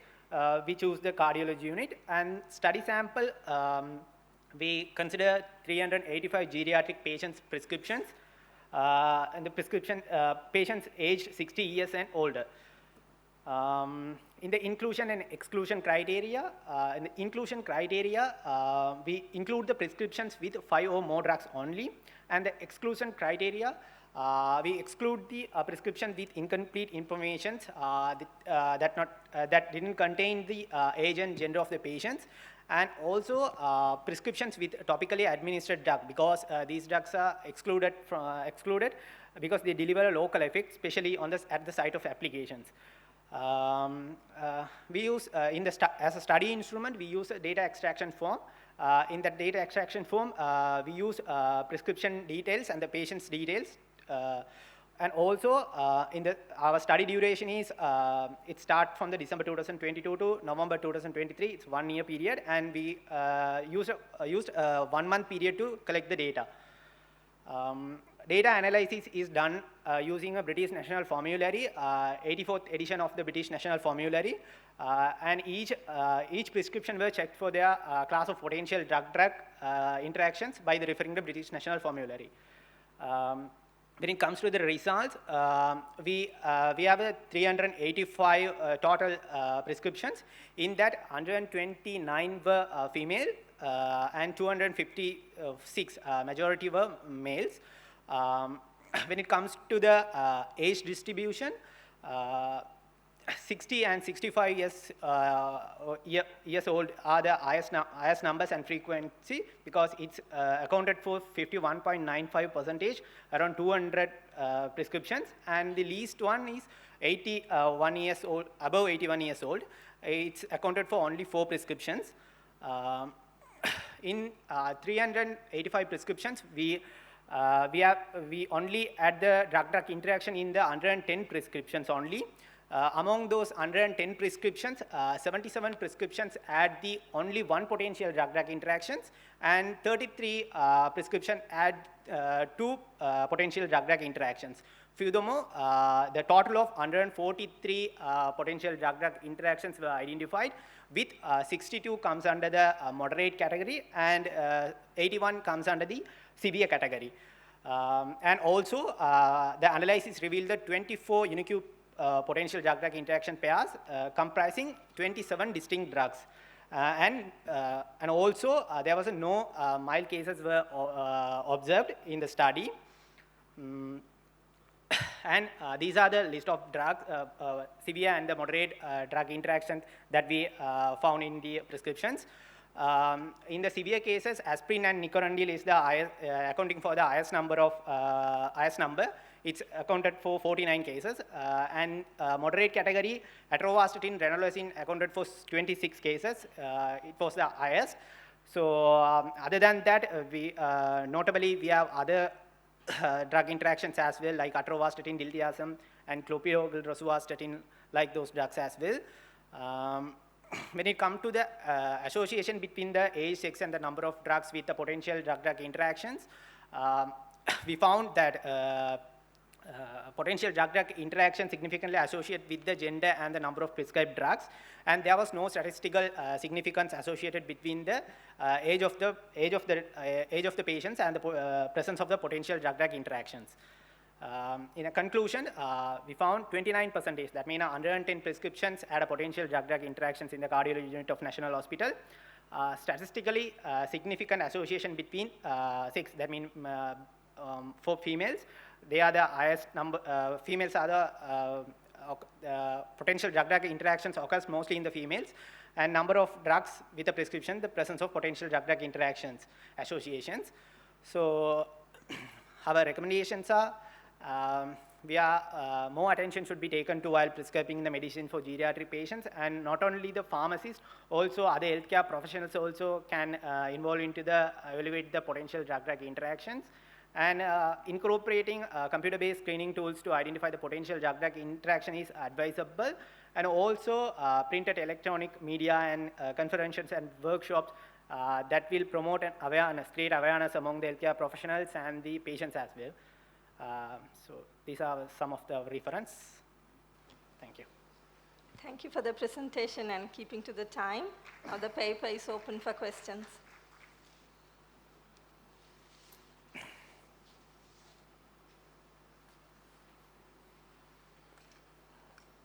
Thank you for your presentation.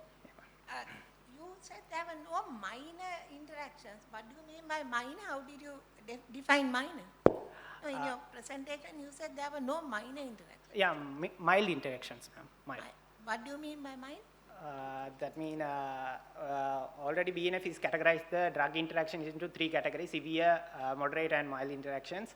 So that's how that mild interactions mean that not that much of severe interactions considering.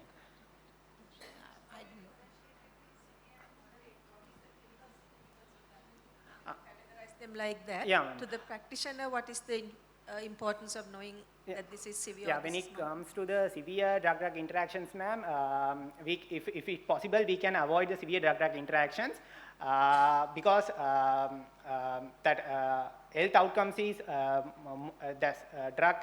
We can cause more side effects than the health outcomes of the severe drug-drug interactions, ma'am. In the moderate interactions, we can use those drugs, but we can, that means continuously want to monitor those drugs, ma'am. And mild interactions, that means there's not that much of severe in that case, ma'am. See, one thing is that, you know the drug-drug interaction, there could be potential drug-drug interaction, drug-food interaction. You need to highlight, is this drug interaction is clinically significant? That you need to highlight. Okay, sir. Mild could be for me, for you could be severe. Okay. Okay? So just put it a point is whether it is clinically significant. Okay. Thank you. Thank you.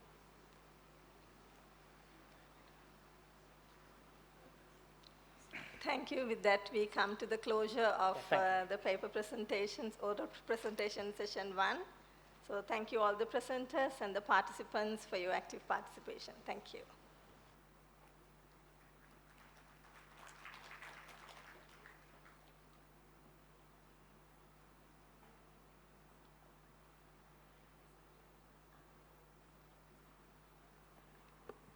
Thank you to our presenters for a great session on medication safety. Your research advancements are invaluable for enhancing our practices.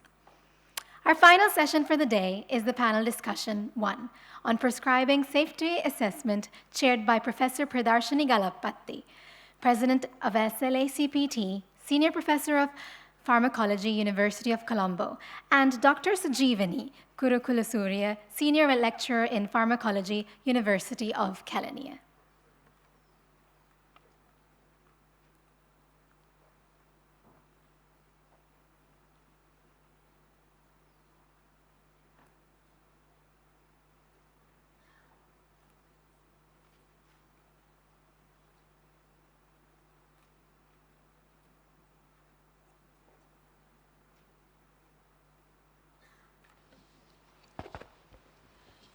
good afternoon. Welcome to the last session of this afternoon. So this is a panel discussion on prescribing safety assessment. And I would like to actually invite the speakers. We have 4 speakers and 3 are here on site, and 1 speaker will be joining from Australia. We will have a recorded presentation.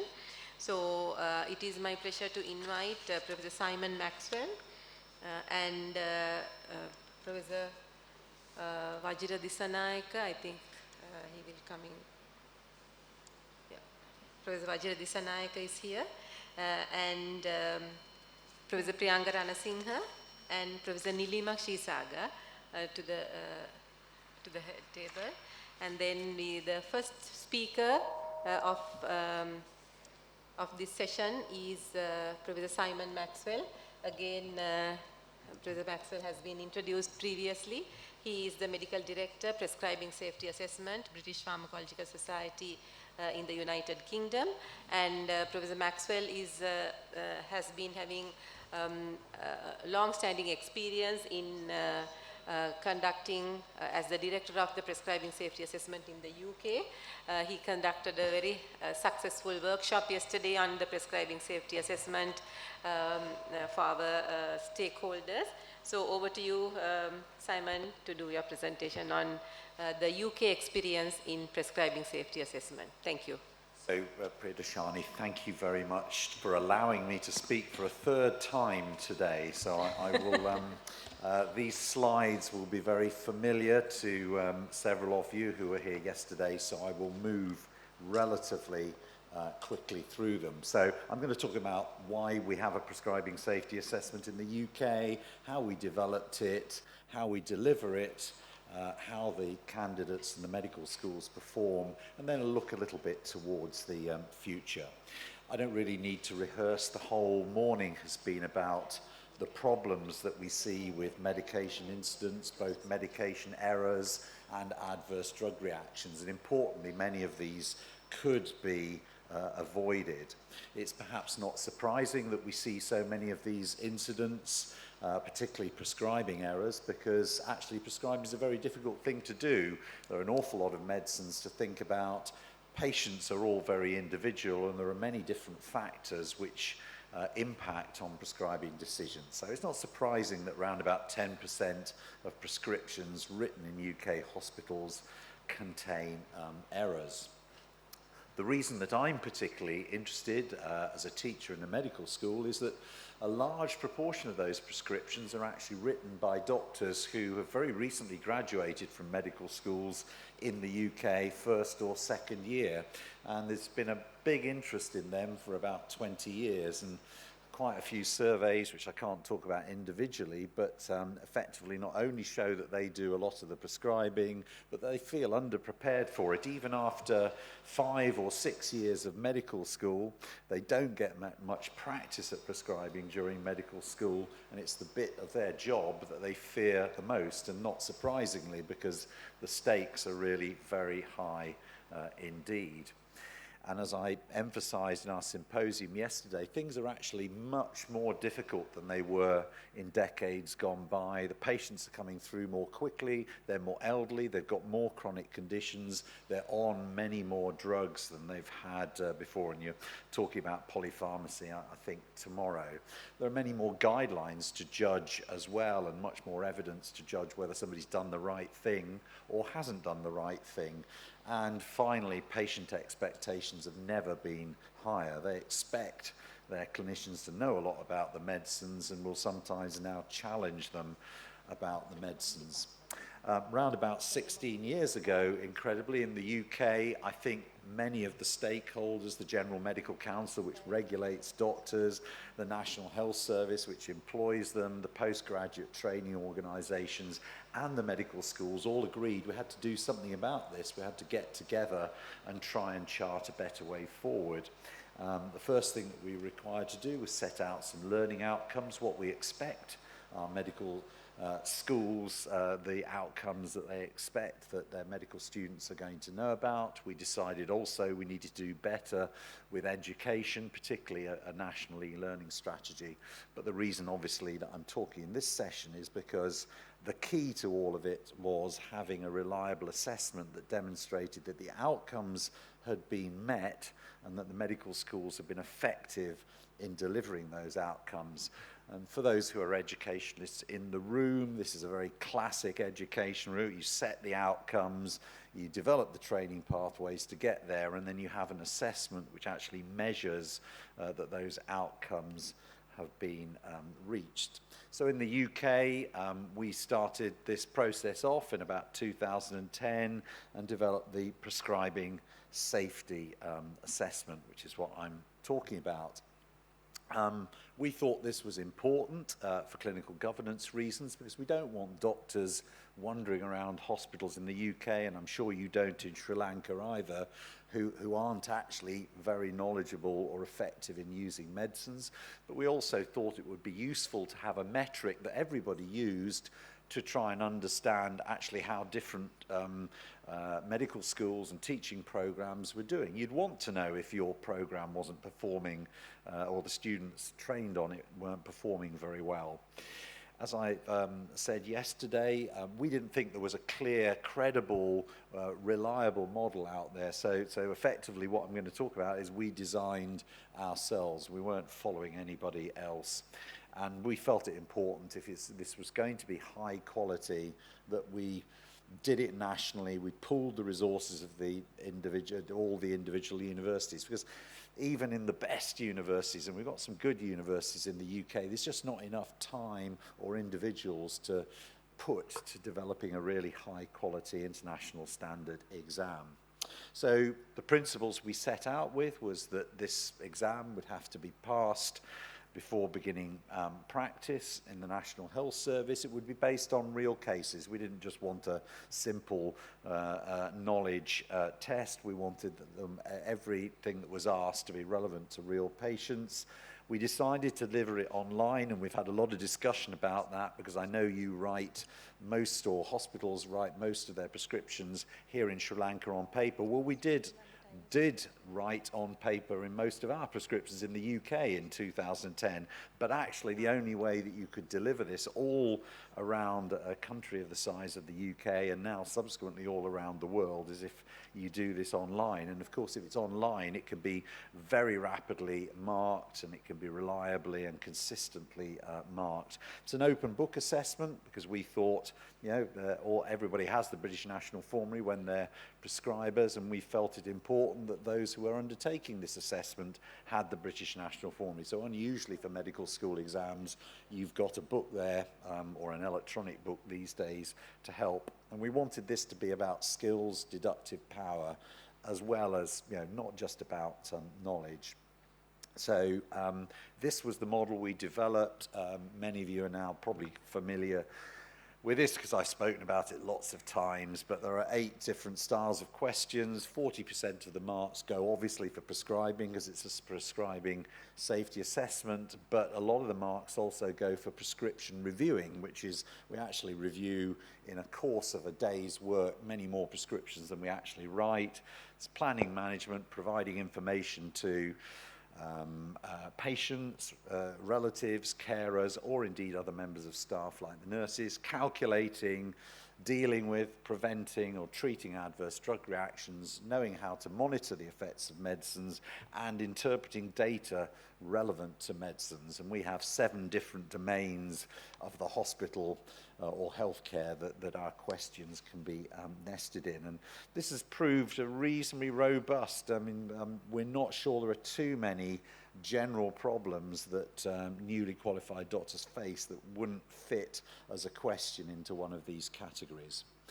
I think a critical part of what we do is we built from the ground up a system to deliver this assessment, and Peter Wright, my colleague at the back, is in charge of developing the system that we use. This is where we author, edit, quality assure, and item bank all the questions, and also set the papers. And I think it's really a super system, and it can deliver other things beyond prescribing exams if one wants to. We've got a question bank now of around 4,000 or so items that our item authors have submitted and are available for assessments. And this is our quality assurance process. So we've trained over 100 authors, but there are probably at any one time about 60 continuing to work with us. They're either senior or junior doctors or pharmacists. We've had a massive interest from this whole process with pharmacists because, of course, in our country, it's the pharmacists who have to go around the hospital wards trying to clear up a lot or spot a lot of the errors. And not surprisingly, they're interested. And we have various version control in the development of items, which eventually then are put into PSA assessment events, or and more of them are put into practice events where there's candidates can actually use them as part of a practice exercise so that they are able to practice prescribing in the safety of their own homes if they want, and actually get some feedback. So I think it's a very important part of what we do. So there are now about 8,000 UK medical students graduating each year, so we deliver the assessment to those individuals.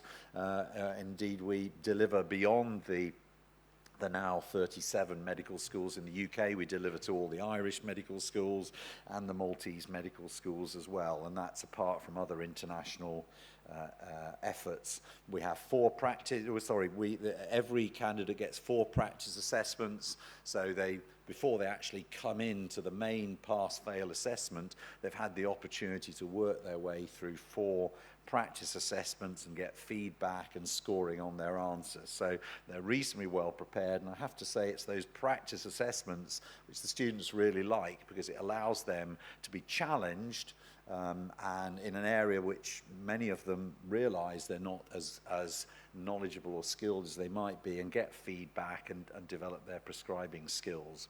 So we have many more than 200 events each year because, of course, medical schools can't have everybody in one place, so there are many events scattered across those 4 days in different parts of the country. Because it's electronic, it can be marked very rapidly, so the turnaround of results is very quick. And of course, it's important, if this is a high-stakes assessment, that there is a resit loop. We also deliver this assessment to all overseas doctors who come to work in our foundation program. About 10% or 15% of the doctors in our foundation program are actually overseas graduates, no doubt some of them from Sri Lanka. So this is what things look like for the candidates. They go from question to question. There's a prescribing question. You can see you can have pictures if they're relevant. Everything revolves around a case presentation, examination, investigations, and then a question, in this case a request to prescribe a medicine. It's an electronic or a type of electronic prescribing system with predictive texting. We've got about 7,000 drug order sentences in that bank. So they type away, get the thing that they want to prescribe, and then they submit their answer. And similarly, the dose is a drop down as well. Here is a prescription review question. So patient comes in, various problems, abnormal investigations. They're already on a list of medicines, and you ask 2 questions about that list of medicines. British National Formulary drops down and can be accessed. There's a calculator, and there's also an examination dashboard, like many similar systems, that allows everybody to know where they are and what questions they've answered and jump between them if they want. For those who are sort of interested in how well UK graduates do and whether in fact they feel brave enough to come to the UK lest they actually have to access our health services, actually 95% this is 2 years ago now in PSA 2022, passed the assessment. Cronbach's alpha is a measure of the reliability of the assessment, the likelihood that if you took another similar assessment, whether you'd get the same result. And that's a fairly high international standard measurement of reliability. This is an issue of feedback, though. We feedback scores both on the practice papers, but the main assessment to the students in their individual profile page, which looks like that. But the most powerful part of this, and I hope something that my colleagues here in Sri Lanka, as they start to work with us, is actually the feedback. The fact that you have formative, it can be delivered in a formative mode, so people are able to write prescriptions or answer prescription review or other kinds of questions. They press submit, they get a score for that, but they're importantly told if they don't get it absolutely right, why they didn't get it absolutely right. So that's feedback on the candidate's prescribing. The medical schools, of course, get feedback. They know how their cohorts perform in relation to each other, and I'll leave you with the hope that Edinburgh is a medical school towards the left on that graph, but I'm not actually going to tell you exactly where it is. We also expect all of our candidates to feedback on a standard set of questions, and that's really helped us to develop the assessment. So trying to come to a close, what have we achieved? Well, we've, I think, created a sort of novel assessment, but importantly a new online assessment system that we built entirely to deliver prescribing assessments that can also deliver these questions as a formative practice mode. So we see this as an interactive learning tool based on high quality, realistic cases. And we hope that's delivering better training experiences. So anybody who's sort of really interested can go and look. We published the most up-to-date paper we published. It's open access in the British Journal of Clinical Pharmacology. I think this has been a good idea, and a lot of other people are interested. Some of our specialist societies are interested in setting their own assessments for more senior doctors, setting it at a higher level. Pharmacists are now very interested. In the UK, pharmacists are going to have the right to prescribe after they graduate through their foundation program. So pharmacy schools know that it's, just as medical schools have known for some time, it's difficult training people and getting them up to speed to prescribe, so we're doing a lot with them. We've got a number of international collaborations on the way, and I'm delighted now Sri Lanka is part of that, and we've also got a Japanese project which is underway. Haven't got time to talk about the linked e-learning program. If you were to ask me why, and of course I'm being immodest if I say this has been a success, but I think it has been a success. It's still going, and it seems to be growing. And I think the key elements are that we do have a robust exam structure and blueprint that we've largely stuck with, and people understand and seemingly feel it is actually relevant to the actual domain that we're trying to train people for. I think the fact that our assessment has a bespoke prescribing exam delivery system that has been built in parallel to deliver it has been a strength. I think being obsessive about standardizing very simple things in the way that the text is laid out, I think is important, and we have a style manual or an item writing manual that everybody is trained up to use. We've got a great lead editor dedicated to being very pernickety about making sure the style is followed. We train all of our authors, they're committed, they enjoy being part of the process, and many of them have been with the process as long as I have and stayed with it, because those who are clinical, even some of them are not clinical pharmacologists, but they believe in it, and they believe that this is important. I think we've got a strong peer review process for all our questions, which have been seen by a lot of pairs of eyes before they ever get in front of students. And I think we've got buy-in from relevant stakeholders, including the students. And I was asked earlier on, whether you're going to get objections here from the students or the junior doctors as we try to do. I don't think so. I think they'll recognise this is very valuable in an area which is very difficult to learn. So I'm not going to read out the summary because plenty of other people are going to be talking, and amongst friendly clinical pharmacologists here, hopefully everybody is signed up and understands this. Clearly there was a lot of work went into this, and there are many more people than I could possibly fit on that slide who should be acknowledged, and there are a whole set of sort of other places you can go to, and papers and videos that you can go to learn more if you'd like to. Thank you very much. Thank you, Professor Simon Maxwell, for that very informative talk. We never get enough of your slides, so thank you. There's a slight change in the program. Now we will listen to Professor Priyanka Ranasinghe, who is a professor in pharmacology attached to the Department of Pharmacology, Faculty of Medicine, University of Colombo. He is the first board-certified specialist in clinical pharmacology and therapeutics. His research interests are clinical pharmacology, hypertension, and pharmacogenomics. He has published over 150 papers in peer-reviewed index journals with over 22,000 citations to date. He has received over 30 awards for research. So let's listen to him. Thank you very much, Sujivani. Very good afternoon to you. So I'm going to talk about addressing the challenges in implementation of the prescribing safety assessment in Sri Lanka. Of course, I know we had a very good pre-Congress workshop yesterday at which I spoke about these challenges. Unfortunately, some of you were already there, but during the last 24 hours, nothing has changed. The challenges remain the same. So it will be the same thing that I'm saying, but most of you were not there, so it will be something new.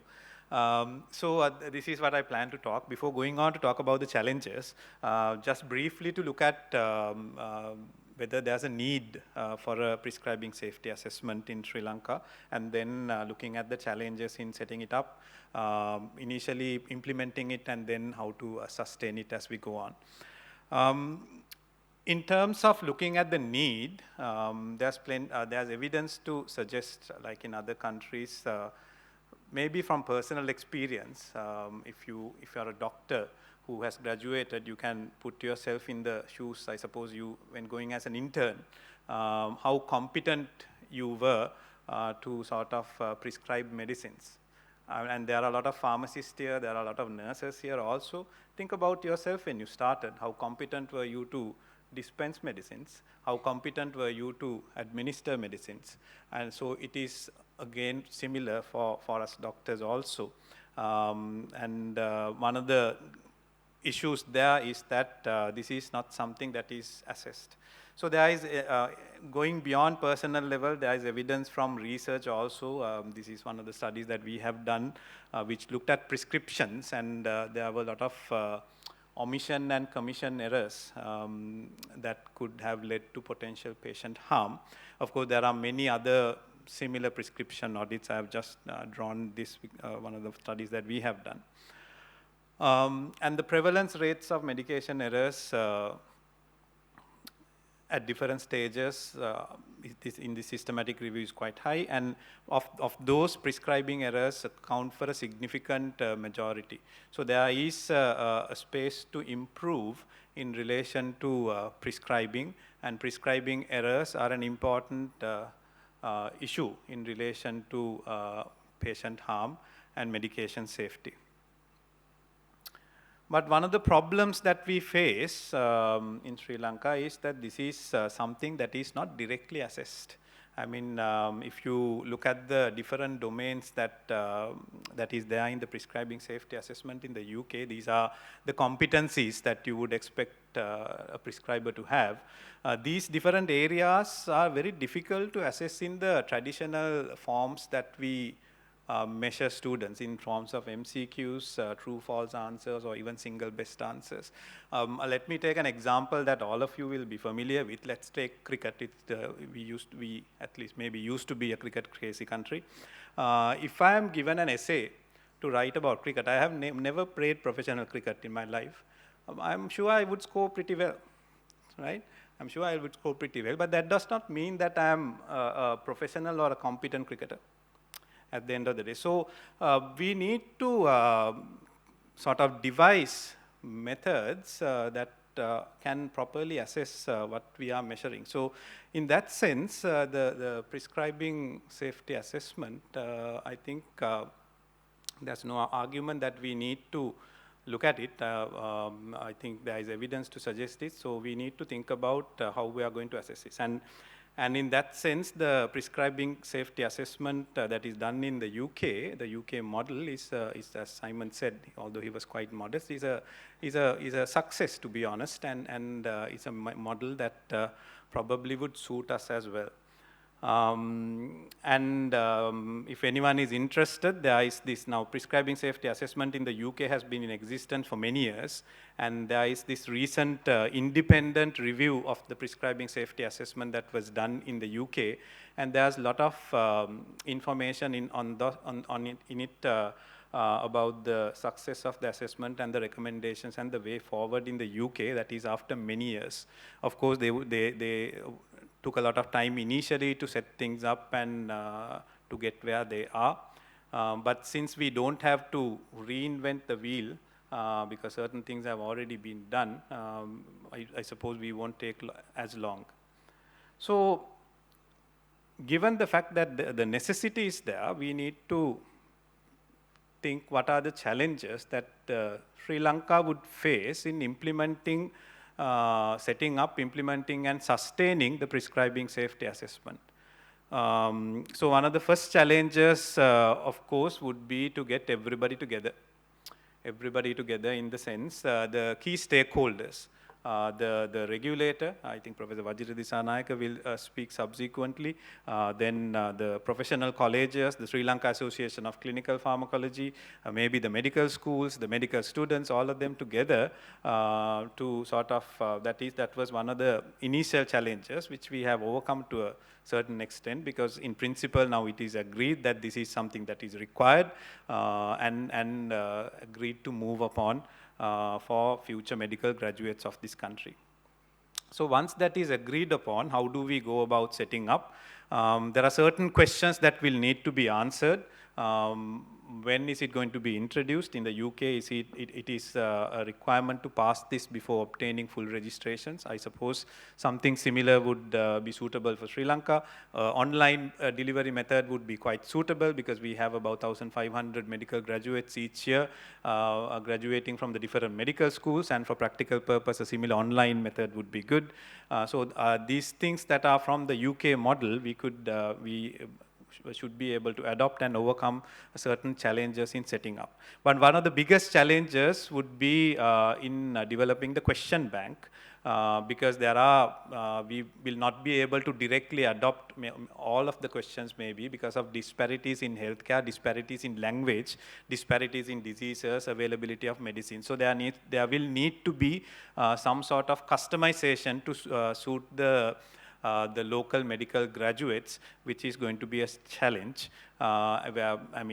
Simon was saying that the question bank has over 4,000 questions, so you need people to either develop questions from scratch or look at these questions. You need to revamp the questions as time goes on. Our medical graduates and all our graduates, they do remember questions, and no sooner there will be question books published with all these, so we will need to keep the questions updated, so that is going to be a challenge. Then these other operational challenges about the timings of the exams, how do you standardize, what sort of model is required, and one of the major challenges in implementation would be the resources. How do we deliver this exam to 1,500 odd medical graduates online? The resources in terms of computers, laboratory facilities, internet connectivity, security, those are things that would need to be answered as we go along. But then comes the issue of sustaining this. It's not about implementation, as Simon highlighted. We need to sustain. We will probably need a governance structure similar to what is there in the UK, adopted according to local requirements, a team to lead, a team to implement, a team for quality assurance, a team to sort of develop the questions, edit them. I mean, at the end of the day, us being clinical pharmacologists and being quite enthusiastic about it, we would be able to initiate it. But then, as time goes by, you need a team and established a good method to sustain this in terms of keeping the quality of the exams as we go forward. So these are the things that we would need to carefully consider where all the stakeholders will need to come together. Quality assurance, it would be another challenge, and it is important that we provide feedback to the people who are doing the exam. So these are things that will be a challenge, not only during setting up, but also subsequently to ensure that this is something that we are able to sustain in the longer run. So I think we are in the right direction. Some of these challenges, one of the key to address some of these challenges is collaborating, and there's a wealth of knowledge coming from the prescribing safety assessment in the UK from Simon, Peter and the team there about how to overcome these challenges. So that is one of the initial steps that we have taken in moving forward. So in conclusion, ladies and gentlemen, I think there's a need for a prescribing safety assessment in this country in order to reduce medication errors related to prescribing and improve patient safety. There are certain challenges in setting up, implementation and sustaining, but I'm sure we will be able to overcome these as we go along. Thank you very much.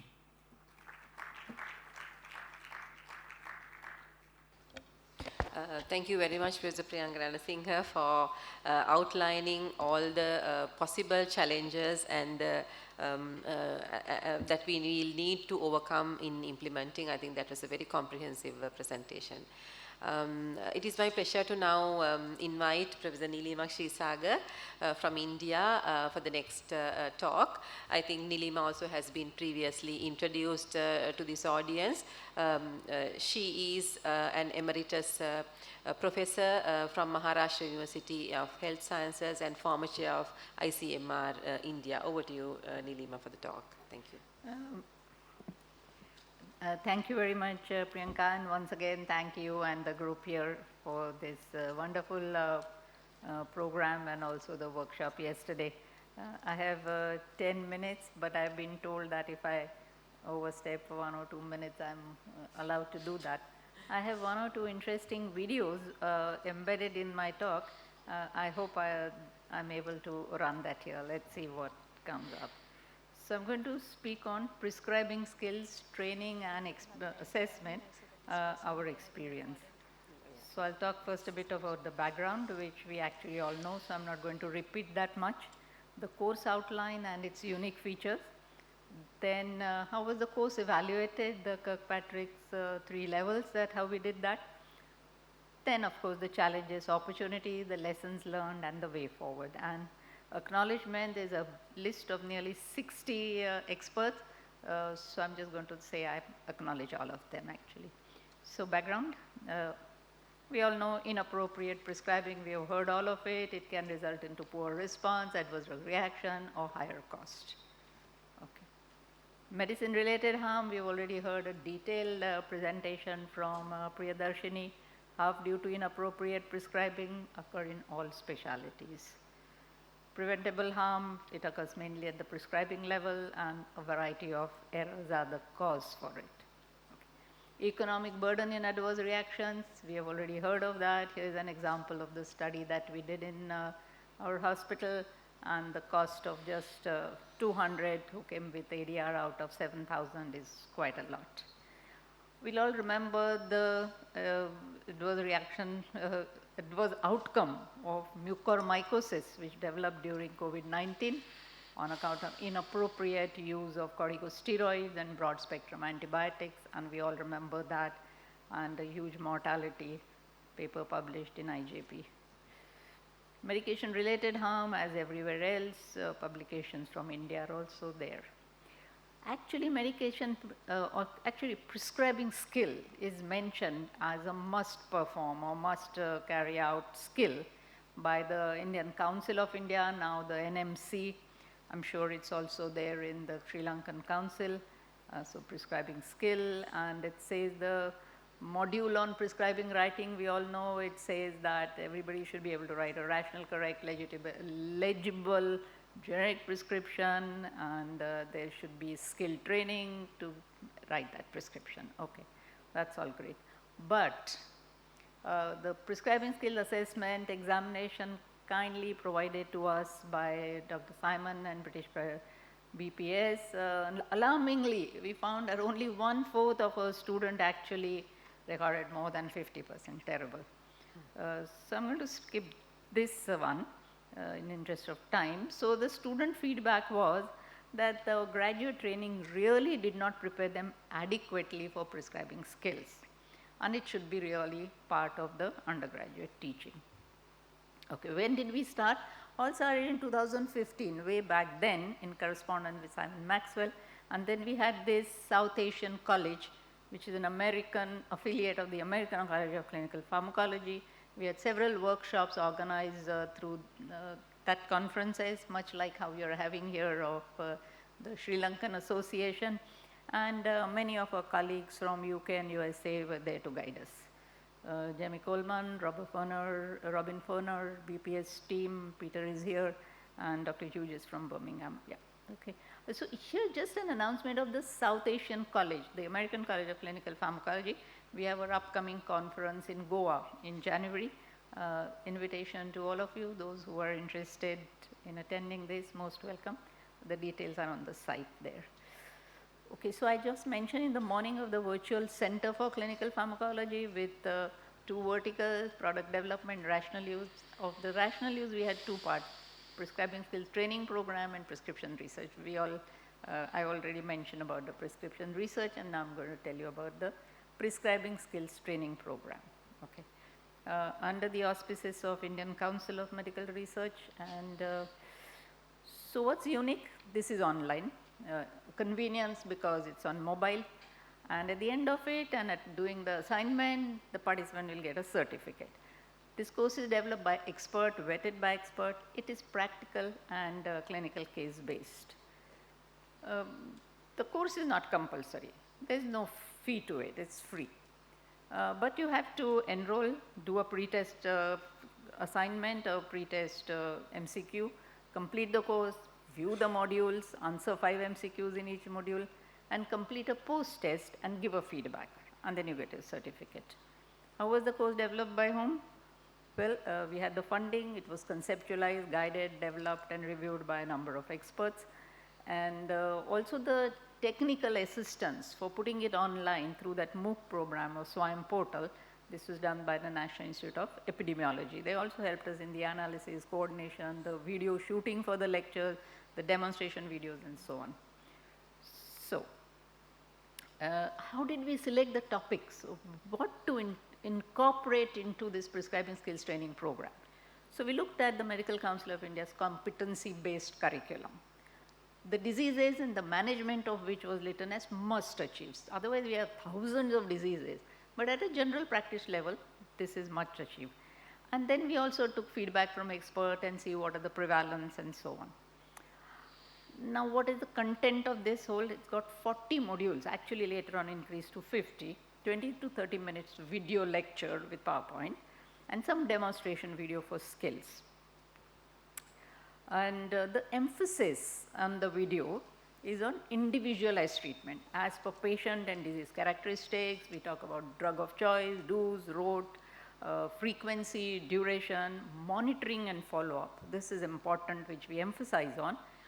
When do you refer to a higher center? There are some standard treatment guidelines, the do's and don'ts, and the take-home message. This is what is there in every lecture video. Okay, and we talk about primary, secondary, tertiary care setting, how the referral should be, etc. Then we have the Drugs and Cosmetic Act, which is referred to. Then we have the national programs on which there is content in that. And then we also talk about the health insurance schemes in India. So all that is in one module. So we have these various groups into the modules. Healthcare system principles for prescribing, how to take medication history, and kinetic, dynamic, fundamental, documentation, and communication skills. Now let's see if this one works. So here is the thing which is incorporated. Now it doesn't seem to have a voice. It's how can I get the sound here? I hope there is. Can we get the sound or no? Well, this is communication skills, so if you don't get a sound, it's.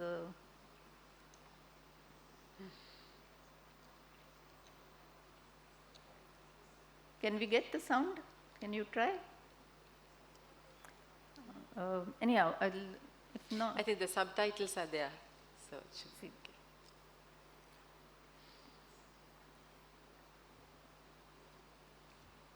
Now here the patient is asking lots of questions, but the doctor has no time, getting quite irritated with the patient asking so many questions and just kind of shooing the patient off. I am not sure whether are we getting it? He's trying it, okay. I hope you don't mind a minute or two being taken for that. Chairperson?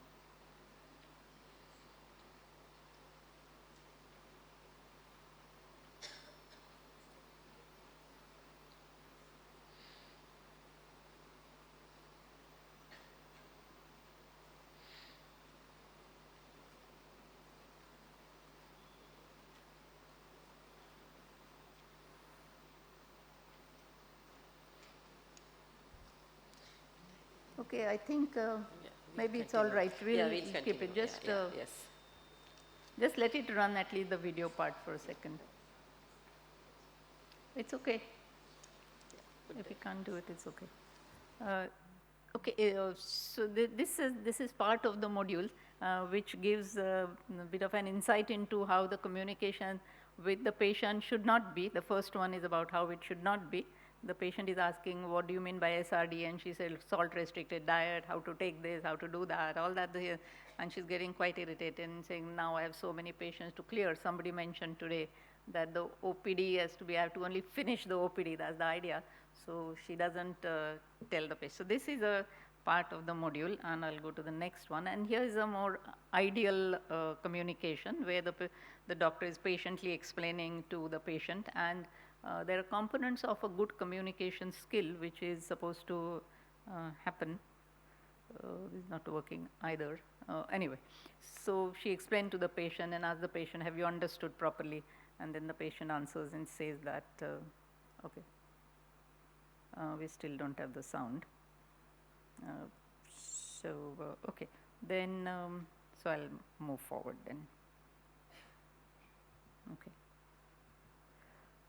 Then we have other modules which are on adverse reactions and common common emergencies and special populations, including elderly and women, then special therapeutic groups, and including respiratory diseases, and also like palliative and end-of-life care. So the diseases which are commonly seen in general practices what are covered here, and some more specialized topics which have been developed by the ICMR specialized institutions, and including like transfusion reactions and prescribing for polycystic ovarian disease and so on. These are not compulsory for the interns, and later on we added for COVID as well. So the modules are developed and edited and then reviewed, also it's an extensive thing. What is important is the assignment that we have. So one assignment is they answer 5 multiple choice questions after every module, and the second one is important, and that is at their own place of work, wherever the intern is posted, they will collect 5, but at least 1 prescription, and evaluate it and upload the prescription and the evaluation form, and then give a feedback. So here's how we collect, much the same way as we do a prescription research. And who does this course actually, for whom it is? It's for interns. That is when they have finished their graduate training. So they have learned pharmacology, they have learned clinical medicine, and have got a temporary registration for prescribing. And it's also meant for medical officers from government cares and hospital with at least a graduate training and private practitioners. So we started the course on September 17, the WHO safety date, and we have run 3 cycles. Now in interest of time, not going to go through. So the pre-test results are here, and just to tell you that we had a 2020 and 21, 22, we had registration of thousands there, but 2022 the numbers decreased because by that time everything had become like offline. 2021 was the COVID time. And so the interns, nearly some 75% of them got passing marks. And so these 30 MCQs which they answered, they also had to answer after they have gone through the module at the end of it. We divided these 30 multiple choice question into recall, where just a recall was important. And level 2 was where comprehension, understanding was important. Level 3 where the problem solving was important. And as you remember, the focus is on problem solving because we think that prescribing skills, that was something which was missing in our, so they didn't do greatly in the recall. They'd already done quite okay, and the comprehension also okay. But it is in the problem solving that they really seem to have captured good knowledge, and they did much better. And here are the examples like, pediatric, antimicrobial prescribing, cardiovascular, adverse drug reaction, and very importantly, perioperative care. That's where their pre and post results were substantially better after that. And this is post. And when we asked them, they all said it should be made mandatory. Their feedback for relevance, quality, coverage, and usefulness of assignment was all good, the maximum score being 4. And we found that the registered medical practitioners who were practicing, they all did much better than the interns, not surprisingly so. Here you can see that their pre-test result was also better, and they seem to have gained more knowledge during the attendance of the modules, and the post-test results were also good. These are the results, we'll skip them. So, so this is the 3rd cycle result, and you can see that prescribing for women and dermatology, ophthalmology, psychiatry, these were the pre to post test. They did much better in the post test. Uniformly, interestingly, they didn't find the health ecosystem or Drugs and Cosmetic Act much useful, when I thought that is something which they should know well. Well, they did well in the test results, but they didn't find it interesting or useful. But all actually felt very good with the communication skills and some of the practical ones. So these are the suggestions they gave back. They said they want more multiple choice questions, but we should give them the results quickly and provide standard treatment guideline embedded into it.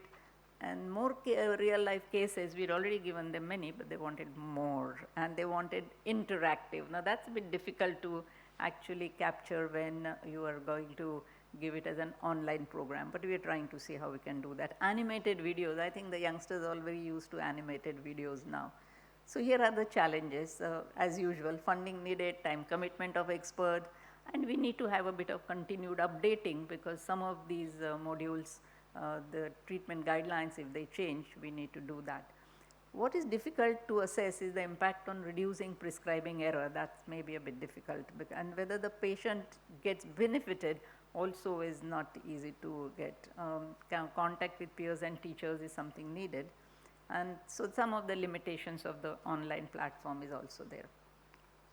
So we'll learn from the experience. We need to advertise. Either it has to be made compulsory, or we need to advertise and make it known more to students so that they can take advantage of it.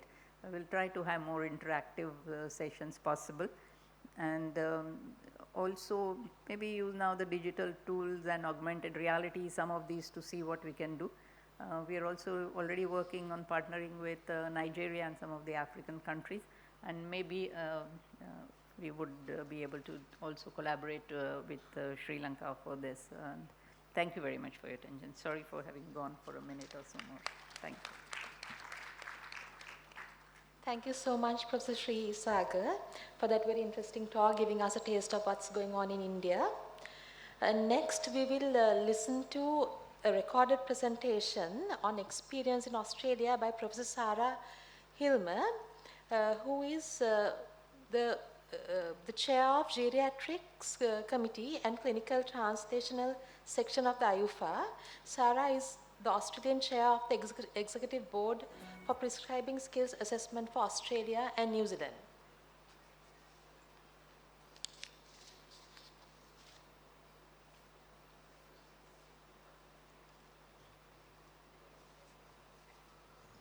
Hello, my name is Sarah Hilmer. I'm a clinical pharmacologist and a geriatrician, and I work in Australia.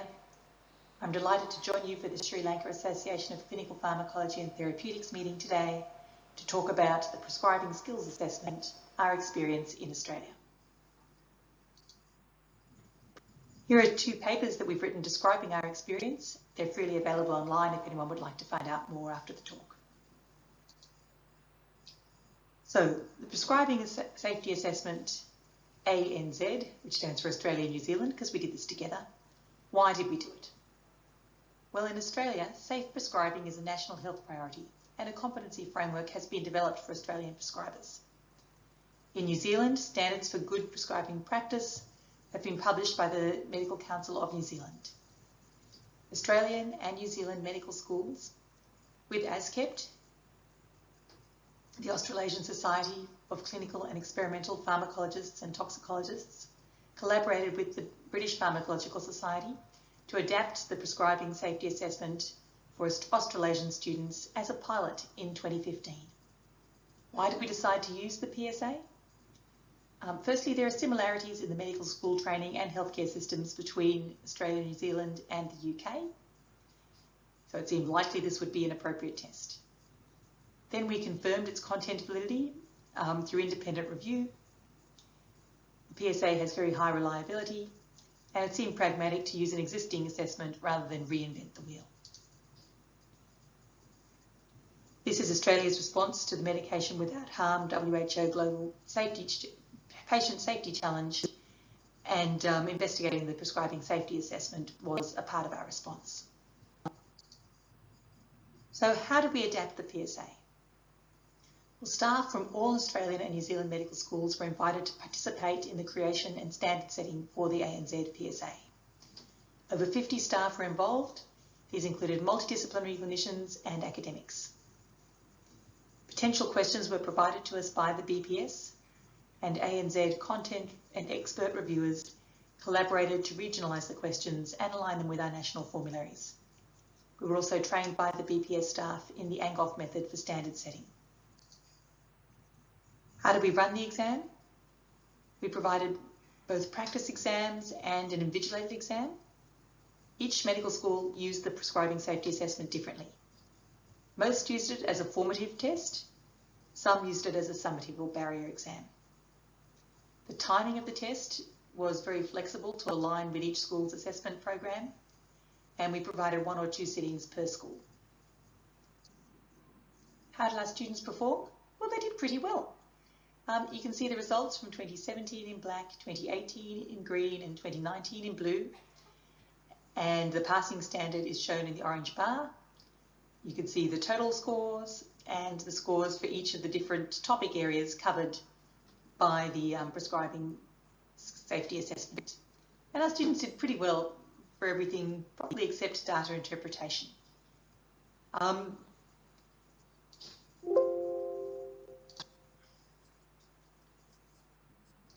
And what did our students think about the PSA ANZ? Well, generally they thought it was pretty good. They thought the test was highly appropriate. You can see orange is strongly agree and green is agree. So most of them thought it was an appropriate test. Most of them thought that the layout and presentation were easy to follow. The online interface was easy to use. The questions were clear and unambiguous. Only about half of them thought they had enough time to do the test. And that's probably part of what the test is testing, really. As an intern, you don't have infinite time to deal with prescribing decisions. And the test is tight in time, but time management and quick decision making is probably part of what students need to be competent prescribers. We looked at participation over time in the prescribing safety assessment for ANZ, and what you can see is that the number of schools shown in green And the number of students participating, shown in blue, increased quite steeply from when we first started our pilot in just one school in 2015, right up to 2021, which is shown here, and it has continued to increase.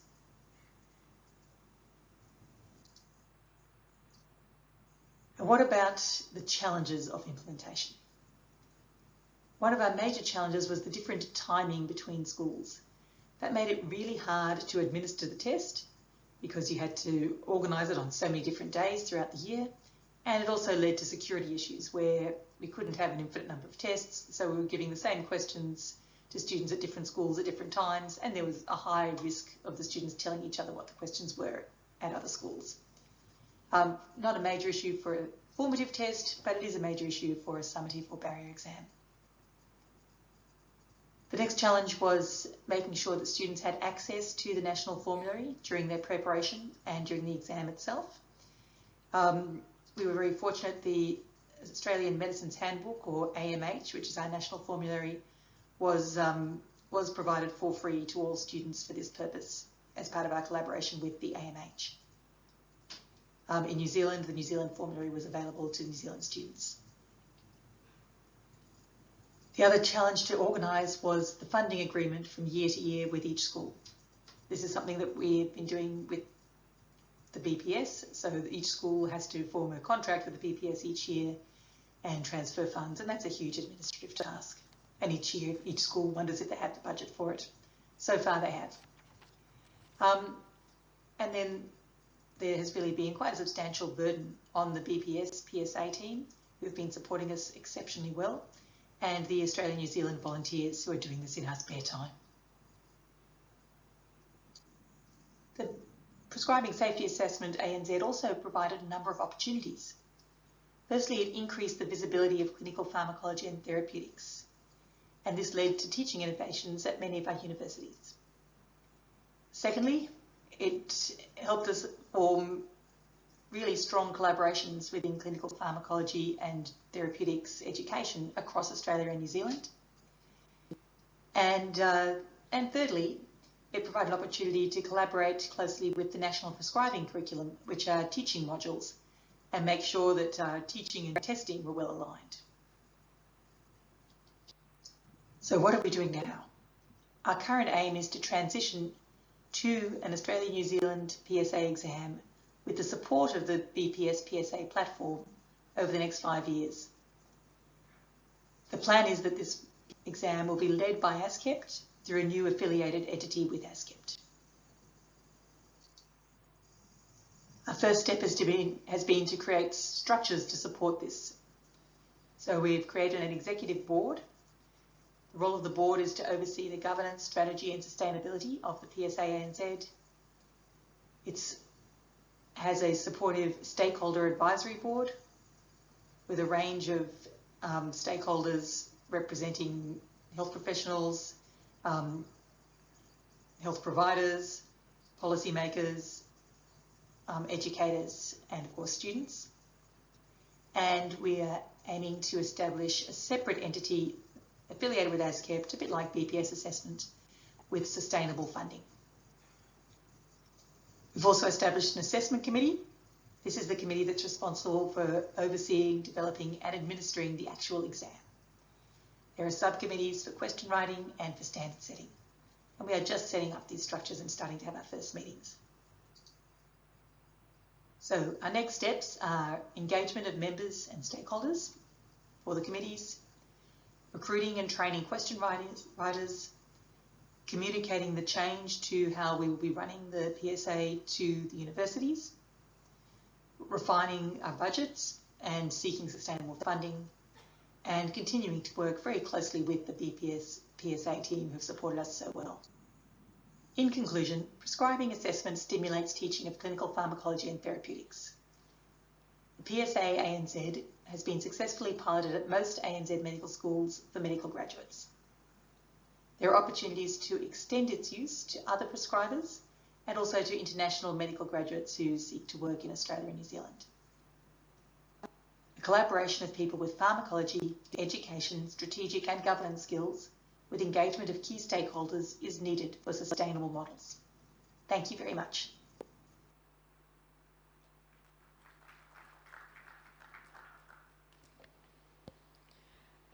I think that gave us a good overview or good idea of the Australian experience in introducing a prescribing safety assessment, and I have already given that feedback to Sarah when she sent her presentation. So the next presentation and the last one in this symposium is by Professor Vajra Disanayake, who is the President of the Sri Lanka Medical Council, and Professor Vajra Disanayake has been giving us his full support for introducing a prescribing safety assessment in Sri Lanka through the SLMC. Over to you, Vajra. Thank you very much, Priyadarshini. I don't have slides. It's not going to be a talk based on slides, but to tell you that the support of the Sri Lanka Medical Council is there for the work that you are doing. My mind goes back to my internship days when there was something special that year when I was doing the internship, because there was overlap between my batch and the junior batch for a few months. So the junior batch came in, and so as always happens, the seniors take a little back seat and relax. And the day after the juniors came in, I was on the ward round with my junior colleague, and I was horrified to see that he had prescribed dexamethasone to all the patients in the ward who had fever. So that was my first, internship experience to rational prescribing, and I, of course, got him to delete it from all the PhDs. I mean, these kind of experiences are there, and now, today, my junior colleague is a successful consultant in the UK. Then my second experience was when I was generating some of the data that was the part of the oration this morning on pharmacogenomics. And then I wrote a letter to the NMRA saying it's high time that we incorporate some of these data about the differences in the absorption, metabolism, excretion, and distribution of drugs in the Sri Lankan population informed by pharmacogenomics, which really tells us that we should be doing our own little clinical trials and mapping out the adverse reaction profile of our population and incorporating it to some form of documentation that goes to our clinicians so that they would know what to look out for. But nothing happened. I didn't even get a reply to that letter. And now, of course, in collaboration with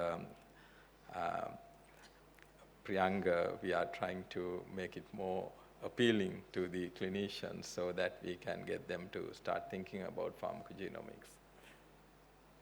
Now, the third kind of attempt was when Priyadarshini approached me saying we need to do this safety assessment with our graduates. And I thought that I cannot fail the third time. And, using all the resources at the disposal of the Sri Lanka Medical Council, we said, well, let's do it. But our head of intern, Professor Rohan Amarasinghe is here. It did take a little bit of convincing, and also for Priyadarshini to come in to several meetings and convince the rest of the members that this is something that we should do.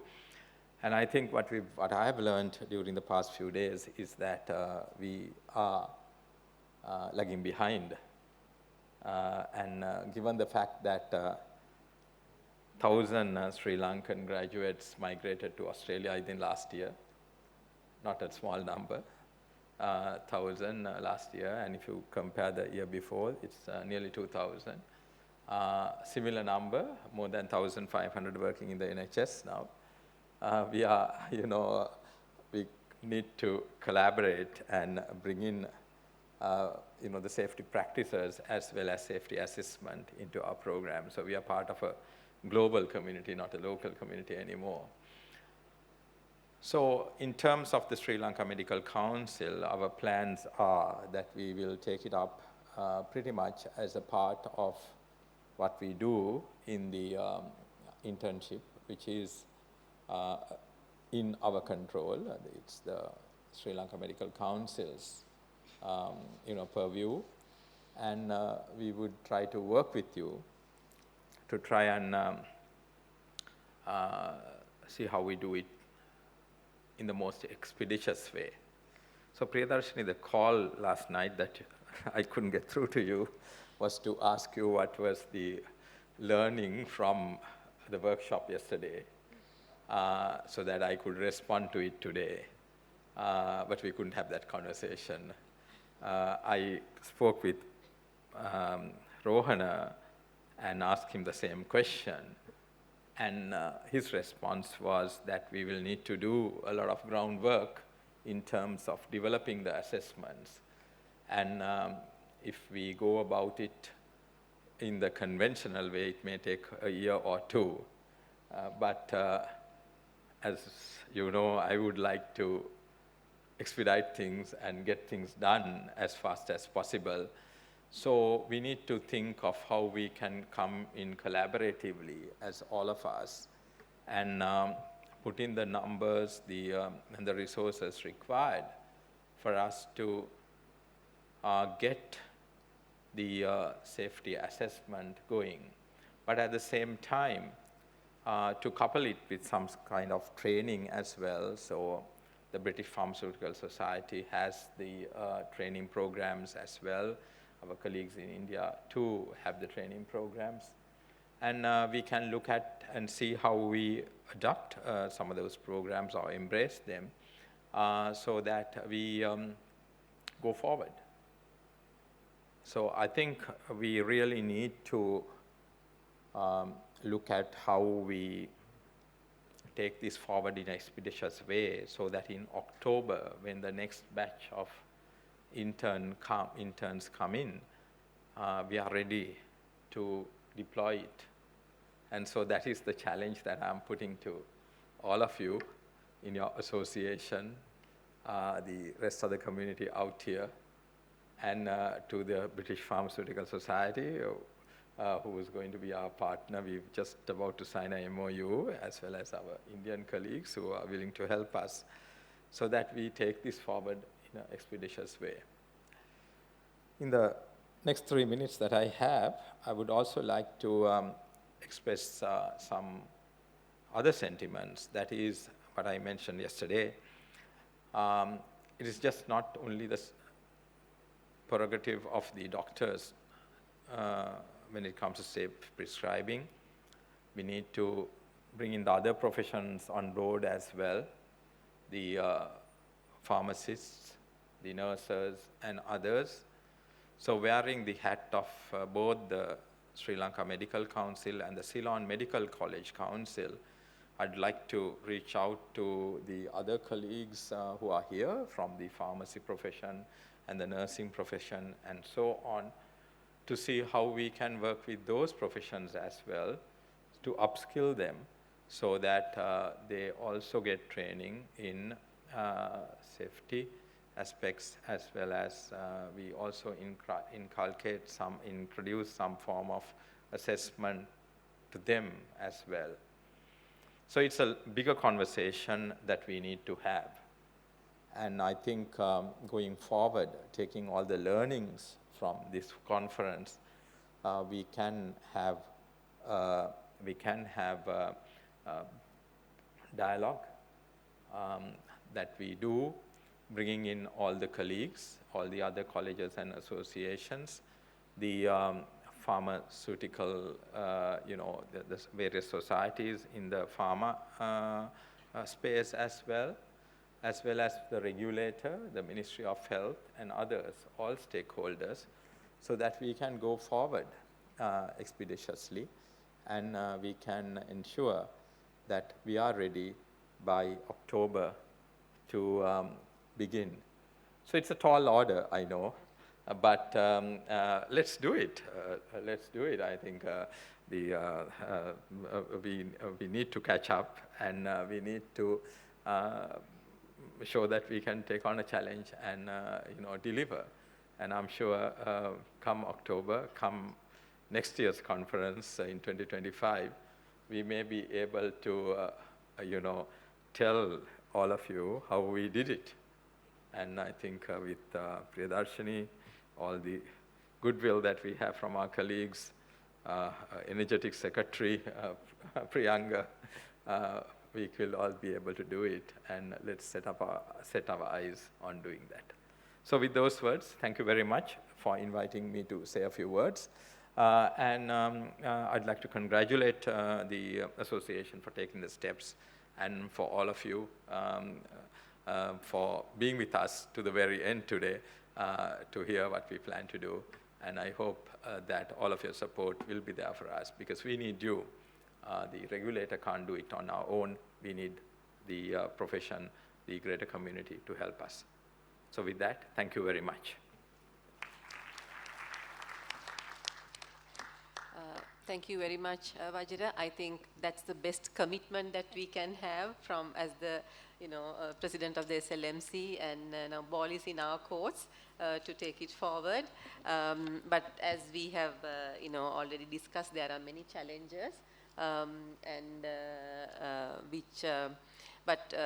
with the support of British Pharmacological Society and our colleagues, we will try our best to see how we can move forward and keep the challenge that you have given us to implement it by this October, which is a tall order, I must say. But we'll try our best, because actually we have been considering this assessment now for a long time, although it's only now that we are, as Priyanka has shown, we have taken the first big step.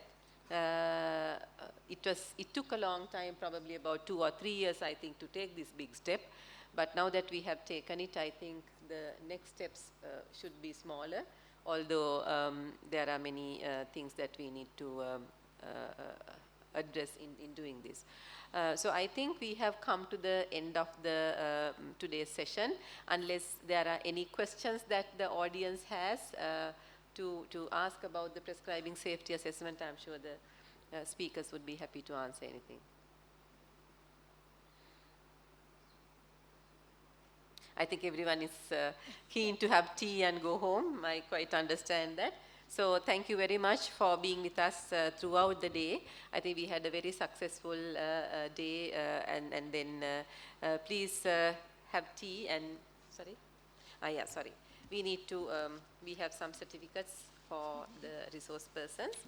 I would like to, I would request Dr. Sujivani to hand over the certificates, first to Professor Simon Maxwell.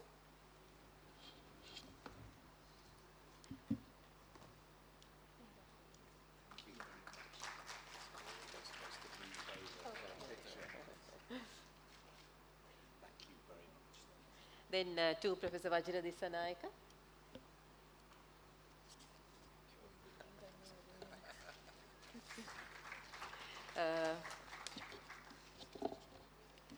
Professor Nilima Shisaga.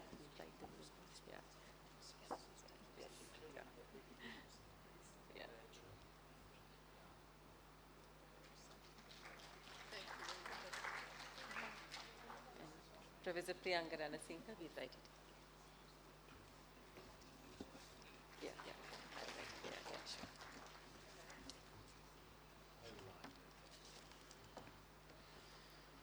Thank you for that insightful discussion. Ladies and gentlemen, this concludes our session for today. Please join us for tea. We look forward to seeing you again tomorrow for another day. Thank you. Have a nice evening.